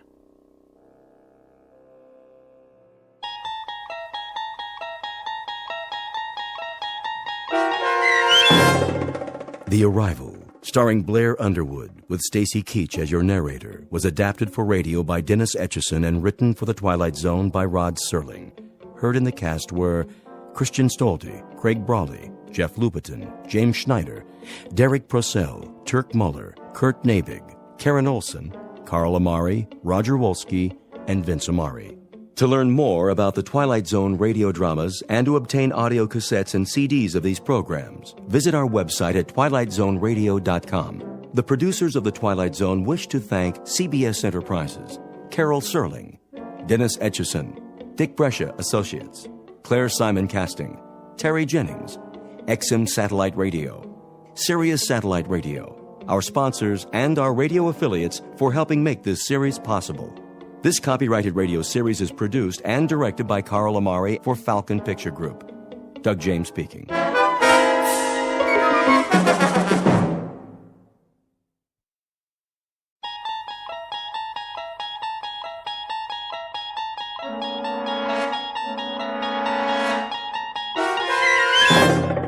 You're traveling through another dimension.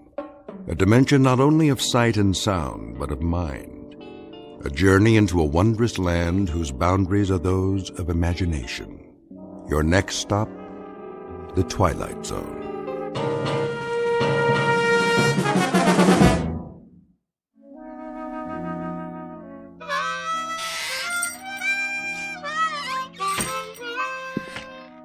Oh, hi there, Pete. Didn't hear you come in. Why don't you join us? Set a spell. That's all right. I wouldn't want to interrupt you. Well, all right then. Where was I? General Pershing. Oh, yeah. So I said to Jack Pershing, General, I said, there ain't going to be no artillery support. They're dug in too deep. When was this now? First World War, of course. The Great War, we called it. Yes, sir. So I says to General Pershing, Jack, what we got to do is we got to enfilade. Know what I mean? Do what? Enfilade 'em. That's what we're going to do. Ha ha! Enfilade 'em to beat the band. Frisby, when are you going to put that mouth organ of yours out of its misery? How's that? Or at least learn how to play it. Helps me relax. Well, sir, old Blackjack knew who he was dealing with. And that was? They didn't call me old Enfilade Frisby for nothing. Horseradish? Huh? Where do you keep the horseradish, Frisby? Right where it always was, Pete. Third shelf down. Down where? On your left there, next to the pickles. You got catsup? Underneath the cash register, behind the beans. What's your hurry? Come on over. I got another chair. No thanks. I'll put a new log in the stove. If it's all the same to you, Frisby, I'll just collect my goods and get on home while it's still daylight. Suit yourself. Oh, well, where was I? Oh, yeah.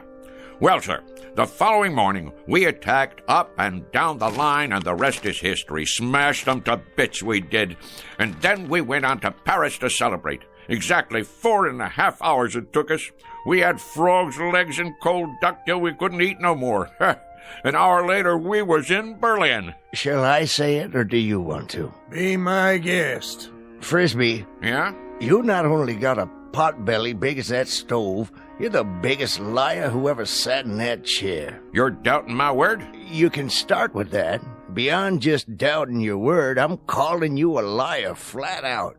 How can you go from Paris to Berlin in 1 hour? Find the radishes, Pete? Yep. What about celery? All out. Getting some fresh ones in the morning. We're waiting, Frisby. How do you go from Paris to Berlin in 1 hour? Oh, hold your horses now. I'm coming to that. It's what made the whole operation so fantastic. I was doing some reconnoitering, and I found me a back route. That's very interesting, Frisby, except last week you sat right there, big as life, and told us you were in the Balloon Corps. You sure did. And that over the Battle of Marne, you shot down 3 German Fokkers with a pistol and personally directed the artillery so the Marines could win. Oh, I did that too. Only it was a year later. It was, let's see now, April of 1917. That's it. I heard enough. More than enough. I'm getting out of here. Well, now you might want to give that some thought, boys. Looks like rain to me. Rain? Sure enough, gonna be some rain. Tell by the clouds. You can always tell by the clouds, you know. Take that big job up on the hill. That there is a stratocumulus opacus. Anything you say, Frisby. You fellas know anything about meteorology? Don't get him started. Well, what do you know? Looks like I got me a customer. carload full of them. Better get out there and pump some gas before they change their minds. Oh, now ain't no reason to hurry. Them clouds, for instance, they like to take their time. So do I. It's the way Mother Nature made things. Why, did I ever tell you about...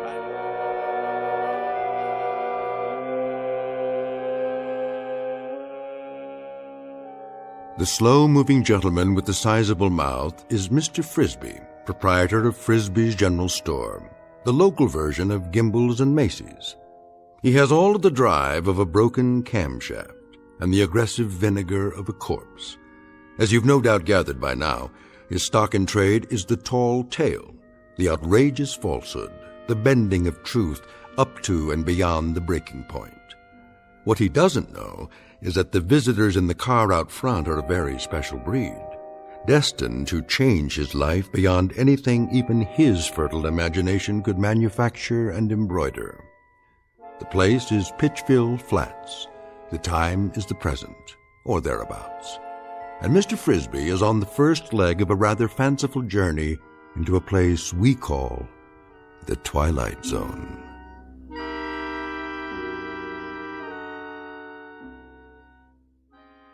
And now, The Twilight Zone, and our story, Hocus Pocus and Frisby, starring Shelley Berman, with Stacy Keach as your narrator.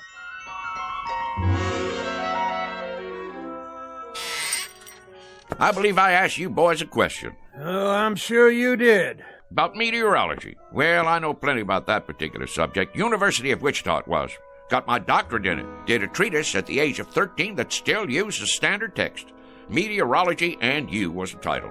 Talk was, it was the most scholarly treatise on the subject in the history of the field. My colleagues used to refer to me as Cumulus Frisby. Cumulus Frisby? Frisby's a meteorologist. I'm Vice President of the United States. Well, what do you say, Mr. VP? Better get out there, Cumulus. I'm coming. All finished, Frisby. You want to add it up? You do it, Pete. There's a pencil and paper right on the counter there. I could do it in my head for you, but it's been kind of a long day. I'm a little pooped out. 1 bottle of catsup, horseradish. Ever tell you about the time I gave a demonstration, me against the computer machines? 13 of them, lined up in an auditorium. 133 columns of figures, 8 digits apiece, and no pencil and paper, mind you, all in the head. Well, sir, people came from miles around. What happened, Frisby? I thought no one would ever ask. 4 of the machines broke down from overwork. Not you, of course. 2 come up with incorrect answers, and I beat them all by 21 seconds. Ha ha. That does it for me. I simply can't take no more, Frisby, I gotta tell you. Can't take what? I wouldn't mind if you was a bright liar. I mean, if there was some logic to it, but daggone, the way you tell it, well, you'd have to be 100 different people living in 200 different places in 12 different periods of American history. Hallelujah and amen. Shucks. What are they in such an all-fired hurry for? Time to do some work, Frisby. You got customers. You just said a dirty word. Only thing that works in Frisby's whole body is his mouth. All right. Keep your britches on.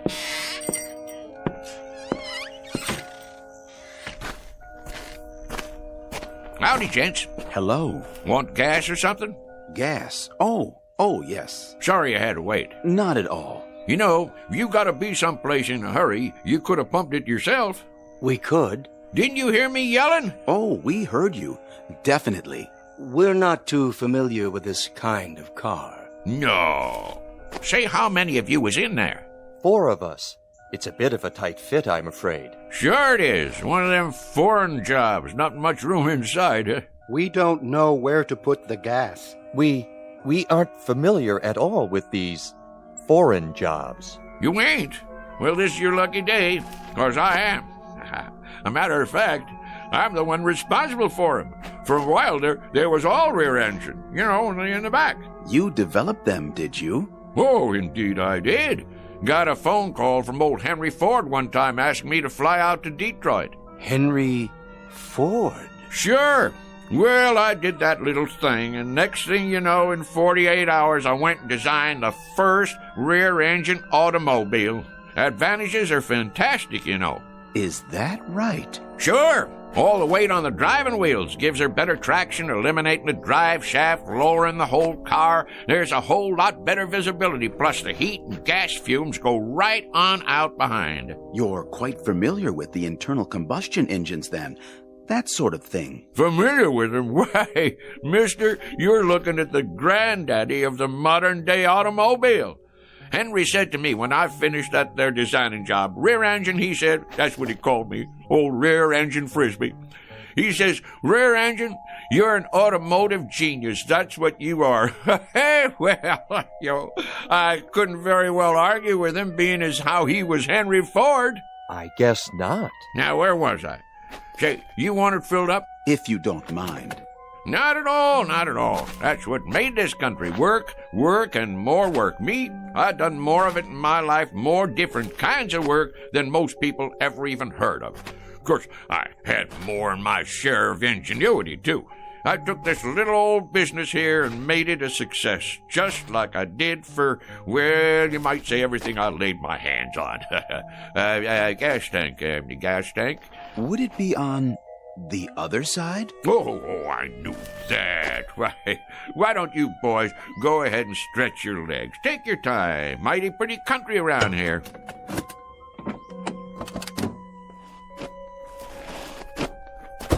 Yes, pretty. Of course, it wasn't very pretty when I moved in. First thing I did was plant all these trees, hundreds of them. I had to import them from my old friend Luther Burbank.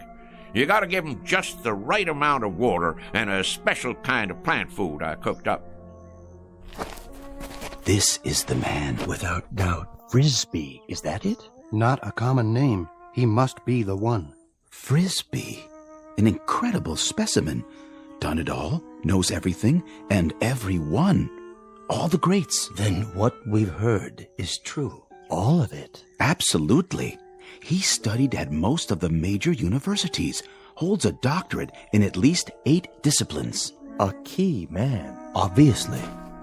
Water and oil okay? I believe they are, but I'd feel better if you checked them. Might as well, as long as I'm out here. I'll just open the hood and let me see now.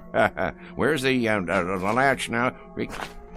In the front, maybe. Front? Where? Oh, no, what am I thinking? In back? Of course, where the engine is. Engine. You're a big help, Mr. Frisby. You don't know how much we value your personal attention. Oh, that's okay, boys. Look here. Ain't that something? They got the dipstick and all hidden away so's nobody can go messing with them. But I can see from here that they're just fine. They're just fine. And yep, they're fine and dandy. Well, that ought to do it. How much do we owe you? Looks like $5 and a couple of cents. Make it 5 even. Did you bring a supply of local currency? Right here. Which one? Will this do? This here's $20. That what it is? Yes, of course. 20. I think I got some change. Change? In my pocket. Hold on now. Did we give you enough? Oh, sure, but you got 3 5s coming back. That's not necessary, Mr. Frisby. You keep it. Huh? For your trouble. We have no need of it. Well, that's mighty decent of you. You folks from around here? No, we're from quite a ways off. Well, if you're planning to drive a spell, I'd check in someplace first if I was you. And why is that? Those are dangerous-looking clouds. Dangerous? Yes, sir. We're going to have some rain shortly. You can tell when it's going to rain? Rain? Mister, I can tell when the humidity drops 0.5%. I can predict fog, smog, hail, sleet, snow, dew, and freezing 24 hours before it happens. Really? Well, I was working on a perpetual motion machine in Sioux City, Iowa, back in 1921, when I got a call from President Harding. He was begging me to fly to Washington, D.C. and help him set up their meteorology department. Is that a fact? Not only is it a fact, but I'm giving it to you oversimplified, kinda.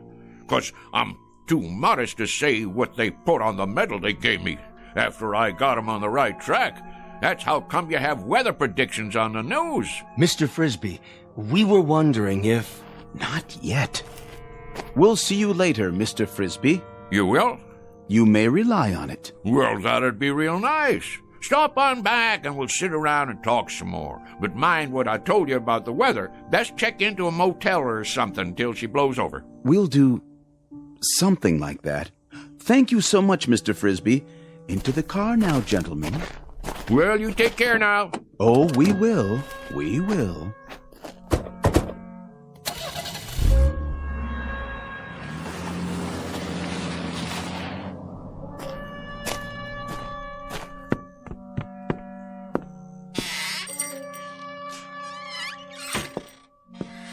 Odd fellers.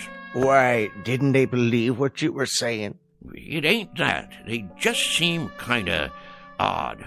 Wearing suits like business fellows from the city. Handed me a $20 bill like they didn't know what it was. Well, how come you didn't tell them you was Andrew Jackson and that was your picture on it? That's one of the few things I ain't heard them claim. Wait around here long enough and you will. Well, we'll see you tomorrow, Frisby. Yep, see you tomorrow. Sure enough, boys. I'll be here. Same as always.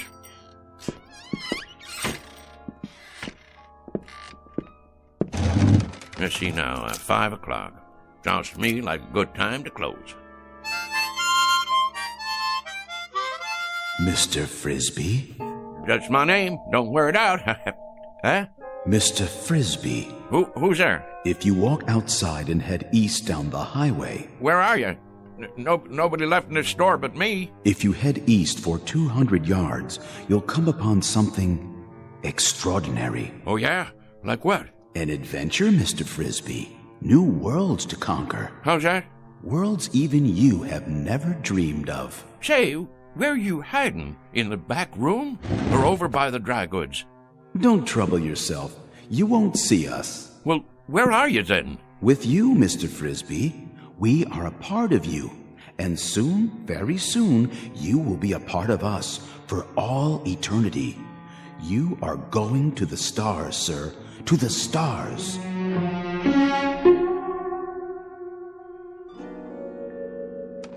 What do you mean, the stars?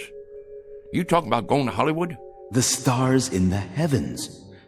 You're not afraid, are you? Afraid? Me? Stonewall Frisby? Dwight David Eisenhower said to me back when I got onto the very first landing craft on D-Day, Stoney, he says to me, Stoney, you lead the invasion. There'll be mines, German E-boats, Stuka dive bombers, and artillery up against you, but you can do it. Well, like I says, I guess if you really want me to. An exceptional record, Mr. Frisby, but our time grows short. Will you accept this last greatest adventure? You mean go walking outside? It's not far. Just beyond the first grove of trees. Afraid I can't take you up on that, seeing as how it's gonna rain. Then you are frightened. We had thought you'd be the one man willing to take almost any risk. That may be, but who, may I ask, is telling me all this? If you'll walk on down the road, as I suggested, you'll find out. Well, rain or no rain, I never was one to turn down a little excitement. Who'd you say you was? Your questions will be answered soon enough. Well, all right then. Just let me lock up. That won't be necessary. Why not? Because, Mr. Frisby, you won't be coming back.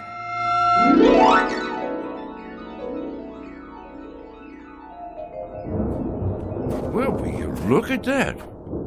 I sure was right. Gonna be a big old storm tonight. Hurry, Mr. Frisby. I'm coming. Don't get your long johns in a twist. Straight ahead. We're waiting for you. Where? Look to your right. I don't see... Wait a minute. What the heck? Oh, I get it. Some kind of movie prop, right? What you doing? Making one of them science fiction movies out here? Dang if it don't look like one of them flying saucers. That's exactly what it is. You may come inside. Now, how am I going to do that? You got it made to look like there ain't no doors or windows. Very well. In the interest of time, I suppose we can give you a slight assist at this point. Hey. Hold on, Mr. Frisby. Whoa, Nellie. How'd you do that? Teleportation, Mr. Frisby, but I'm sure you know all about it. Well, what do you know? You got a nice setup in here. I'll give you that. What's underneath all that aluminum paint? Wood frame or drywall? I assure you, it's all quite authentic. Impressed? Me? Impressed? With this rinky-dink set? Why, shucks, it looks like a flea on a doll compared to the one I designed for the United States Space Agency. Oh, we didn't know they had flying saucers yet.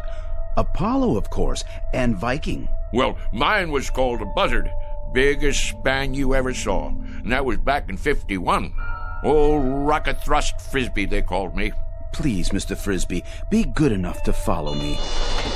Well, don't this take all? How do you do, Mr. Frisby? Welcome, Mr. Frisby. How do you... So this is part of that movie prop. That's it, ain't it? Some kind of Hollywood thing. Advertising a flying saucer picture, huh? In a word, Mr. Frisby, no.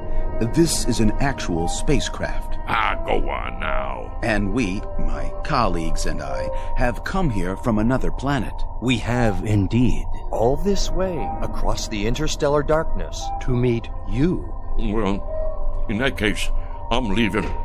Correction, Mr. Frisby. You are staying. Wait, let me loose. I can't even wiggle my toes. I suggest you stop struggling against the force field and relax. After all, you're going to be here a while. A very long while in Earth terms. Why not make yourself comfortable while you prepare to meet the others? The others? That's right. The Intergalactic Council.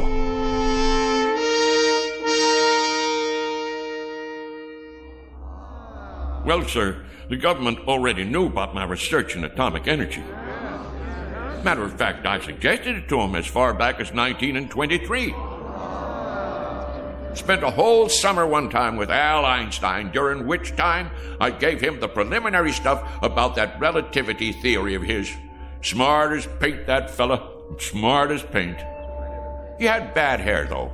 Should have put some Brill cream on it. A little dabble do you. Anyhow, when I got this here call from New Mexico, I had to hightail it over there and show them how to make the bomb.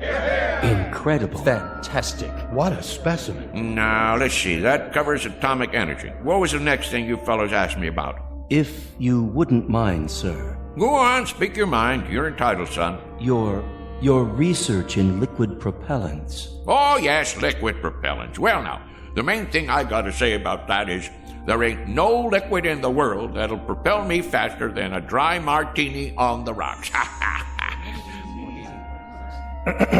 We were referring to liquid propellants as applied to space travel, Mr. Frisby. Oh, them liquid propellants. I get your drift. Yeah, I developed the first ones used by the Air Force in that old whack Corporal rocket, remember? Used to have a model of it out in front of Disneyland. Well, that thing sure could move, thanks to me. Made up a batch of liquid stuff in my cellar.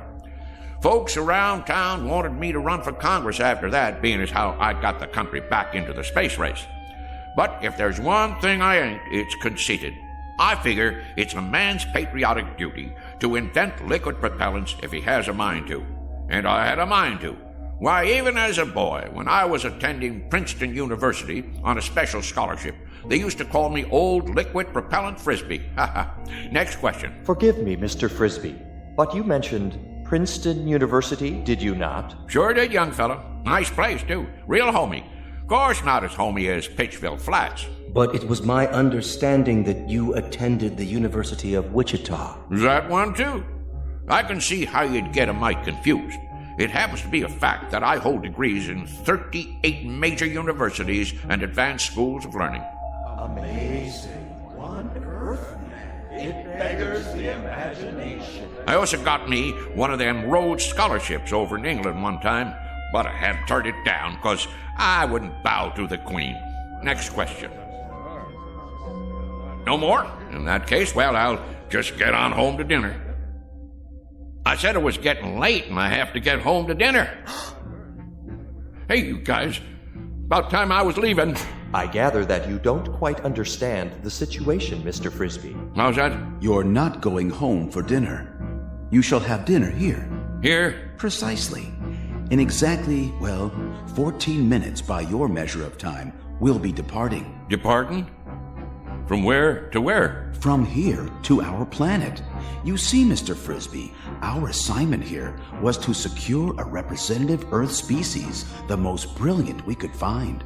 There seems to be no question that your accomplishments are far and away more extensive than any other human beings. Mine? Now, wait a minute. Now, hold on there. You fellas got the wrong idea. Why, I'm just a plain old country boy, a bumpkin. I'm a bumpkin. That's what I am. Just a rube with a big mouth. Come now, Mr. Frisby. You do yourself a terrible injustice. We know all about you and your accomplishments. My accomplishments? Mister, the one accomplishment you fellas didn't pick up on is the fact that I am the gall-darndest liar that ever walked the pike. I spin the longest yarn west of the Rockies, and I'm not talking about exaggerating. I'm talking about lies. I mean lies. Mr. Frisby. Don't you get it? I'm a liar. I ain't got enough truth in me to raise a bump on a bee. There are some terms that have no equivalent in our language. This word, lie, that you mentioned. Dang right, lie. That there is the opposite of the truth.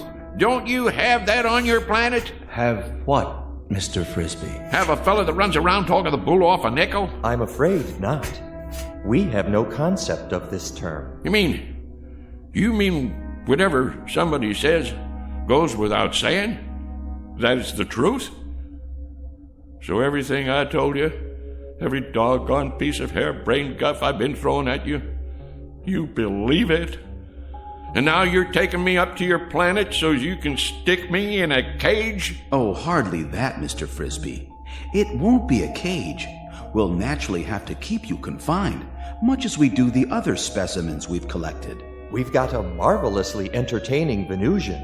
He sings simultaneously in 8 different octaves, and he accompanies himself on percussion with his tail. Now, you listen to me. I'm a bona fide American citizen, and I got my rights. And furthermore... Please contain yourself, Mr. Frisby. Since we'll be departing very shortly, you have your choice of dinner now or later. Perhaps you'd prefer waiting. What is your pleasure? I'll tell you what my pleasure is. My pleasure is to punch you right smack dab on the jaw. What the... Don't be alarmed, Mr. Frisby. That was only a mask, a disguise we use to pass among Earthlings. This is my real face underneath. I hope its appearance doesn't unduly disturb you. Mr. Frisby? Whoa! Mr. Frisby!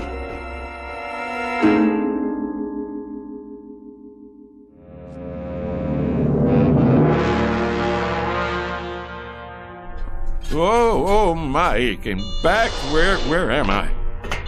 Feeling better, Mr. Frisby? Better than what? I thought I should tell you. We'll be departing in 5 minutes. You still on that kick? Listen to me. I ain't interested in departing anywhere except from you. I never been more than 50 miles outside of Pittsville in my life, and that's the one record I'm right proud of. Curious remark. It does not compute. You took a bump to the head. Lie still. I'd better scan you. Get that thing away from me. It's only a vibrometabolic scanner to detect organic damage. Stay back, I tell you. You're in perfect shape. No spikes in your brainwaves. None whatsoever. Remarkable, I must say, for someone with such active cranial matter. Man, the last time I saw something like you, I'd been 4 days on a corn jug. And even at that, what I thought I saw was a whole lot prettier than you. I'm sorry you find my features distasteful. On our planet, my appearance is considered quite satisfactory. But if you prefer, I could wear another one of those pseudo-faces. This place where you're from, do the girls look like that too? The females? Why do you ask? Because if they do, it's a downright wonder you ain't extinct. Please try to accept my true appearance, Mr. Frisby, much as we have become accustomed to yours. Some effort is required on both sides. Shall we, I believe the customary phrase is, shake on it? Don't point your finger at me. What you got there, a claw? A gesture of friendship, Mr. Frisby. Hands across the galaxy and all that. Well, okay, but don't you go pinching me. You're built hard as a crawfish, I'll say that. Oh, we are indeed, by your standards, which is quite fortunate for us, considering the gravitational pressures on our home planet. You have a match on you? Pardon? For my pipe. Hold on. I gotta light my overalls. What are you doing? Helps me relax. A pinch of Prince. One time a guy come in my store and he says, "You got Prince Albert in a can?" And I says, "No, I already went and let him out." Never mind. You boys wouldn't understand. I'm afraid there's no smoking on the ship. Well, who ever heard of a rule like that? It upsets the negative ion balance. No, I really ain't going. What do you think of that? Well, I suppose if you sit over here, directly under the laminar flow. Kind of chilly. Ooh. Don't you boys have a wood-burning stove at least? Must get mighty close to freezing up there in outer space. What's that? Oh, that? Oh, that's just my old harmonica. Want I should play you a little tune? Oh, please. Please, Mr. Frisby. I've been meaning to give a concert one of these days. Maybe Carnegie Hall or over in Branford. Oh, attention. X10 and X12. I need you here at once. Most beautiful sound there is, huh? They have harmonicas where you guys are from? Well, do they? I ask you a question. Do you have harmonicas up there where you Help! Help! You don't look so good. Kind of green. Whoa, well, let me play some more for you. Ain't nothing like a little tune before dinner. That's what I always say. What's that horrible sound? It's that object. Got to get it away from him before it's too late. Back. It's dangerous. Stay away from it. Save yourselves.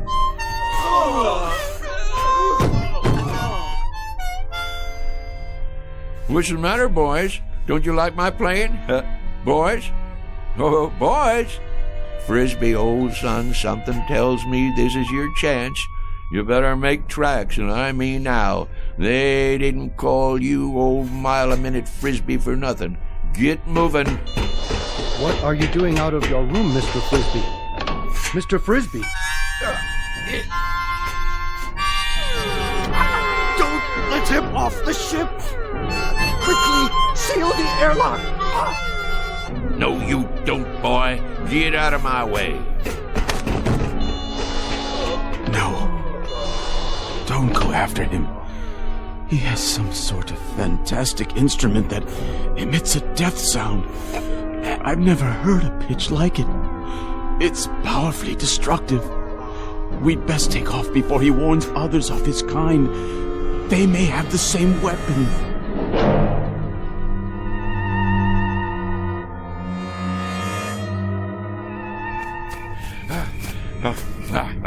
Can't catch this old boy, can you? Go on, get out of here. Get on back where you come from. That's it. Scat.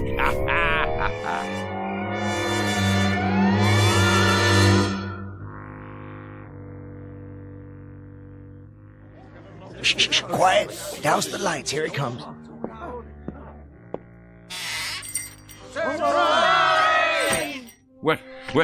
What's going on here? Will somebody tell me what's happening here? What do you mean, what's happening? It's your birthday, ain't it? As if you didn't know. And this here is a surprise party. As if you didn't know that either. Congratulations, Frisby. Put her there, old buddy. Well, I sure didn't expect nothing like this. The heck you didn't. The present. Give him the present, dadgummit. I've been waiting all day for this. Got it right here. What are you waiting for? Go on, Frisby, open it up. Well, you folks sure sprung one on me. Want me to help you get the paper off? No, I can get it. Go ahead, read it. What is it, some kind of trophy? It's what they call a lovin' cup. Went into town and ordered it special. Go on, read it out loud. For the first time, Frisby is at a loss for words. I'll read it for him. World's greatest liar, Mr. Somerset Frisby, presented by his friends on the occasion of his 63rd birthday. Folks, all I can think to say is, mighty nice of you all. Mighty nice. Ain't you gonna make a speech? Yeah, Frisby. Tell us one of them real whoppers. Like where you been the last couple of hours? Was you inventing something? Or maybe you just took a quick trip to the moon? Well, you ain't far wrong, and that's a fact. I knowed it. I've been waiting for this all day. First off, you know who them fellas was in that car? Which car? That little foreign job come in here for gas, remember? The President of the United States and the Secret Service. Well, I'll tell you who them fellas was. They was from outer space. Oh, isn't he the living end? And somehow or other they picked me up in the air, right down there by the hollow, and I floated over to their flying saucer, and they took me inside, and then they was gonna kidnap me and take me to their planet. And you was gonna be their leader, Frisby? But it's true. They was just about to kidnap me. Wanted to make me their A1 prize specimen. Oh, the whole Galactic Council was watching. They even had a guy from Venus who could sing 8 different ways from sundown and play the drum with his tail. Well, sir, you know how I stopped them? You talked them to death? No, not that. It weren't nothing, really. Just took out my mouth harp and blowed a little tune, something like this. You know what happened then? I'm sure you're going to tell us. I've been waiting all day for this. They just plumb fainted away. Now that I can believe. Play us a tune, Somerset, the way you used to. Well, I suppose I could do that, if you really want to hear it. Wait a minute. There it is. Didn't I tell you it was going to rain? Sure I did. I can feel it in these old bones of mine. Yes, sir. What did I tell you? What did I tell you? Ain't he the perfect limit? Ain't he the be-all and end-all?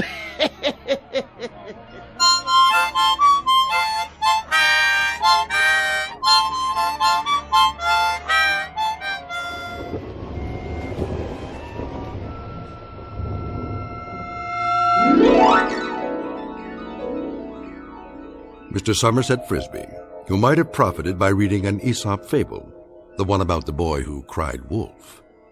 For now, consider this one more tall tale from the timberlands of the Twilight Zone.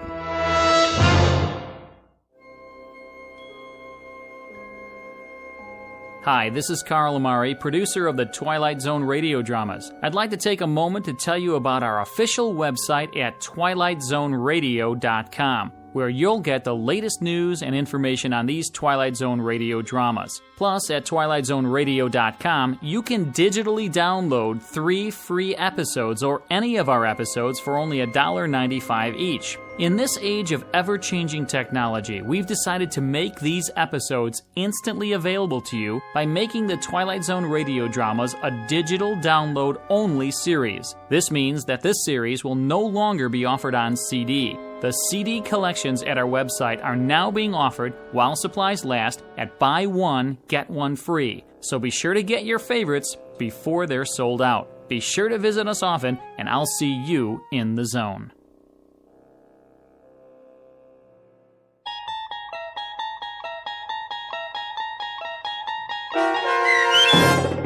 Hocus Pocus and Frisby, starring Shelley Berman, with Stacy Keach as your narrator, was written for the Twilight Zone by Rod Serling, from a story by Frederick Lewis Fox, and adapted for radio by Dennis Etchison.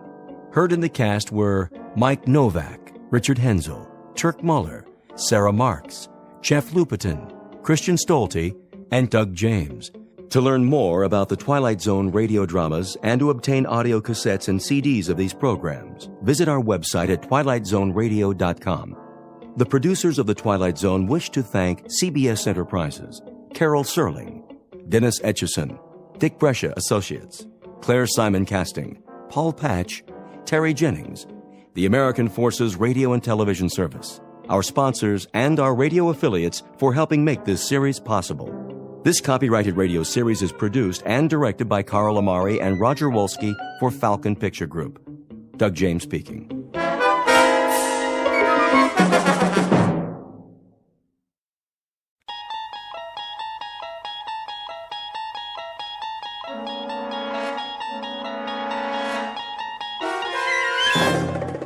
You're traveling through another dimension.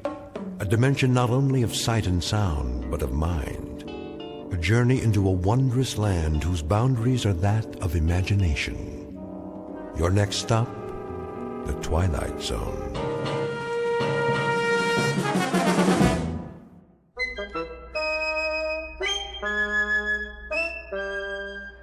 Go out for a pass. Okay. Fumble. Let's see now, Fairfield. Excuse me, boys. Hey, mister, get out of the way. Yeah, we're playing football. Surely, but first, that is, if you don't mind. Huh?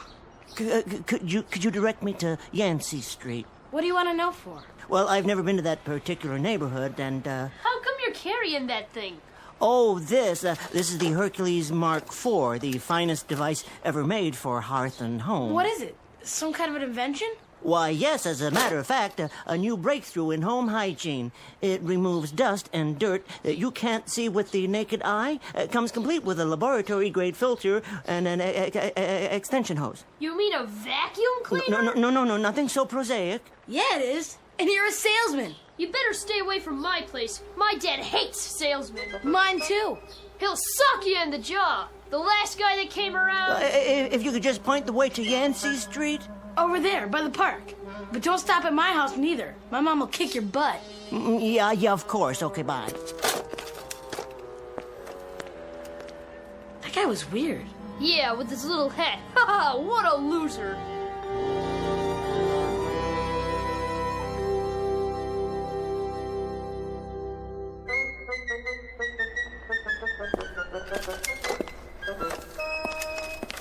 Oh, here we are. Yancey Street. May as well try the first apartment. Yeah? Madam, may I have a word? Who are you? My name's Dingle. I have something for you. You a process server? No, ma'am. I'm here to, Social worker? No, not at all. I'd merely, A cop? No. You said you wanted to give me something? Oh, yes, indeed. Well, you can come in, I guess, for a minute.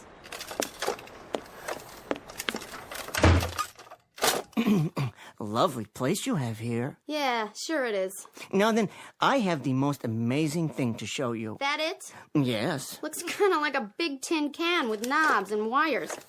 Now, I'll just plug it in. Now, pretend, if you will, that this rug here is your brain, and this dirt... What are you doing? This dirt is all the messy thoughts in your head. You threw dirt on my floor? Now, watch what happens when I turn on the Hercules Mark IV. All that filth goes away in a flash. It's better. See? Suck. Gone. Get that thing out of my house. Well, if you wish, but first I'd like to tell you about... What's going on in there? It's a crazy man. He spilled dirt all over, and then he... Say, pal, what are you trying to pull? Well, I was just demonstrating... You a salesman? Well, you might say... Well, take your crap and get moving. It's just one question before I go. What's that?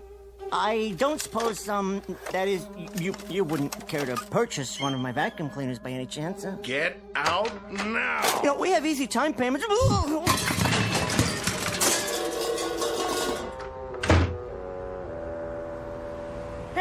at him! I told you, mister. My old man don't like salesmen. Thank you. Thank you both very much. Now, I think I'll just try the next block over.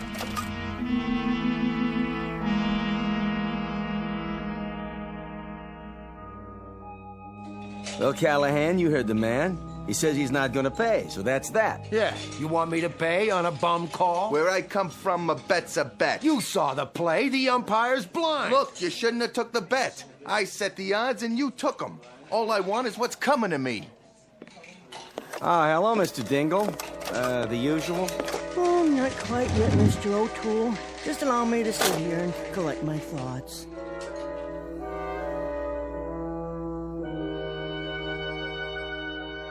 Uniquely American institution known as the Neighborhood Bar. First up is Mr. Anthony O'Toole, proprietor, who waters his drinks like geraniums, but who stands foursquare for peace and quiet and booths for ladies. Then Mr. Joseph Callahan, an unregistered bookie whose entire life is any sporting event with two sides and a set of odds. His idea of a summit meeting is any dialogue between a catcher and a pitcher with more than one man on base.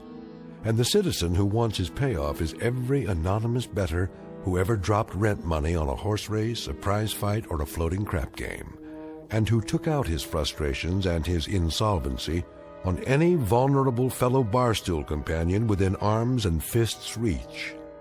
And Mr. Luther Dingle, a vacuum cleaner salesman whose volume of business is roughly that of a valet at a hobo convention. He is a consummate failure at almost everything. But soon, two visitors from outer space will arrive on the scene and alter the destiny of Luther Dingle by leaving him a legacy. In just a moment, a sad-faced punching bag who missed even the caboose of life's gravy train will take a short constitutional into that most unpredictable region, the one we refer to as the Twilight Zone.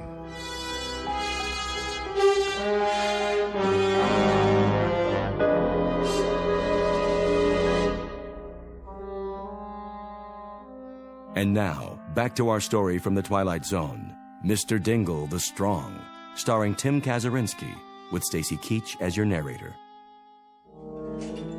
Don't give me that, Callahan. I told you before, I don't pay off on a bum call. 3 umpires called him out. I called him out. 11,000 fans called him out.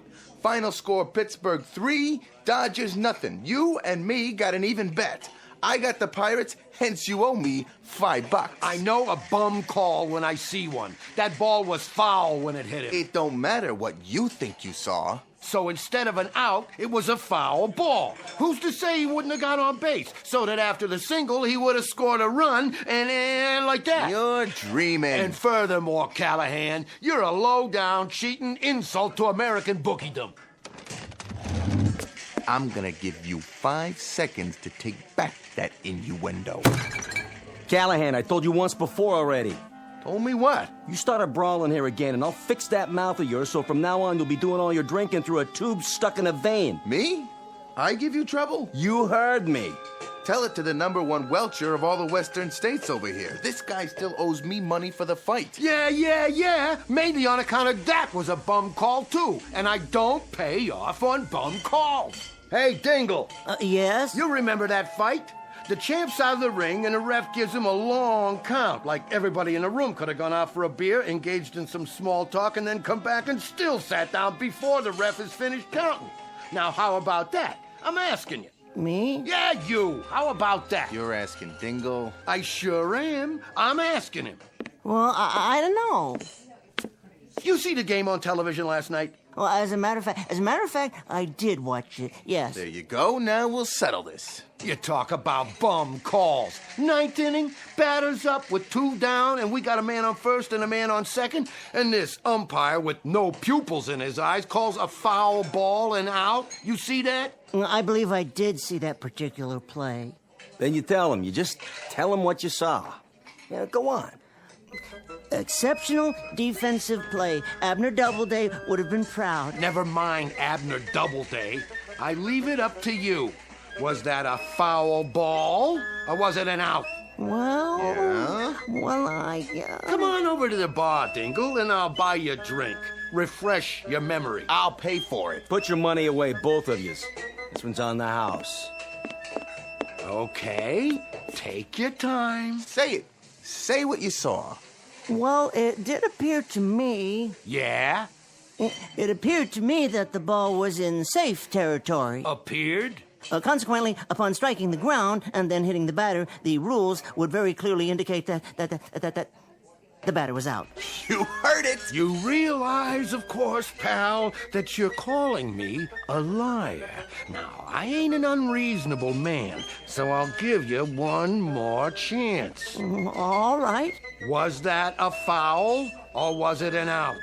Well, as I say, it's my considered opinion. Here's what I think of your opinion. Hey, that's enough. Back off. What happened? Here, Mr. Dingle. Let me help you out. Oh yes. Thank you very kindly, Mr. O'Toole. How come you always gotta hit Dingle? You hit him last week. You hit him the week before. A man can only stand so much. I'm tired of this guy contradicting me. And when somebody calls me a liar, there's my honor to consider. Your honor? You've got nothing but larceny in you, all the way from your arches to where you part your hair. And when you die, they're gonna have to screw you into the ground. How about that, Dingle? Is that true? I'm crooked? I leave it to you, buddy.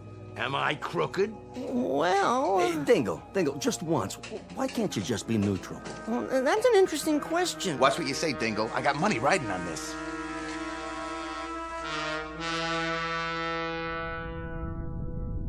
You are sure we are invisible? Beyond any doubt. This represents a typical gathering place for Earthmen? From the coordinates, yes. Did you ever see such primitive-looking creatures? Typical Earthmen.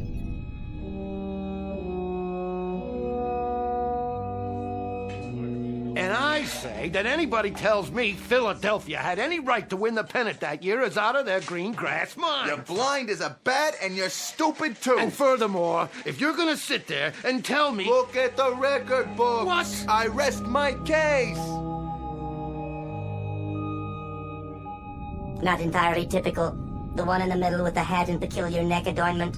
In Earth terminology, I believe it is called a bow tie. He appears to have suffered physical damage. At the hands of his fellow humans. Appalling. This might be the perfect specimen. Does that compute? The very one we're looking for. Silence. I'm receiving his brainwaves now. Awaiting confirmation. His name is Dingle. He's an abject coward. He doesn't even possess the minimum musculature for survival on this planet. Decidedly a sub-physical type. A genetic throwback? I believe we have found our subject. You intend to give him the additional strength? We have not found anyone weaker, have we? Negative. This one will make an exceptional subject. I estimate 11 additional cyclograms atomic weight. That should make him approximately 300 times as strong as the average human. Yes, that will suffice. Contact the mothership. Tell them we have picked a subject. They may begin observing him in 60 Earth seconds. Confirmed. Adjust settings. Check. And prepare to let him have it.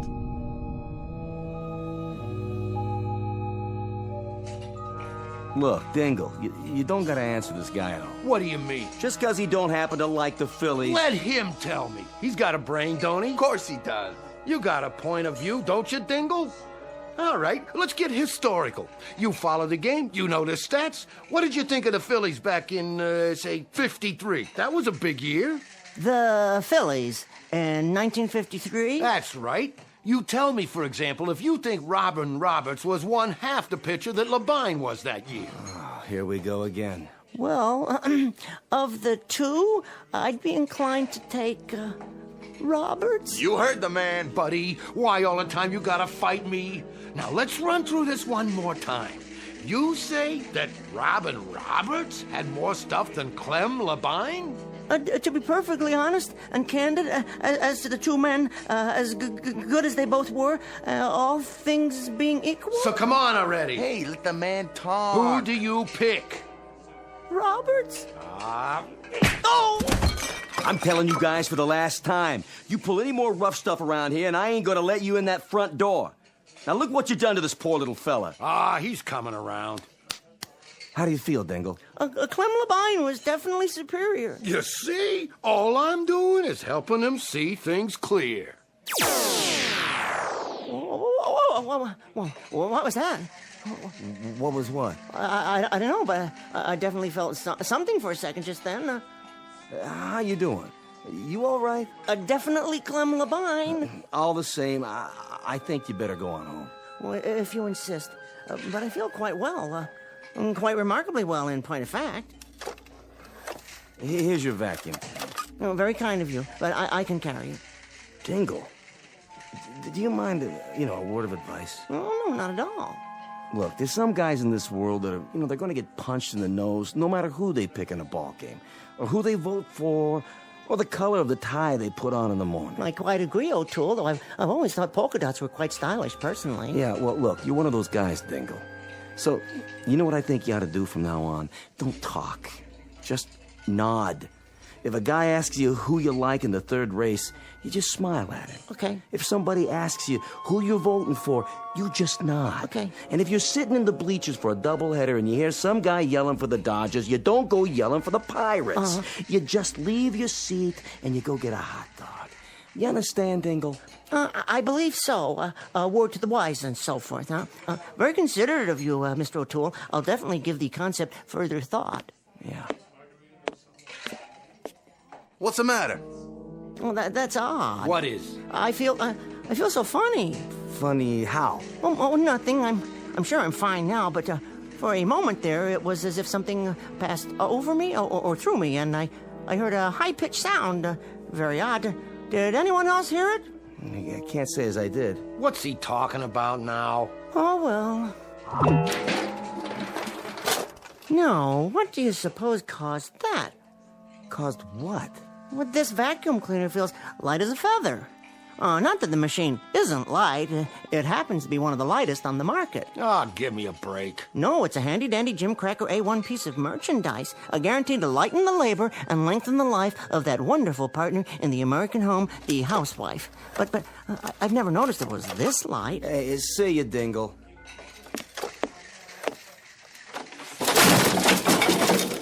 What the? Did you see that? The door fell off. Hey, look, Dingle. I mean, with all your faults, despite the fact that you cost me in Band-Aids what I normally would have to put out for the water bill, you've always been a nice type fella who never gave me no trouble. But why all of a sudden do you have to go wrecking my front door? Oh, believe me, Mr. O'Toole, I am mystified. I am absolutely mystified. The door just seemed to come off its hinges when I grasped the knob very lightly in my hand, my right hand. Well, I'll just set it here against the wall, and you can do whatever you need to make it better again. I bid you good day, gentlemen. Jeez, O'Toole, what kind of drink did you pour him anyway?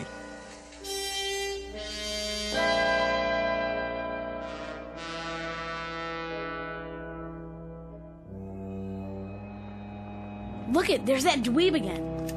Boys? Hey, mister, why'd you come back, huh?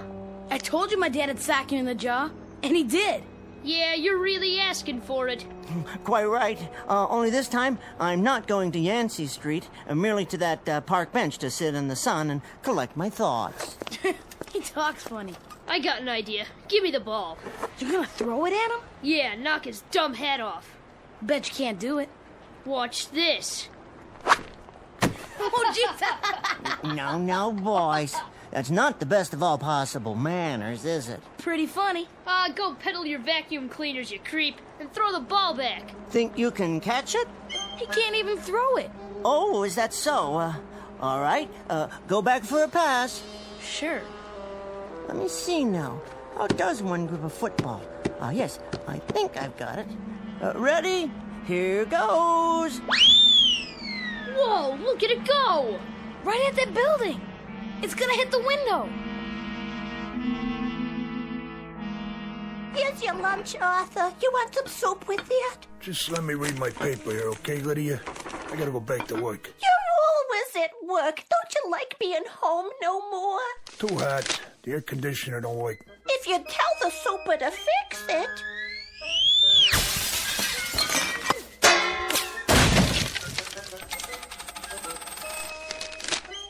What the heck was that? I don't know, Arthur, but you don't have to tell the super nothing, 'cause now we got a nice cross ventilation. All the way to the next apartment.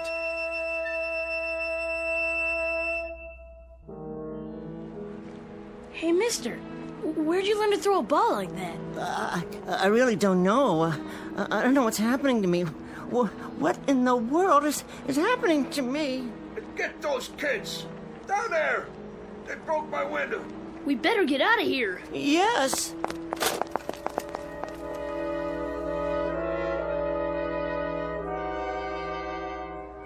Out of the street!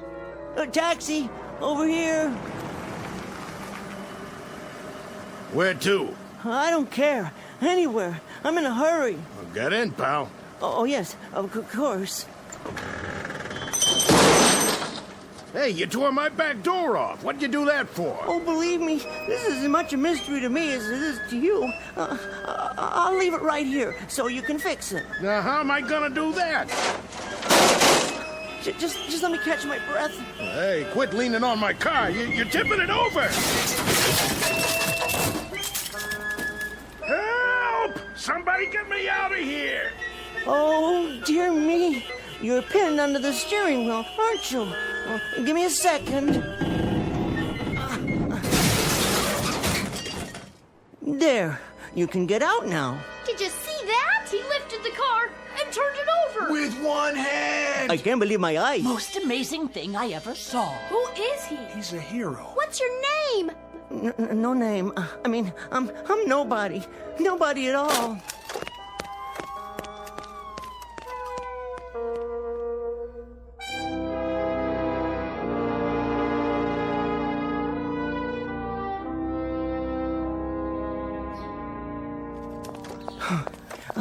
Excuse me, miss? Yes? May I share your park bench? Yes, of course.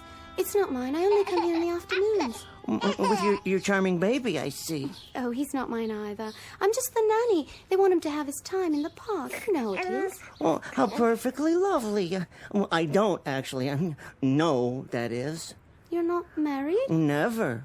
Really? That's hard to believe. A nice, normal man like you. Why, thank you.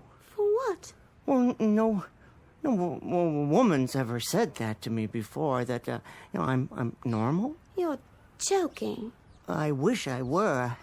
I'm not acquainted with many women, hardly any, in fact, on the personal level. Gosh, I hope you don't mind chatting like this. Not at all. I spend a lot of time here taking care of the baby. Oh, cute little fella. I know what he wants. You do? Well, look up. Where? That tree branch above your head, there's an apple on it, and the baby sees that. Really? Oh, I'm sure of it. Coochie coo. Aren't you the cutest little fella?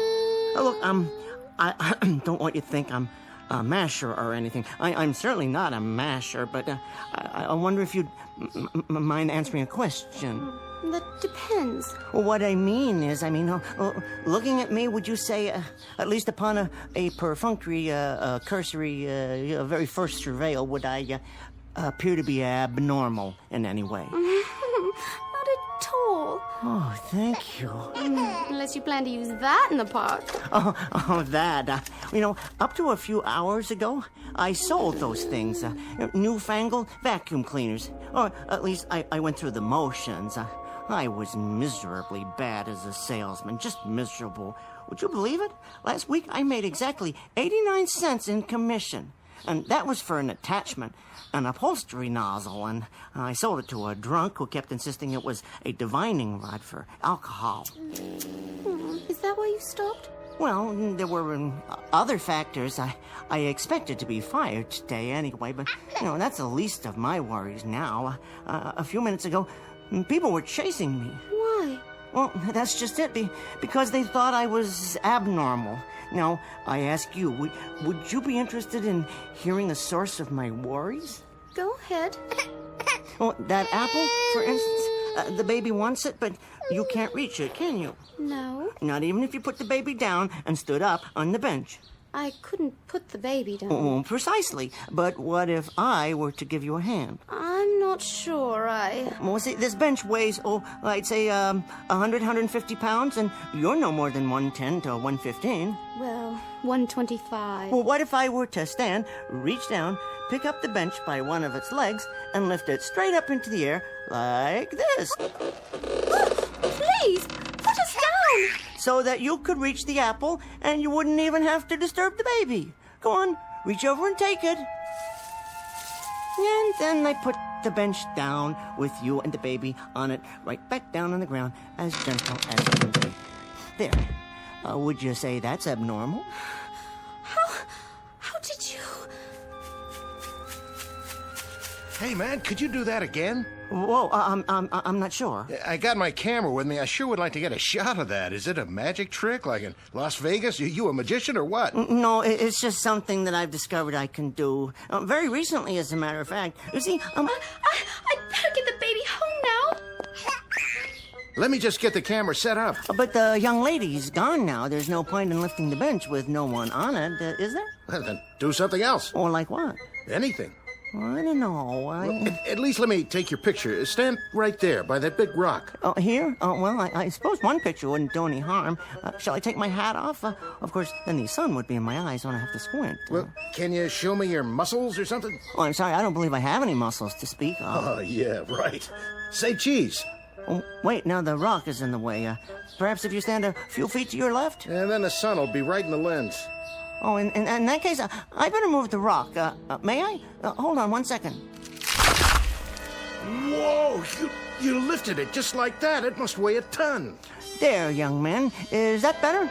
I suppose you can snap my picture now if you insist. Yeah, that's great. Are you sure this is my good side? Couple more. Oh, right. Wait till my editor sees this.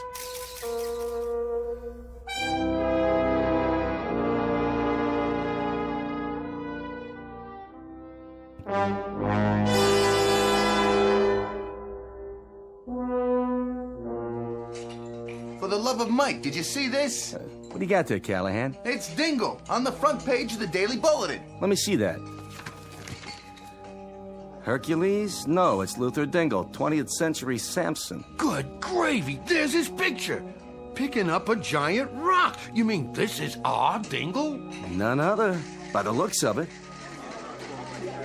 And this is where I spend my afternoons, when I'm not working, of course. Dingle, my old pal. Hey, have a seat, buddy boy. Mr. Luther Dingle, his favorite neighborhood pub. A regular guy who leads a regular life when he's not busy performing miracles. This is Jason Abernathy, and I'm here to bring you the full story on my eyeball news report. So, who wants a drink? Step right up. Are you his friend? What's he really like? What was his first feat of strength? Did you always know he was special? What's his secret?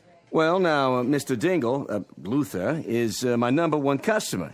Never goes to any other establishment. Ain't that right, boys? That's the truth. I knew he had it in him. We was pals all the way back to grade school. All right, who's next? Line up. Mr. Dingle, if what I hear is true, do you realize how much money you could make on a tour with my international circus? A circus, eh? I don't know. Vegas, Atlantic City, Branson, Missouri. Hey, don't listen to her. Hey, Dingle, your future's in television. You're the walking, talking embodiment of every American male's wish fulfillment. You're John Q. Citizen. You're Babbitt. You're Tom, Dick, and Harry. We'll develop a sitcom around those values. A spin-off.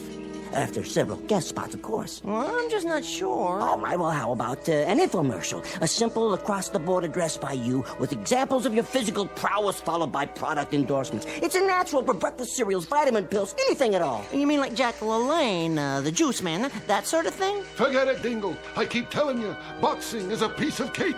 You line up with me, I'll get you a couple of real easy setups, and inside of 8 months, I'll have you fighting for the World Championship. Or if you want to go with the WWF instead. All right, everybody. We're going on the air live in just a few seconds. Would the people around Mr. Dingle get out of the way, please? I don't want to. Okay, on the air in 4, 3, 2, 1, and... Hello, friends. Jason Abernathy here. Our unusual subject today is Mr. Luther Dingle, who, if what actual onlookers say is true, is the world's strongest man. Oh, well, I know. Mr. Dingle, would you give us an example of this fantastic, allegedly fantastic strength of yours? Well, I'd be happy to. Mr. O'Toole, is it all right? You know, the thing we discussed? What, are you kidding? I ain't done this much business since, well, I don't know when. Be my guest, Dingle. Well... Yes? I'll start off with something simple. See this wall? Solid plaster. Supported, I believe, by wooden studs. I'll make a small X with my finger here and, You saw it. Mr. Dingle has just punched a hole through a solid wall with his bare fist. Now, for my second demonstration... Oh, dear, let me see. You've heard of karate. I suppose I could simply just line up the edge of my hand with the surface of this table, my open hand, mind you, and with a single blow...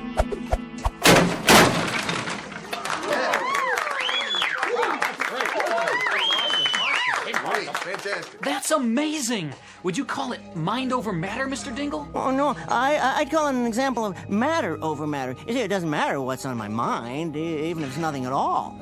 Okay, Dingle. Hey, you just don't go breaking all my tables in half, okay? Hey, better sit down, buddy. Have yourself a drink. Hey, you want my seat? Not yet. I feel fine. Splendid. These bar stools are bolted down, aren't they? If, let's say, I wanted to move one a few inches... See that? He ripped it right off the floor and he didn't even break a sweat. What a guy. Go on. Take my stool if you want. Stand up. Sure, why? If you please. Why are you looking at me like that? Oh, no. Wait a minute, Dingle. Ain't you ever heard of bygones being bygones? Put me down. I see it, but I don't believe it. Ladies and gentlemen, the man at the bar is 160 or 70 pounds, and Dingle is lifting him like a rag doll, twirling him over his head with one hand. I hate your back. That ain't funny. There. Now, that didn't hurt too much, did it, pal? You're good as new. Well, almost. Gonna give you a hand up, pal? Mr. Dingle, you're my hero. He can do anything. You better not pick a fight with that fellow.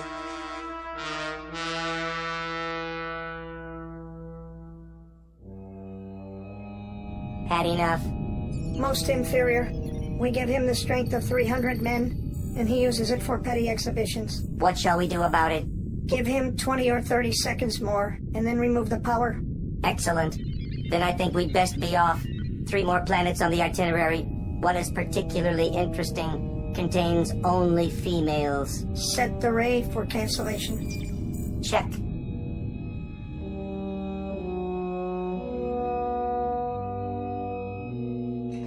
And now, ladies and gentlemen, for my next feat, I think I'll lift this entire building. Whoa. Well, at least the ceiling, and hence all the floors above it.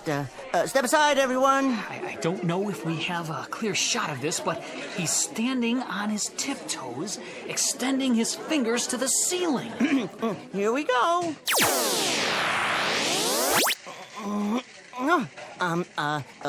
Let me try that again. I can't seem to... Something's wrong. No, I just felt strange there for a second. Let me try another bar stool. Remember, they're bolted to the floor. One finger...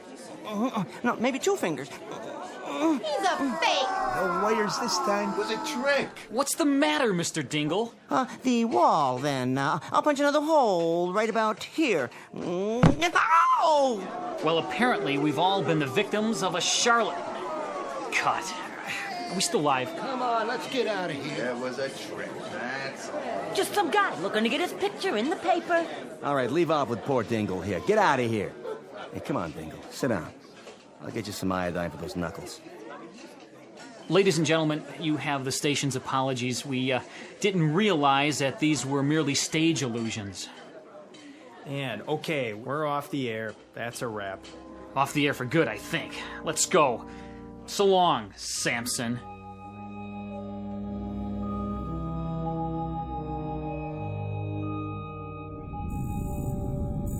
Time to go. Yes. Wait, who are they? Hello, boys. Where are you 2 from? Venus, how about you? Mars. Conducting your own experiments? Yes. And you? Sudden introduction of strength to subnormal Earthmen. What is your experiment? Sudden introduction of enhanced intelligence. Find any interesting subjects? That one over there, referred to as Dingle. He is certainly subphysical, maybe submental too. A likely subject. Give him the intelligence quota, Ray. How much? Oh, we'll make him approximately 500 times more intelligent than the average human.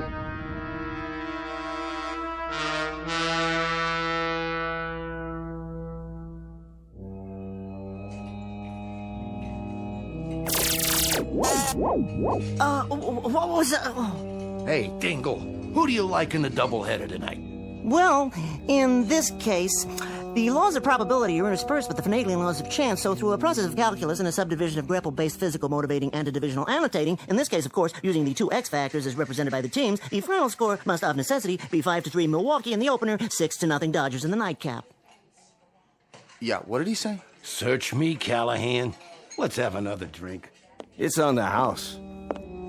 It is apparently on an advanced mathematical plan that the entire quantum theory of space and time relativity must, of necessity, be equated with the Parallelian law of definitive numerical dialectical algebraic, and can further be notated.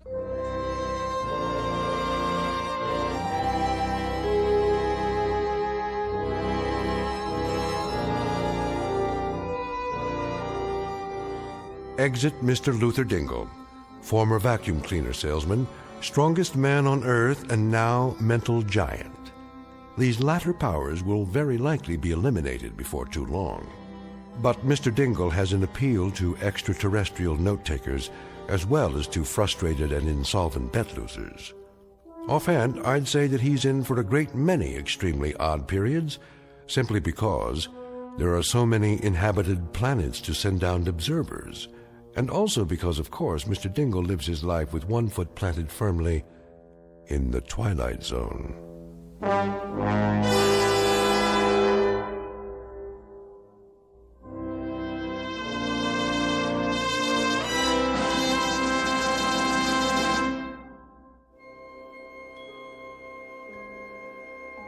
Hi, this is Carl Amari, producer of the Twilight Zone Radio Dramas. I'd like to take a moment to tell you about our official website at twilightzoneradio.com, where you'll get the latest news and information on these Twilight Zone radio dramas. Plus, at twilightzoneradio.com, you can digitally download 3 free episodes or any of our episodes for only $1.95 each. In this age of ever-changing technology, we've decided to make these episodes instantly available to you by making the Twilight Zone radio dramas a digital download-only series. This means that this series will no longer be offered on CD. The CD collections at our website are now being offered, while supplies last, at buy one, get one free. So be sure to get your favorites before they're sold out. Be sure to visit us often, and I'll see you in the zone.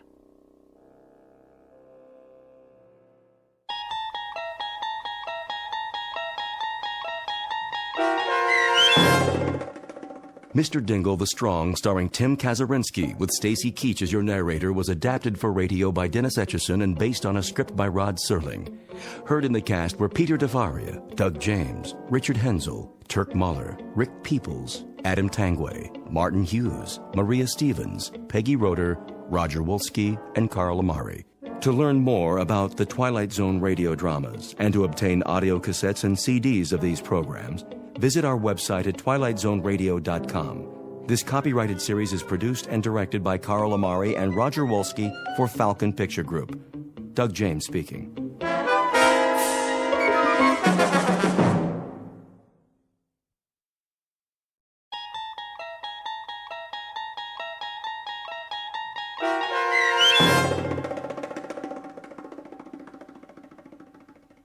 Black Leather Jackets, starring Marshall Ullman, with Stacy Keach as your narrator, was adapted for radio by Dennis Etchison and written for The Twilight Zone by Earl Hamner Jr.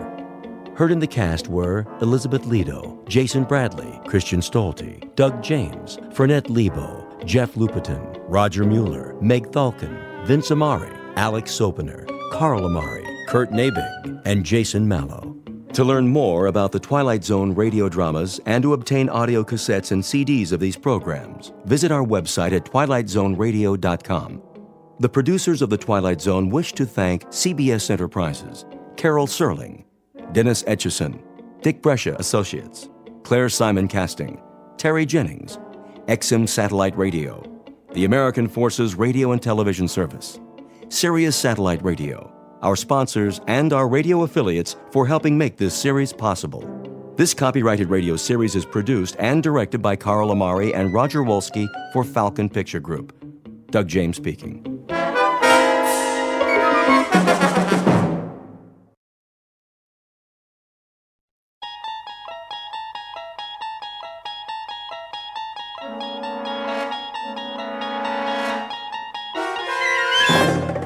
You unlock this door with the key of imagination. Beyond it is another dimension, a dimension of sound, a dimension of sight, a dimension of mind. You're moving into a land of both shadow and substance, of things and ideas. You've just crossed over into the Twilight Zone.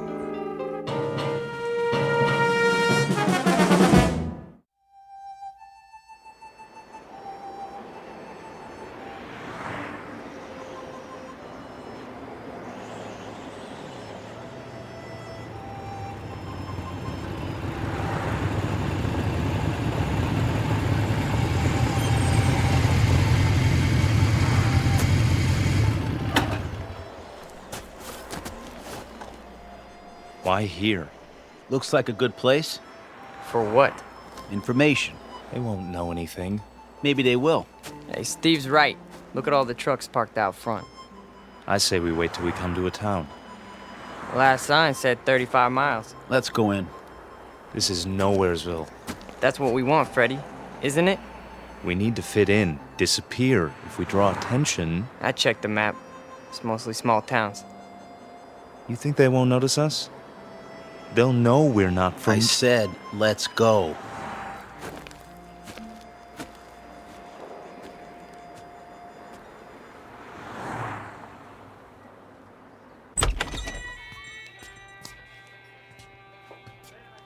Hiya, boys. Sit anywhere you like. Got some seats at the counter. Thanks. 3 cold ones? Sure. Fine by me. How's your water? That all you want, Blue Eyes? I just wondered how your water supply is. Pure as can be. Down the mountain and over the dam. 1 double shot of H2O coming up. And, 2 long necks. Make it 3. That's more like it, honey. Any, towns around here?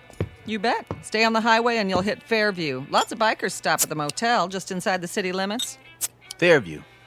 Nice place, is it? Oh, it's okay. Kind of quiet. Shops, schools, not much to do. Sounds just right. Yeah? You boys looking to settle down? We might. No kidding. Well, what do you know? Saw your choppers out there. Figured you were just passing through. Hey, they have houses to rent in Fairview? He means pads. Cribs. Someplace to crash. Well, I couldn't say, but you could ask. Where? There's an office on Main, R.C. Jones Real Estate. Park your choppers down the street, though. Don't want to give them a heart attack. We'll remember that. Here's from a bill, Franny. Sure thing. Coffee, burger, and a Coke. How you keep the change? For your tip. Why, thank you kindly, George. You come back and see me on your next run now. You know it, doll. You boys need menus? I got a burger basket special with fries. No, thanks. Sure? Strong young fellas like you. We don't eat. He means we already ate. What? That's it. We scarfed. This morning, we really chowed down. You dig? Oh, I dig you loud and clear, Daddy-O. Say, where are you from, anyway? Not around here. Come on, let's go. Right. You got it, Steve. I mean, Big Daddy. Hey, you didn't touch your beers. That's okay. We're not thirsty. Here you are. Hold on. Something wrong? This ain't all for me. Isn't it enough? It's too much. Here, let me give you some change. Keep it. Yeah, for your tip. Is that cool? Well, now that's mighty generous. You boys come back and see me now, anytime. 2 specials, Fran. Table 4. Sure. Those boys stiff you? No, Harry, that's just it. They gave me $23 and 17 cents for 3 beers.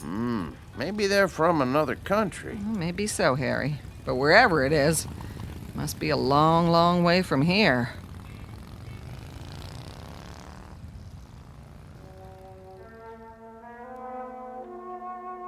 Three strangers on motorcycles dressed in black. We call them Steve and Scott and Fred, though their names aren't important. They look a bit dangerous, but in truth, they're just passing through, at least for now. They're on their way to a small town with tree-lined streets and white picket fences. A quiet town in the Midwest. But take a look in the eyes of these young men, and you'll see something deeply mysterious. Because they are most definitely not from around here. The truth is, they have arrived to lead us all into the Twilight Zone.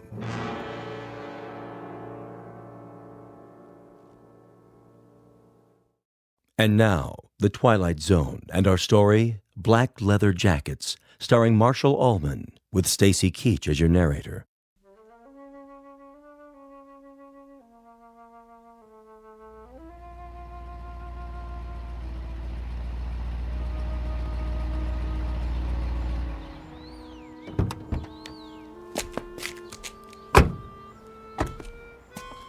Well, this must be the place. Amanda Drive. That's what Jones said. The old Anderson's house. Knock on the door and tell them we're here. I'll open the truck. Don't look like anyone lives here. The for rent sign's still up. That's because they're just moving in. Probably going to meet us. What if they don't show? Well, we wait an hour, put it in storage, cost them extra. Go on, knock. Okay.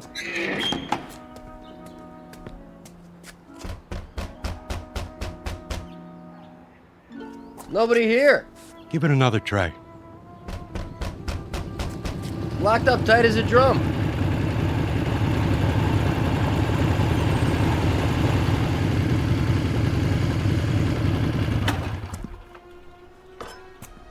Well, looky here. A couple of creeps messing around our property. You the guys that live here? We ain't the fuzz, that's for sure. Got your stuff in the back. Open the door and we'll move it in. Hey, careful with the big cases. They're fragile. Whatever you say, pal. Somebody got the key to the house. Watch your feet, bozo. You're walking all over my grass. I might want to smoke it later. Get it? Grass? Smoke? I still need the key. Well, we don't. Yeah, we don't need no stinking keys. Scotty? Yeah, I'll take care of it. Done. Hey, how'd you do that? He didn't even touch the doorknob. He just stared at it. Quit, John, and start humping boxes. But it was locked. I tried it myself. Ain't you got any furniture? Chairs, rugs, stuff like that? I said move. Now. Yeah, move it. Okay, Mac. Yeah, creep. Make like a leaf and shake it. Come on, boys. We got work to do.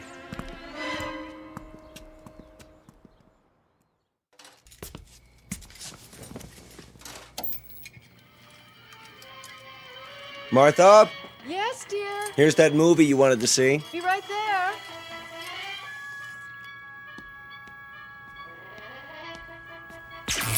What in the... Something wrong with the TV? I don't know. Do you have it on the right channel? It's not the set. All the lights went dim for a second. Did they? I thought it was just the kitchen. It was the whole house. Anything still running in there, the dishwasher? No, the dishes are all put away. There it goes again. Maybe it's the antenna wire. I doubt it. It slipped loose once before. That's easy enough to check. What do you see? It looks all right to me. Then what do you suppose? Martha, come over here. See something? The roof next door. There, against the moon. What is that? Looks like some kind of electrical device. Now, that wasn't there this morning, was it? No, the Andersons didn't leave anything. Must be something those men put up. Right, the three who moved in. Wouldn't that be just our luck? What? Not only are they motorcycle-riding hoods, they're ham radio operators. Is that bad? You don't know what it does to TV reception. I have a good mind to go over there. Honey, please. Daddy? What is it, Ellen? I'm not sure, I had my radio on while I was studying, and all of a sudden it began picking up these weird voices. What did I tell you? Ham operators. What's that? We can go without television for one night. Tomorrow we'll find out what's to be done about it. First thing I'm going to do is see if they have a license. For what? Do you think you ought to? Those young men look so unfriendly. You mean the ones who moved in next door? Does anybody know their names? No, but I'll find out. I think 2 of them are brothers. Odd types to have in this neighborhood. They don't really fit in somehow. The other one has blue eyes. How do you know? They were unloading the truck when I came home from school. Lots of boxes. Electrical equipment, probably. And these long silver metal things like giant tanks or capsules or something. You stay away from them, young lady. You make it sound like an order. It is. But you don't even know them. Your father's just concerned for your safety, dear. Go upstairs and finish your homework. I'm not going to wait till morning. I'm going over there right now. Stu.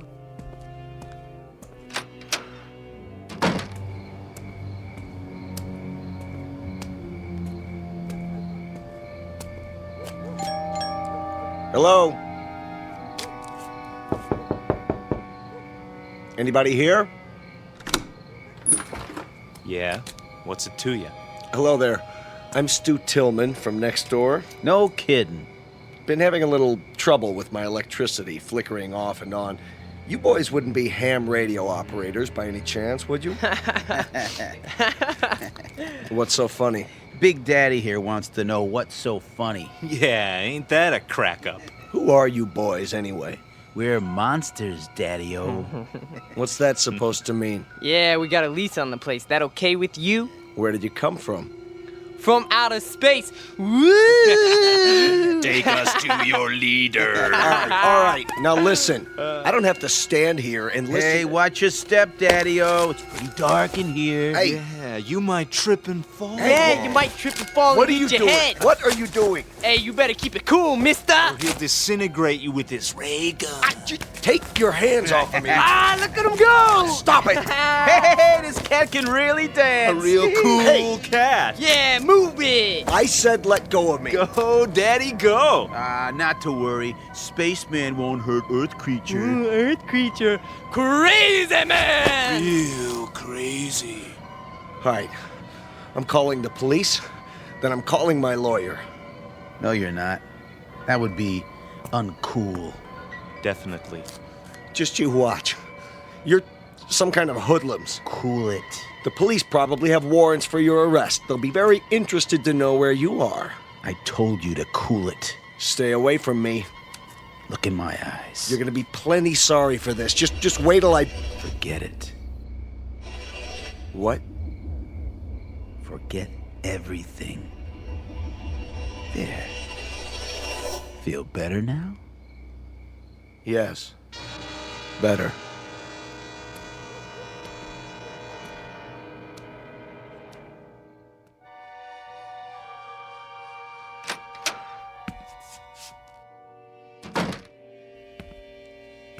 Stu? Stu, I was worried. Did something happen? Martha? What happened over there? Nothing. Nothing at all. Those men next door, did they do something to you? No. But you were going to talk to them about the television interference. Oh, that. Well, did you find out anything? It's not them. They're nice boys. 3 very nice boys. Definitely.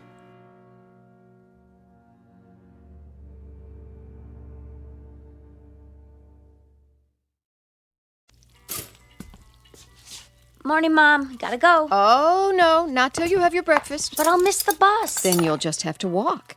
The exercise will do you good. I can't walk in these shoes. Here, I'm eating my toast, see? And your juice. Where's Dad? He decided to sleep in.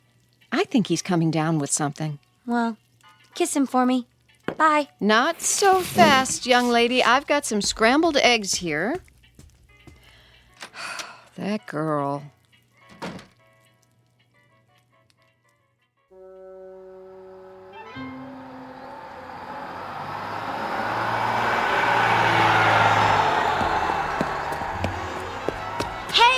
me! God darn you anyway. Hey, trouble? You see that bus? Yes. I mean, yeah. I checked it out. What gives? Drove off right in front of me. It's a game with them. They just love to make people suffer. Why would they do that? Beats me. Definitely, uncool. Just thank your lucky stars you don't have to depend on buses to get around. Stars are lucky? It's just an expression. I understand a great deal about constellations. That is, the nature of galactic structure. But as to... Huh? I mean, I dig stars the most. They're really cool. So, they're lucky? That's a gas. So are you. What do you mean? One minute you talk like a professor, and the next minute you sound like a... What did they call them? Beatnik or something. Thanks. You're a real cool chick. There you go again. Well, why do you try to talk that way? Sounds like you've been watching too many old movies. I have? I mean, I have. Before I came here, I made a study of popular culture. Music, motion pictures, satellite television. You're a trip, you know that? Trip, meaning to travel to another destination. Yeah, I believe I understand. You need a ride? Well, you aren't going past the school by any chance, are you? I could. With me on the back of your motorcycle? Why not? It can carry 2 passengers. That would definitely be cool. Well, there's a first time for everything. Come on, little lady. Hold tight. Tightly, I mean. Uptight. Out of sight. Here we go. Just look at that. What is it? She's on the back of his motorcycle, our daughter. Come away from the window. I told her to keep away from them. She missed her bus and he offered her a ride, Stu. I'm sure that's all there is to it. I could have given her a ride. But you're not a handsome young man in a leather jacket, dear.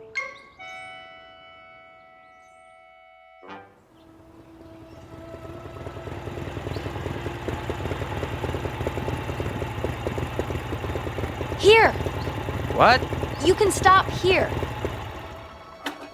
I don't see any school. It's on the other side of the park. Then why are we stopping? You got me here so early I thought I'd walk. The park's so pretty in the morning. How much time do you have? My watch says 8:30. Class isn't until 9. Oh. Would you like to take a walk? Sure. That bench over there is my special place. We could sit for a while if you want. Okay. It's nice here, isn't it? I guess. I sit here sometimes and think. Try to figure things out. Like what? Oh, I don't know. For one thing, did you know you've lived next door to me for over a month and you've never even said hello? Hello. My name's Ellen, by the way. I'm Scott. Hi, Scott. So, where are you from? Why do you ask? I just mean, where did you live before?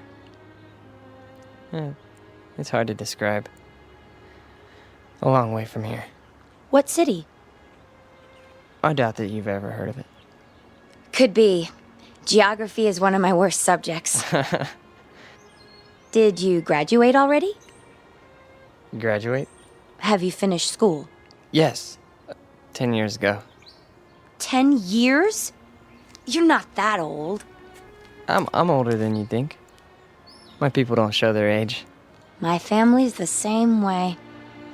My grandmother lived to be 90, and you'd have taken her for 60 right up to the day she died. That's beautiful. It is, isn't it? She was such a sweet, happy person. Not that. I mean, your hair. My hair? The way the sun's shining through it. I've never seen anything so beautiful. Now you're putting me on. Putting on? Teasing me? Don't you know that? What old movies have you been watching?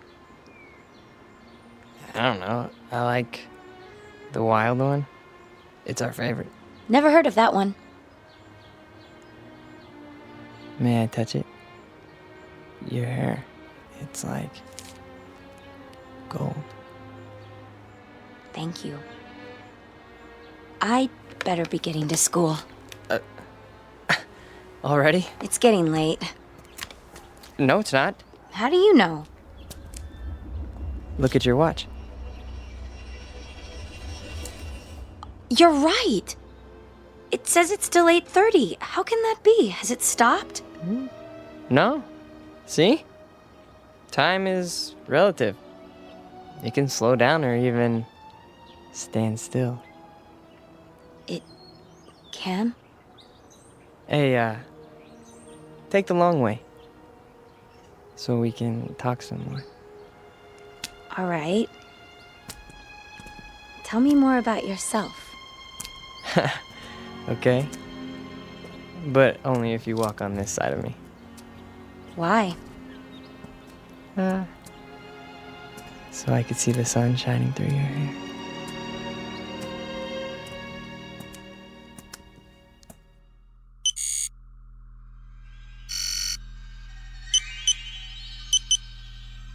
It's time. I know that. Where is he? He got delayed. He'll be here. I'm not interested in excuses. Neither is the controller. We could try to pick up his image with the eye. Don't try. Do it.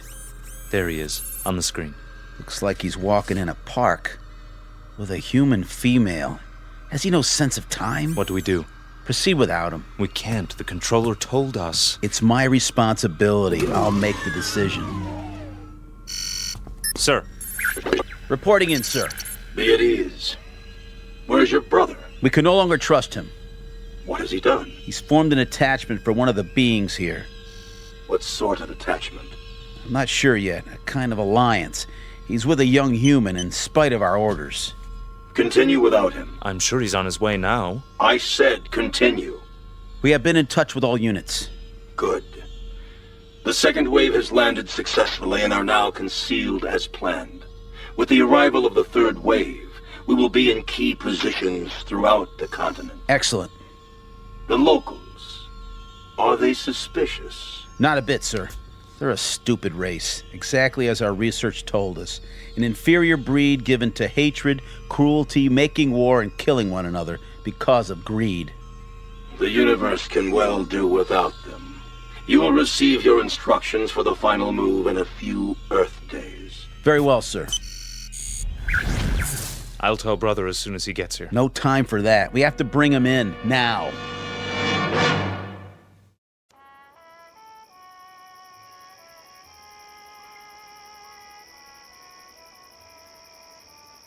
Ellen? Are you warm enough? Yes. It's a beautiful night. You can pull the blanket over your legs if you like. I'm fine, really. Just lying here, looking at the stars. The constellations are very strange here. Not as I was taught them. Scott, can I ask you a question? Sure. You won't get mad? I couldn't get mad at you. Well, where did you come from? Really? Does it matter? I suppose it doesn't, but you're so different from anybody I've ever known. Is that bad? No, not really. Tell me the truth.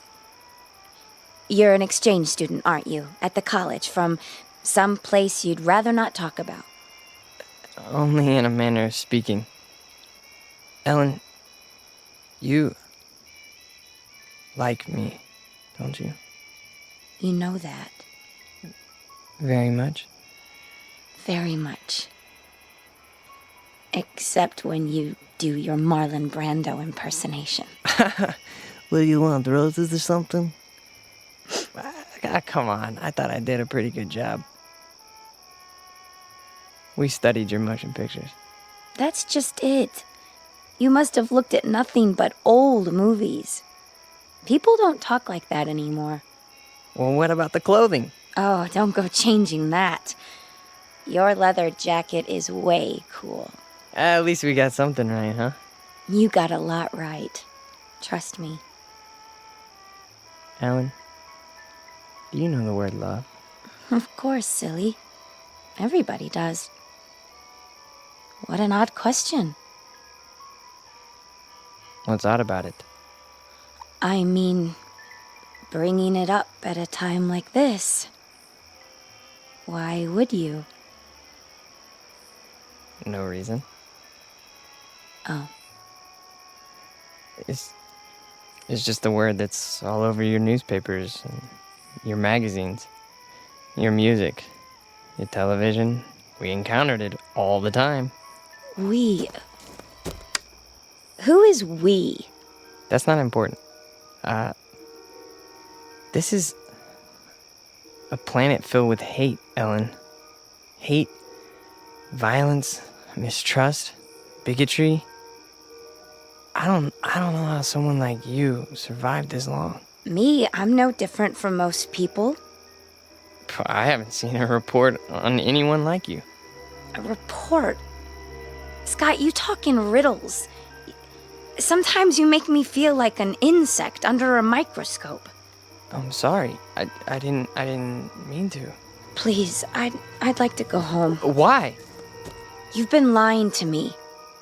You're wrong. Don't make it any worse.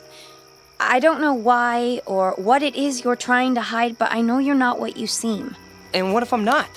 Do you think you're in any position to judge me? Any of you? I said I want to go home. I'm truly sorry, Ellen. You can believe that or not. I guess I expected too much.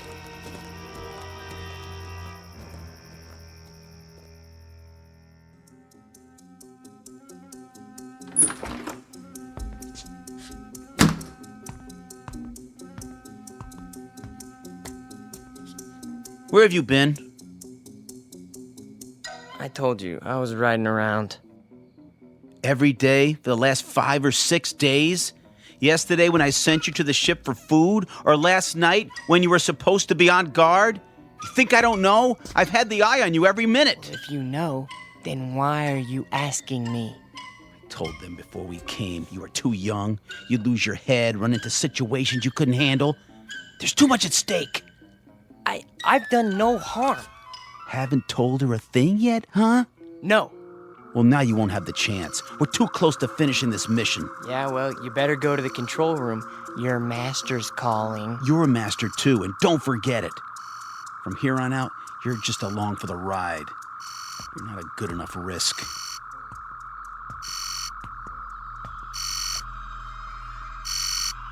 The controller. I heard. Report. Bacteria Unit 59 reporting in. The test has been an unqualified success. Good. Unit 70 through 100 have reported the same result. What is your time estimate?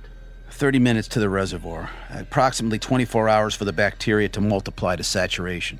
How soon before you see results? Within 30 hours, we should witness 50% fatalities. I estimate a total of 48 hours before total extermination. Have you coordinated with other units in your area? We have. And the result? There are 29 bacteria units near the water supplies in this state. We should reach complete contamination of the population within 2 days. Very well. Begin Operation Invasion, Phase 2, at once. Yes, sir. At once. So, the time has come. Ah, brother. You've decided to do your duty. It's not what I was told would happen. Of course it is. Not this way. A portion of the population was to be saved. For study, if nothing else. The controller's word is final. Yeah, well, not if I can help it. Where are you going? We've got to stop him. Doesn't matter now. He's too late to stop it.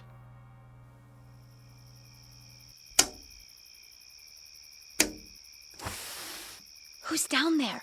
Come down. Now? I've got to talk to you. It's late. This is important. All right.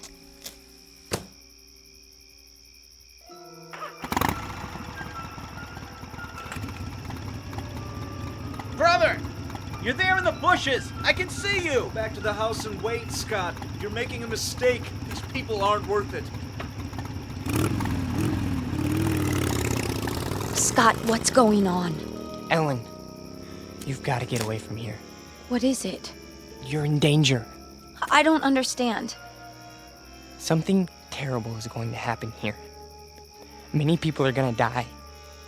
I want you to go away as far as possible. I can take you where you'll be safe. You're frightening me, Scott. Please. What do you mean? What's going to happen? I can't tell you that. And it wouldn't matter if I did. Look, we've got to leave right now. Are you trying to scare me into running away with you? Ellen, listen to me. In 24 hours, every man, woman, child, cat, dog, anything else alive is going to be dead. Don't, please. No, not just in this town. All over your country. All over your world. My world? It's your world too? No, it's not. What do you mean? Scott, who are you? Look up. We came from out there, Ellen. From beyond those stars. There are thousands of us here on Earth right now. Our people, we need room. We're gonna set up colonies here. I don't believe you. We've had bacteria units in every country on this planet for months. They have enough to poison the drinking water of the entire world's population. Scott, I'm going to walk with you over to your house. No, it's too late. Even if it is, I think we'd better wake your friends and let them get you to a doctor. No, you don't understand. You haven't seen, okay? The leader, the controller speaks to us from a giant television screen. All we ever see is his head. A metallic mask with slits for eyes, a nose, a mouth, but no lips. And his voice, that's... Scott, I love you, but you're not well. You're... Oh, Scott. Ellen!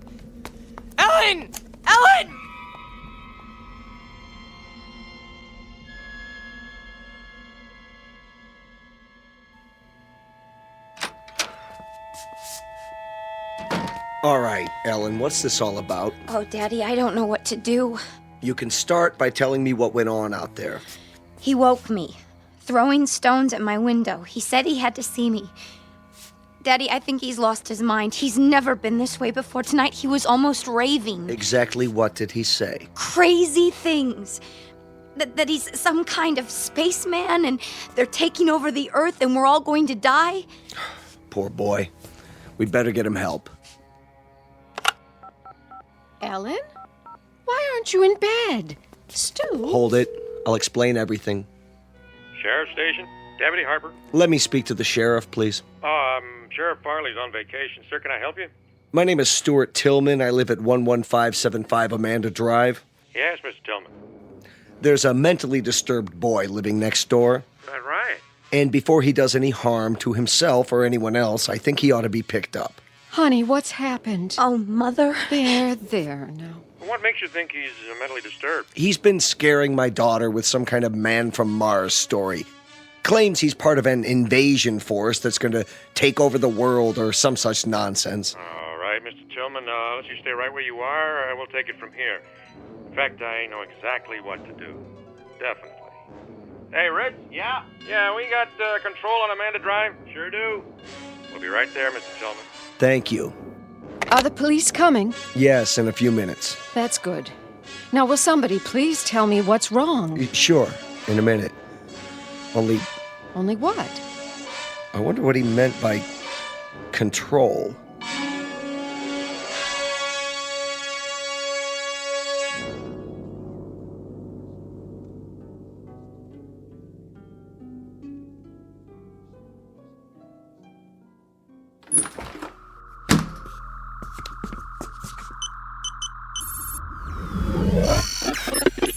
Yes. Please, sir. This is an unauthorized transmission. No, sir, I beg you to listen to me. You may speak. What we're doing is wrong.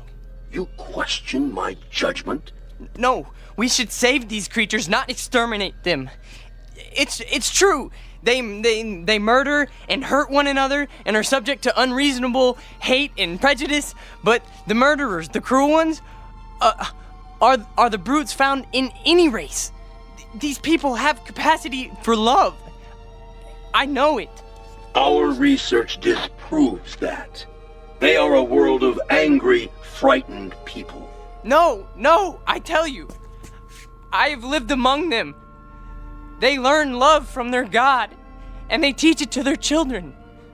There is more of love than hate here. There's no need to kill them. It's too late. Not if you order the plan to stop.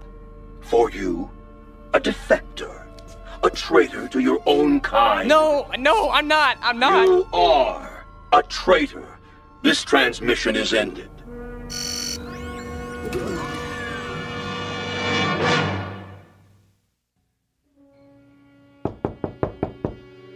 Here they are now. Are you sure this is necessary? Yes. Please, Daddy, tell them not to hurt him. Mr. Tillman? No, I'm Deputy Sheriff Harper. This is Deputy Miller. Evening, sir. Come in, please. Now, what about this neighbor boy? Tell him, Ellen. I don't know where to start. All right, your father said he was mentally ill. What made you think that?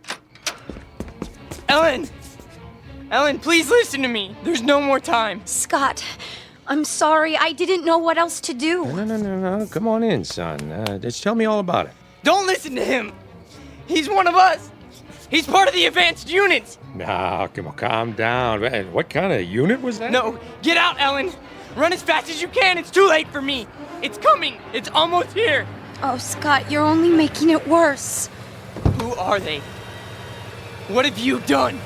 They told me you were ill, son, so I took the necessary precautions. These men are from the hospital. Now just stand right there. Stay away from me!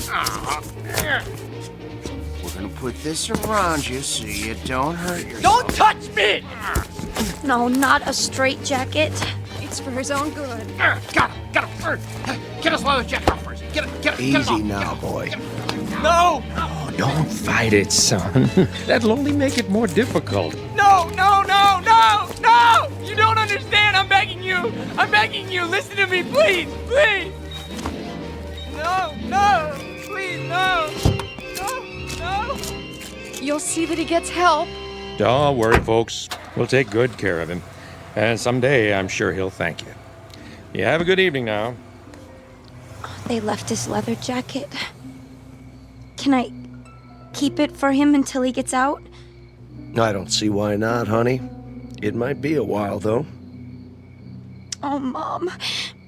What am I going to do? There's nothing you can do, sweetheart. Except pray. It's for the best, you'll see. Now, come and sit down. I'll get you a glass of water.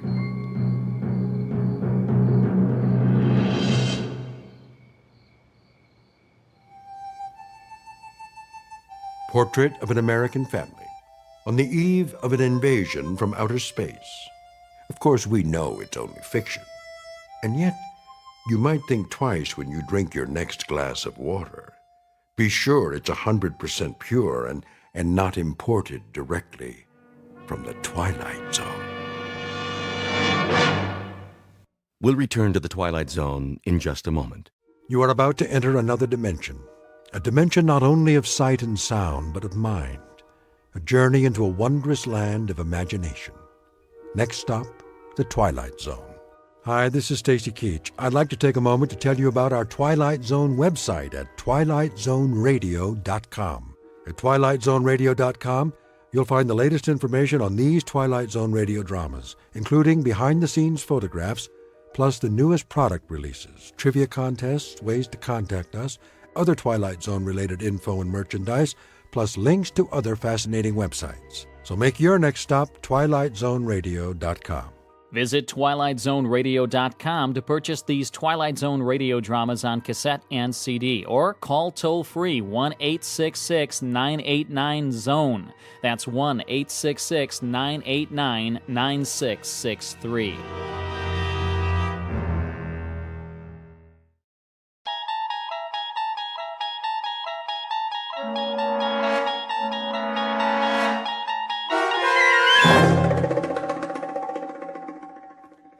The Gift, starring Danny Goldring with Stacy Keach as your narrator, was adapted for radio by Dennis Etchison and written for The Twilight Zone by Rod Serling. Heard in the cast were Jonathan Rodriguez, Sandra Marquez, Tony Castillo, Gustavo Malado, Dale Rivera, Ivan Vega, Joseph Minoso, Joe Caballero, Eddie Martinez, and Javier Salas. To learn more about the Twilight Zone radio dramas and to obtain audio cassettes and CDs of these programs, visit our website at twilightzoneradio.com. The producers of The Twilight Zone wish to thank CBS Enterprises, Carol Serling, Dennis Etchison, Dick Brescia Associates, Claire Simon Casting, Terry Jennings, XM Satellite Radio, Sirius Satellite Radio, our sponsors, and our radio affiliates for helping make this series possible. This copyrighted radio series is produced and directed by Carl Amari for Falcon Picture Group.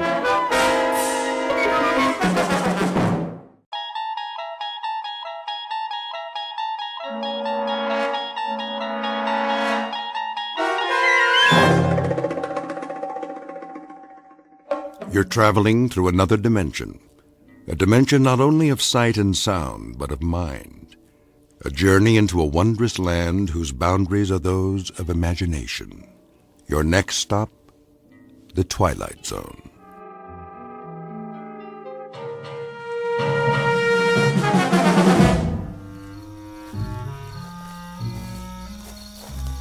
How much more, Chief? Not so far. Only to the end of the road in the arroyo. Why must we do this? There is nothing but the night and the stars. It's our duty to keep the village safe. But it is already safe. I was born in this village. As was I. And I know these paths as I know my hand. There is nothing that is not here by day. Listen to the crickets. When their song is clear and strong, the valley is at peace. Is it?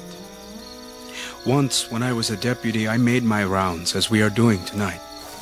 I was tired, so I turned back to the cantina. In the morning, Captain Munoz found the body of an Americana. No. Yes, Salvador. She was strangled. By one of our own? By men from across the river. If I had gone to the arroyo, I might have stopped it. Were they caught? In Texas. But if she had been one of ours, with no clues, who can say? All right, Sanchez. All right. We go to the arroyo. But you will see, the moon is full and there are no campfires. The village is secure for another night.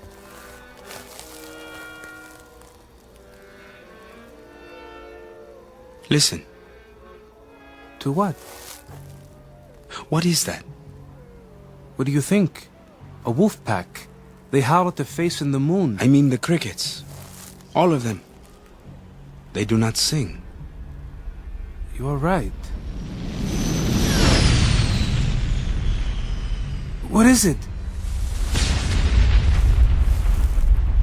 Quickly!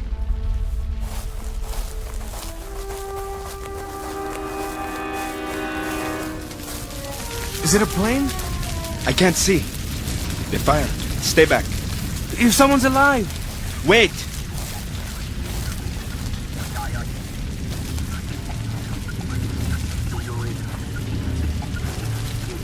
This is not a plane. A flying disc. And footprints on the ground. Salvador! Come back! Stop! I said stop! Salvador, no! No!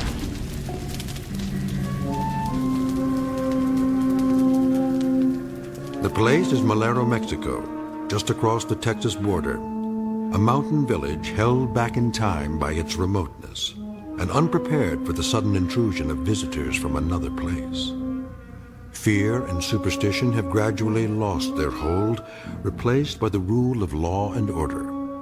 But what law can protect against unscheduled crash landings? Police Chief Sanchez and his deputy have a job to keep the area safe from outsiders and troublemakers.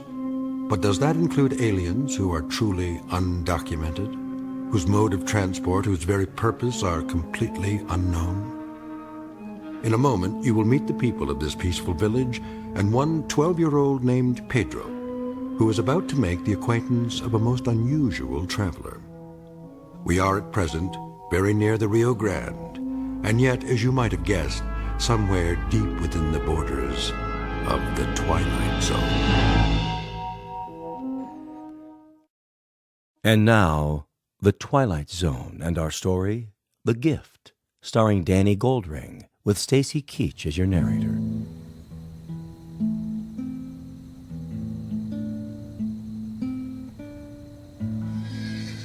Stop playing, Ignacio.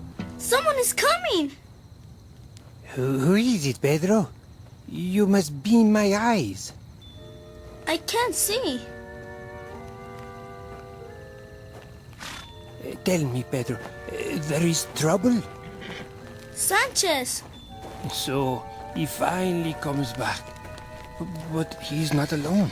I can hear. What does he bring? Where is the deputy? What is that tied to his burro? Oh no! I do not believe it! Call Manuelo, quick! Manuelo! Come look! What's the matter now, Pedro? Chief Sanchez? Where are you going, and what? Why doesn't he speak? That's a body on the saddle. Whose body? It is Salvador.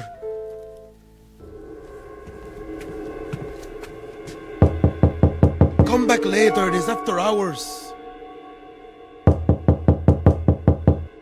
All right, I'm coming. Do you know what time it is? I close at 4 in the afternoon. For 23 years, I've closed at 4 and... Sanchez, because you are a policeman does not give you the right to... I must send a telegram. What has happened? The telegram will explain. Is that Salvador? Is he? Yes. Here is the pencil and paper. Write it down. I will send it immediately. I'll tell it to you. Send it as I tell it. Yes. To whom does it go? To the Prefect of Police, Mexico City. Prefect of Police? Rodolfo, just send it. Don't question it. Prefect of Police, Mexico City. Unidentified aircraft. Something like a plane, but not a plane. Crashed into the hills north of our village late last night. It did? Object is metal and circular. Officer Hermano Salvador and I investigated scene of the crash. Evidence of footprints and broken brush discovered. I heard a scream, then sound of gunshots. Found body of Salvador, fatally wounded by his own pistol. Say that I followed the figure of a monster in the darkness. A monster? I fired several times. I believe I wounded whatever it was. There was evidence of blood stains on a boulder. Now say, I need additional men here to help search the hills. It is sent. Oh, Sanchez, this is a terrible thing.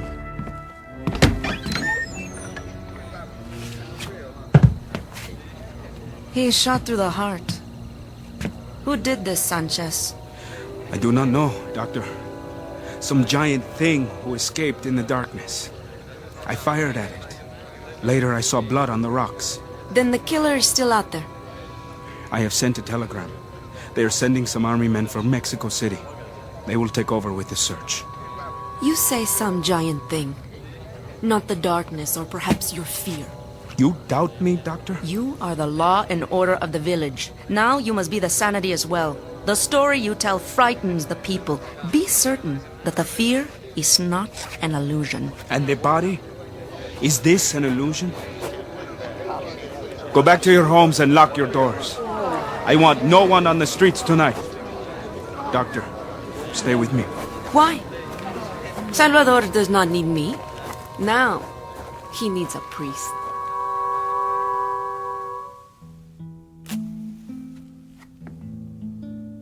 Doctor, I want to close. I have no doubt. You play a sad song tonight, Ignacio. I play what I see. But you cannot see. I know what is in my heart. So what stalks the night? Can you tell me that? Whatever it is, my doors will be locked to it. I am here, Manuelo. Hello, Pedro. Well, well. Thank you for finally coming, little stargazer. I am cursed in my old age with this astronomer on my payroll. Still looking at the stars, Pedro? Sometimes, Doctor. So what do you learn from the stars? Have they ever taught you how to sweep this place properly? Or even to clean a glass? It is said there is life on some stars. This is a fact? Then you and the man in the moon have nothing in common. There is no life in you. Go get some water and come right back. All doors should be locked tonight. Yes, Manuelo. A strange little boy. Where did he come from? Who knows? The son of a bracero, so it is said. The authorities ask why he does not go to school. They ask me. The boy is not of my flesh. I know nothing of him. He cleans up my cantina and serves tables, and he has a room in the back. I overpay him, believe me.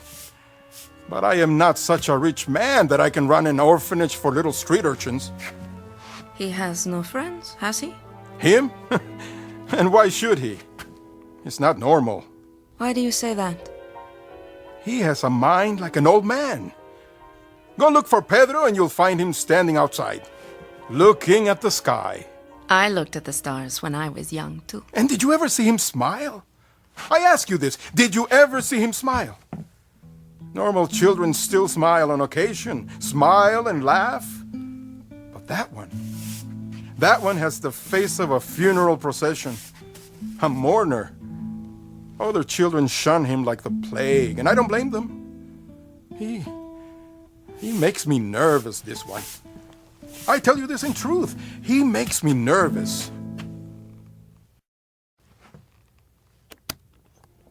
No more music tonight, Ignacio? He must go home. It is late. Where is the boy? Don't worry about him. He'll be back. Why should he come back? And why should he smile? What is there to delight him? His poverty? The fact that there is no human being to love him? Why should he? It is not your business. Perhaps, Manuelo. Perhaps on some occasion, some festive occasion, if you like, instead of giving him a broom or a tray, extend him your hand. Where is my cane? Here. Carefully now.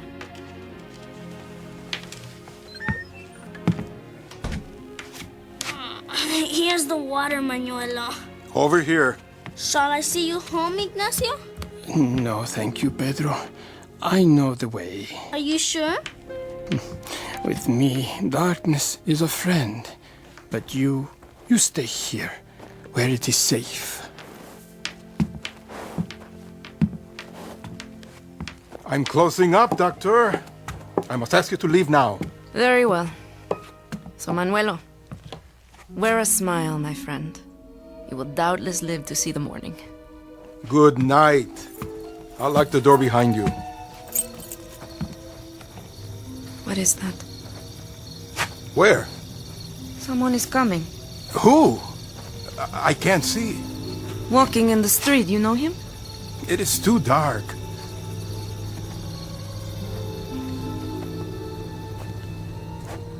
Hello, señor. ¿Cómo está? Bien. Are you still open?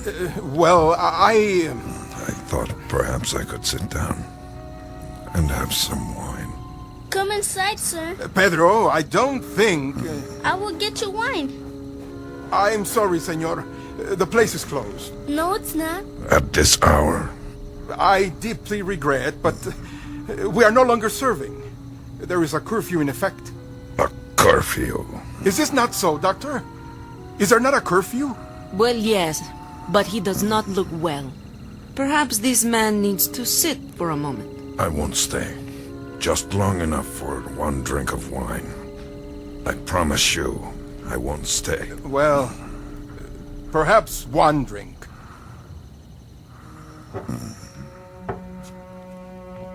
Over here, senor. I'll get the bottle. Yes, that's a good idea. You have come far? Yes. You might say very far. Here is your wine. I wonder, could you remove the cork for me? Is something wrong with your arm? My arm? The way it hangs at your side. I may have injured it. Uncork the bottle, Manuelo. All right. Let me help you. Get away. I can do it. The cork is stuck. Don't drop it. Aye! I'll get it. Oh, it has spilled. No, it has not spilled. The cork is still tight. Then what is that puddle on the floor? Not wine. The bottle didn't break, so it can't be wine. It looks like blood. Let me see that arm. Blood? Sanchez! In here! Please, don't call anybody. I mean you no harm. Stop. Get away from me. Move away. Let me explain. Put down that bottle. No, stop it, please. No. Are you okay? Are you okay? Are you alright? I didn't want to hurt him. You saw, he gave me no choice. I tried to explain. His head is not cut. Please, just listen to me. I tried to explain before to that policeman or soldier, whoever he was. I tried to tell him I come in peace, but he only wanted to kill me. Who? You mean the deputy? Salvador? I tried to get the gun away from him. It went off against his body, and the other one who came afterwards, he kept firing at me. Why? Manuelo? Get him! You'll be all right, Manuelo. If you'd only listen, all of you, please, just listen to what I have to tell you. He's bleeding. Manuelo, stay back. He has a wound on his arm. A deep one. His clothing, he is soaked with blood. Is he dead? No, but he has lost so much blood that he should be. I don't understand how he could walk or stand. What can we do, Doctor? Pedro, get a basin full of boiling water from the stove and as many clean towels as you can find. Bring them to your room. Quickly, now, before it's too late. Yes, Doctor.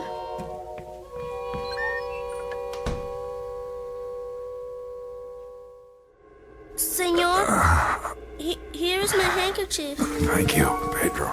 You'll be all right soon. The doctor said so. She will make you well again. It is very odd, Pedro. Very odd indeed. What is?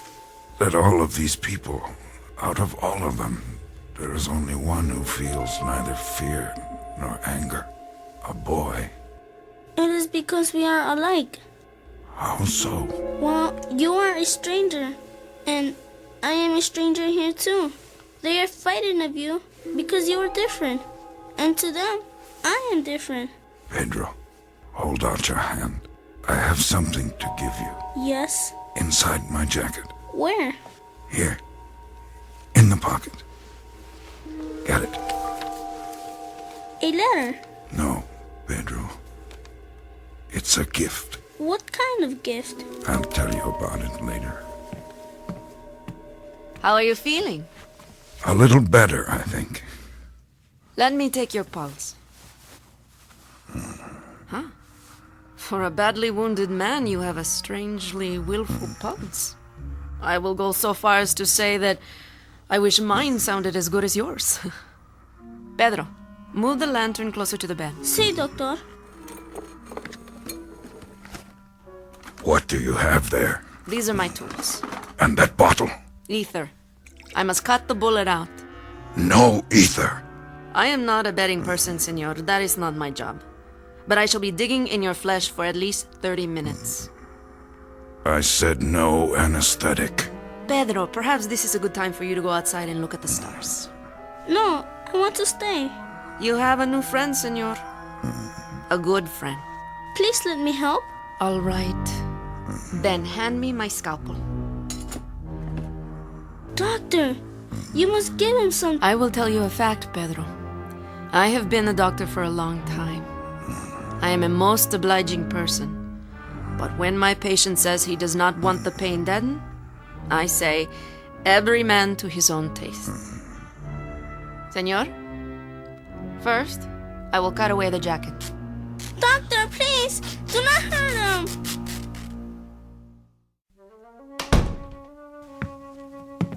He lives? He lives. I need whiskey now, Manuelo. If not the best, make it the strongest. Yes, doctor. How is your head?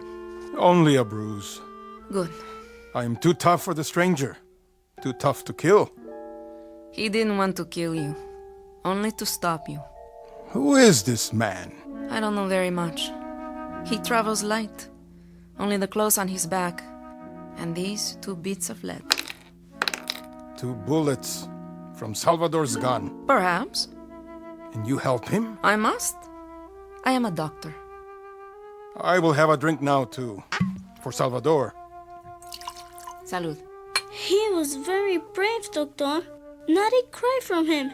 Not so much as a sound. All the time. Very brave. And what do you know of him, Pedro? I know nothing else. Except what? Except that he is my friend. I know that he is a good man, and that he has never done anything wrong. Don't be fooled. Whether he is good or bad, that still doesn't explain it. For example, it doesn't explain how a man can carry 2 bullets inside his body and have them cut out without so much as a whimper. It doesn't explain how his pulse can be just as strong and steady as if there weren't anything wrong with him but a cold. And it doesn't explain why this man should remain alive when by rights he should be dead. Perhaps he's not like us. Perhaps he is... We got to him in time, Doctor. Didn't we? I'd say we got to him about 3 hours too late. We got to him at a moment when, by the laws of every book and common sense, he should have bled to death. But he didn't. Because he is not a man. What do you mean, Manuelo? Enough for now. Stay by your friend Pedro and look after him. If he bleeds again, tell me. Sí, doctor. Manuelo. What? While I was back there, I heard something. I heard the door unlocked from inside. So? That is my business. Why? Did you go out? Yes, I went out. And where did you go? Where do you think? To tell Sanchez that when the army comes, they do not have to search the hills. They only have to come here to find what they want. Manuelo. At least I have done the right thing. Were you baptized as a child? Of course I was. At the church on the hill. Then at your baptism, they forgot to give you your proper name. Oh? And what is that? I'm afraid, Manuelo, that would be Judas.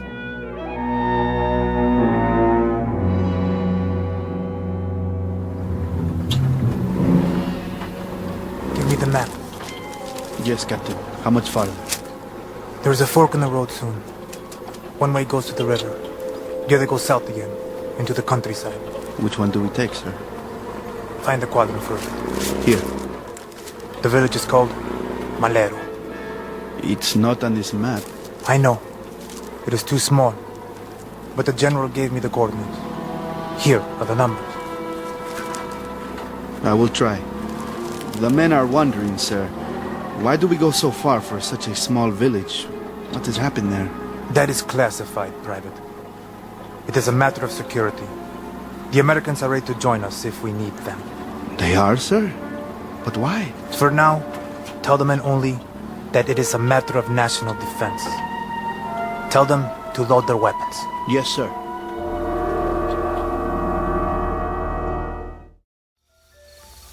Pedro, You are awake? and you must be tired.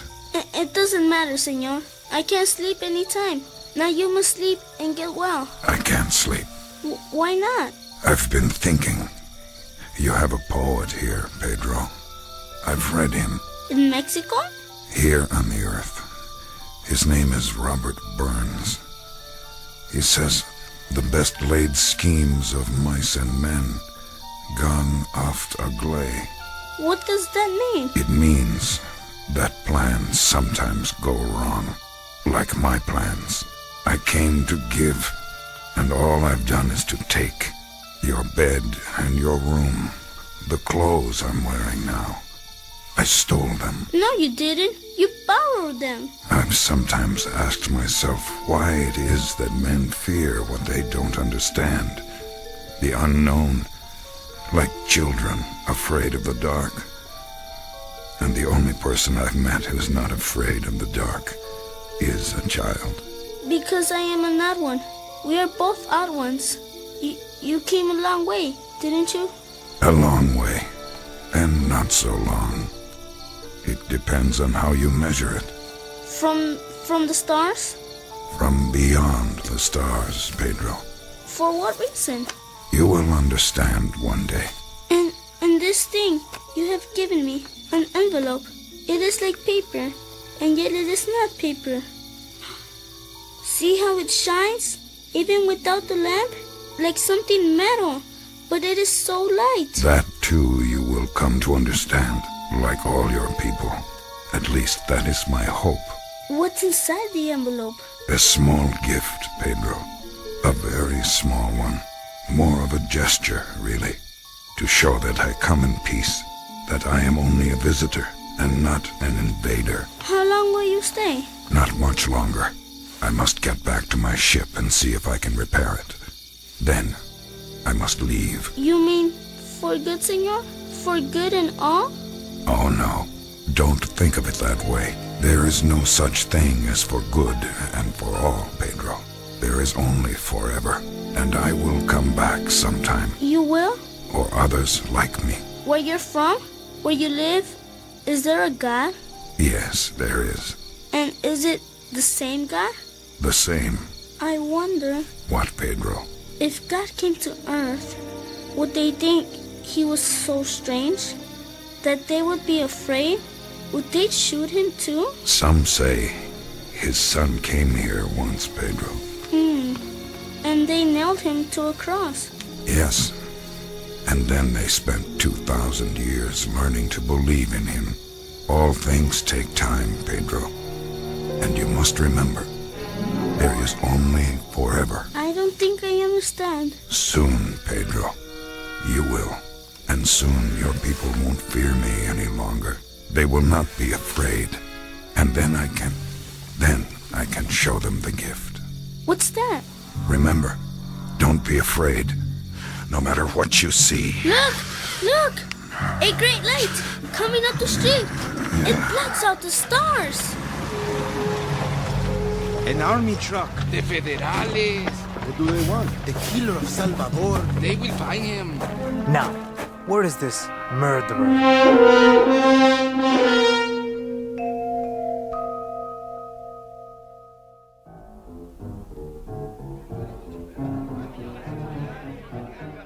Who is your policeman here? I am Sanchez, sir. I am the local chief of police. And you called for help? Yes, sir. Thank you for coming. I must speak with you in private. Where is this flying craft? The disc? It crashed in the mountains, some miles from here. Good. I will call the other truck, so you can lead us there. Of course, sir.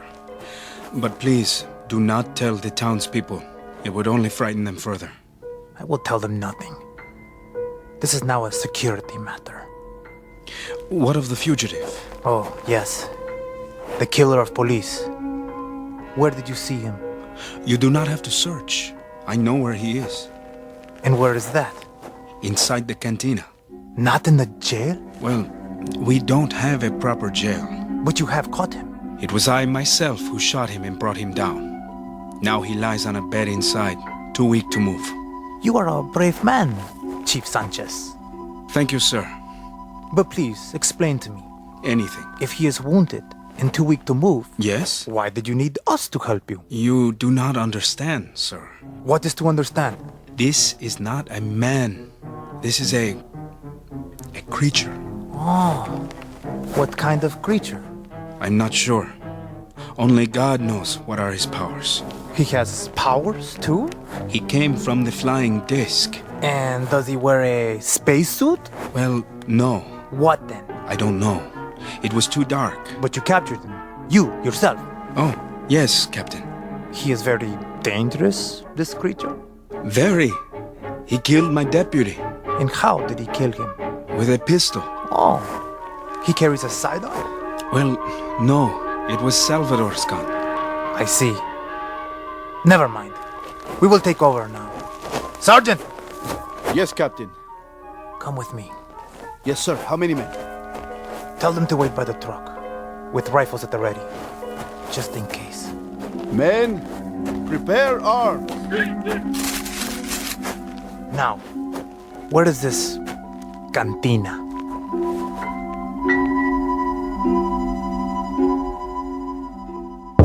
Open up! Don't shoot! No, Manuelo! Don't let them in! Are you the owner? This is Manuelo. The person you seek is inside, Captain. I have held him here for you. Another brave man. I am in the presence of such courage, Mr. Bartender. A village of lions, eh? The people of Malero welcome you, my captain. Sergeant, in here with me. Forgive me, Captain, but he is too ill to be moved. Oh? And you would be... I am the doctor here. I have been treating the man. He was wounded, Captain, after killing one of our policemen. A very fine man. Why don't you step aside, Doctor, and let the captain do his duty? I would be happy to allow the captain to do his duty. But first, I must recognize my own. The man is my patient, Captain, and he has been badly wounded. He can do no one any harm. Unfortunately, Doctor, my orders from Mexico City are to pick up a killer, not a patient. Stand aside. No, no. Get out of the way, Pedro. He must rest. The doctor said he must rest. I told you, get out of the way. Here he is, Captain. And who is he? The invisible man? What? The window. He has gone out the window. Have the man block off the streets immediately. He can't have gone very far. At once, Captain. And you, Mr. Bartender, if there's ever a need of a town jailer here, I hope you don't see fit to run for the office. You did this, Doctor. I was not in the boy's room. Then, Pedro, I've told you to do as I say. Oh, no, Manuelo. Stop! Let go of my arm. A man does not raise a fist to a child. I will do as I please. No, you will not. Not while I am here. Strike the boy again and I speak to the authorities. They will see that he has a proper home. Start at both ends of the street and move out. We must find him.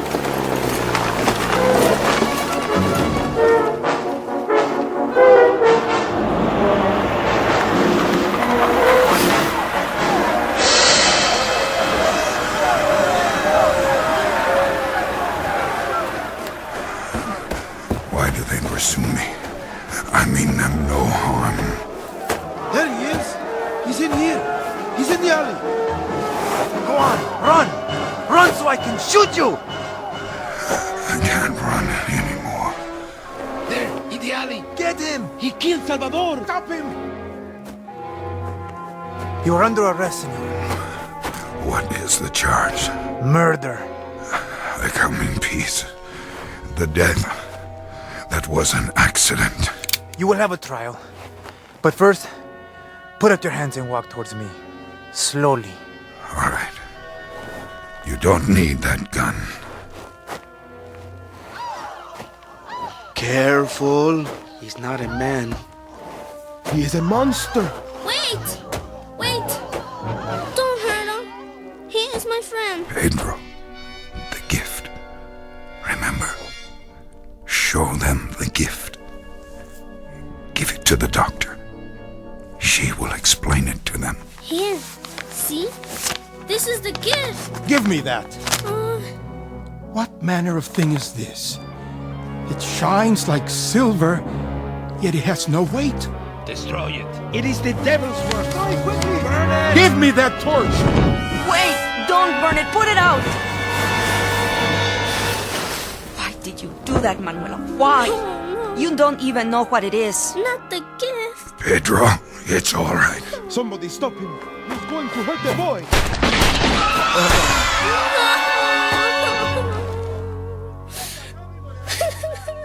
Pedro, come away. It's too late. He was my friend. All right. That's the end of it. Everybody back to your homes. Clear the streets. Sergeant, reassemble the men. Have them bring the truck around. I want a detail to pick up the body. Yes, Captain. What was it, Doctor? What? The paper. In the strange envelope. There's very little left of it now. Only a fragment. All that remains is part of the first page. What was written on it? Here, I'll read it to you. A greeting to the people of Earth. We come as friends in peace and bring you this small gift as a token of our goodwill. We hope it will help you. The following chemical formula is a vaccine effective against all known forms of cancer. Hey, why do you throw it away? That's all there is. The rest has been burned, so the lions devour the lambs. It is ever thus. Come, Pedro. Not yet. What has happened here? The stranger is dead. It is over. Come, Ignacio. I'll walk with you. I think I will stay here for a while yet. Why? Someone must mourn the dead. Can you play a dirge, Ignacio? Yes. Yes, I can.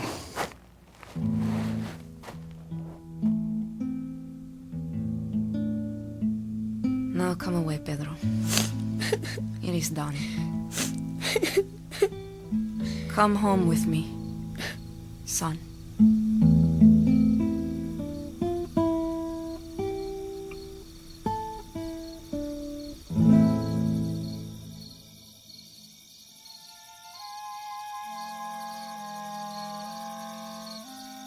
A small village in Malero, Mexico, not on any map. Time, the present. The subject, fear, an example of its nature and the extreme damage it can do.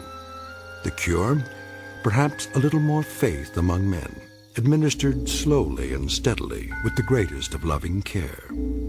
Prognosis, that's hard to predict, because these things can take time. But when the disease is contagious, time must be measured in careful doses before it too runs out. An off-the-shelf remedy offered free of charge in a place called the Twilight Zone.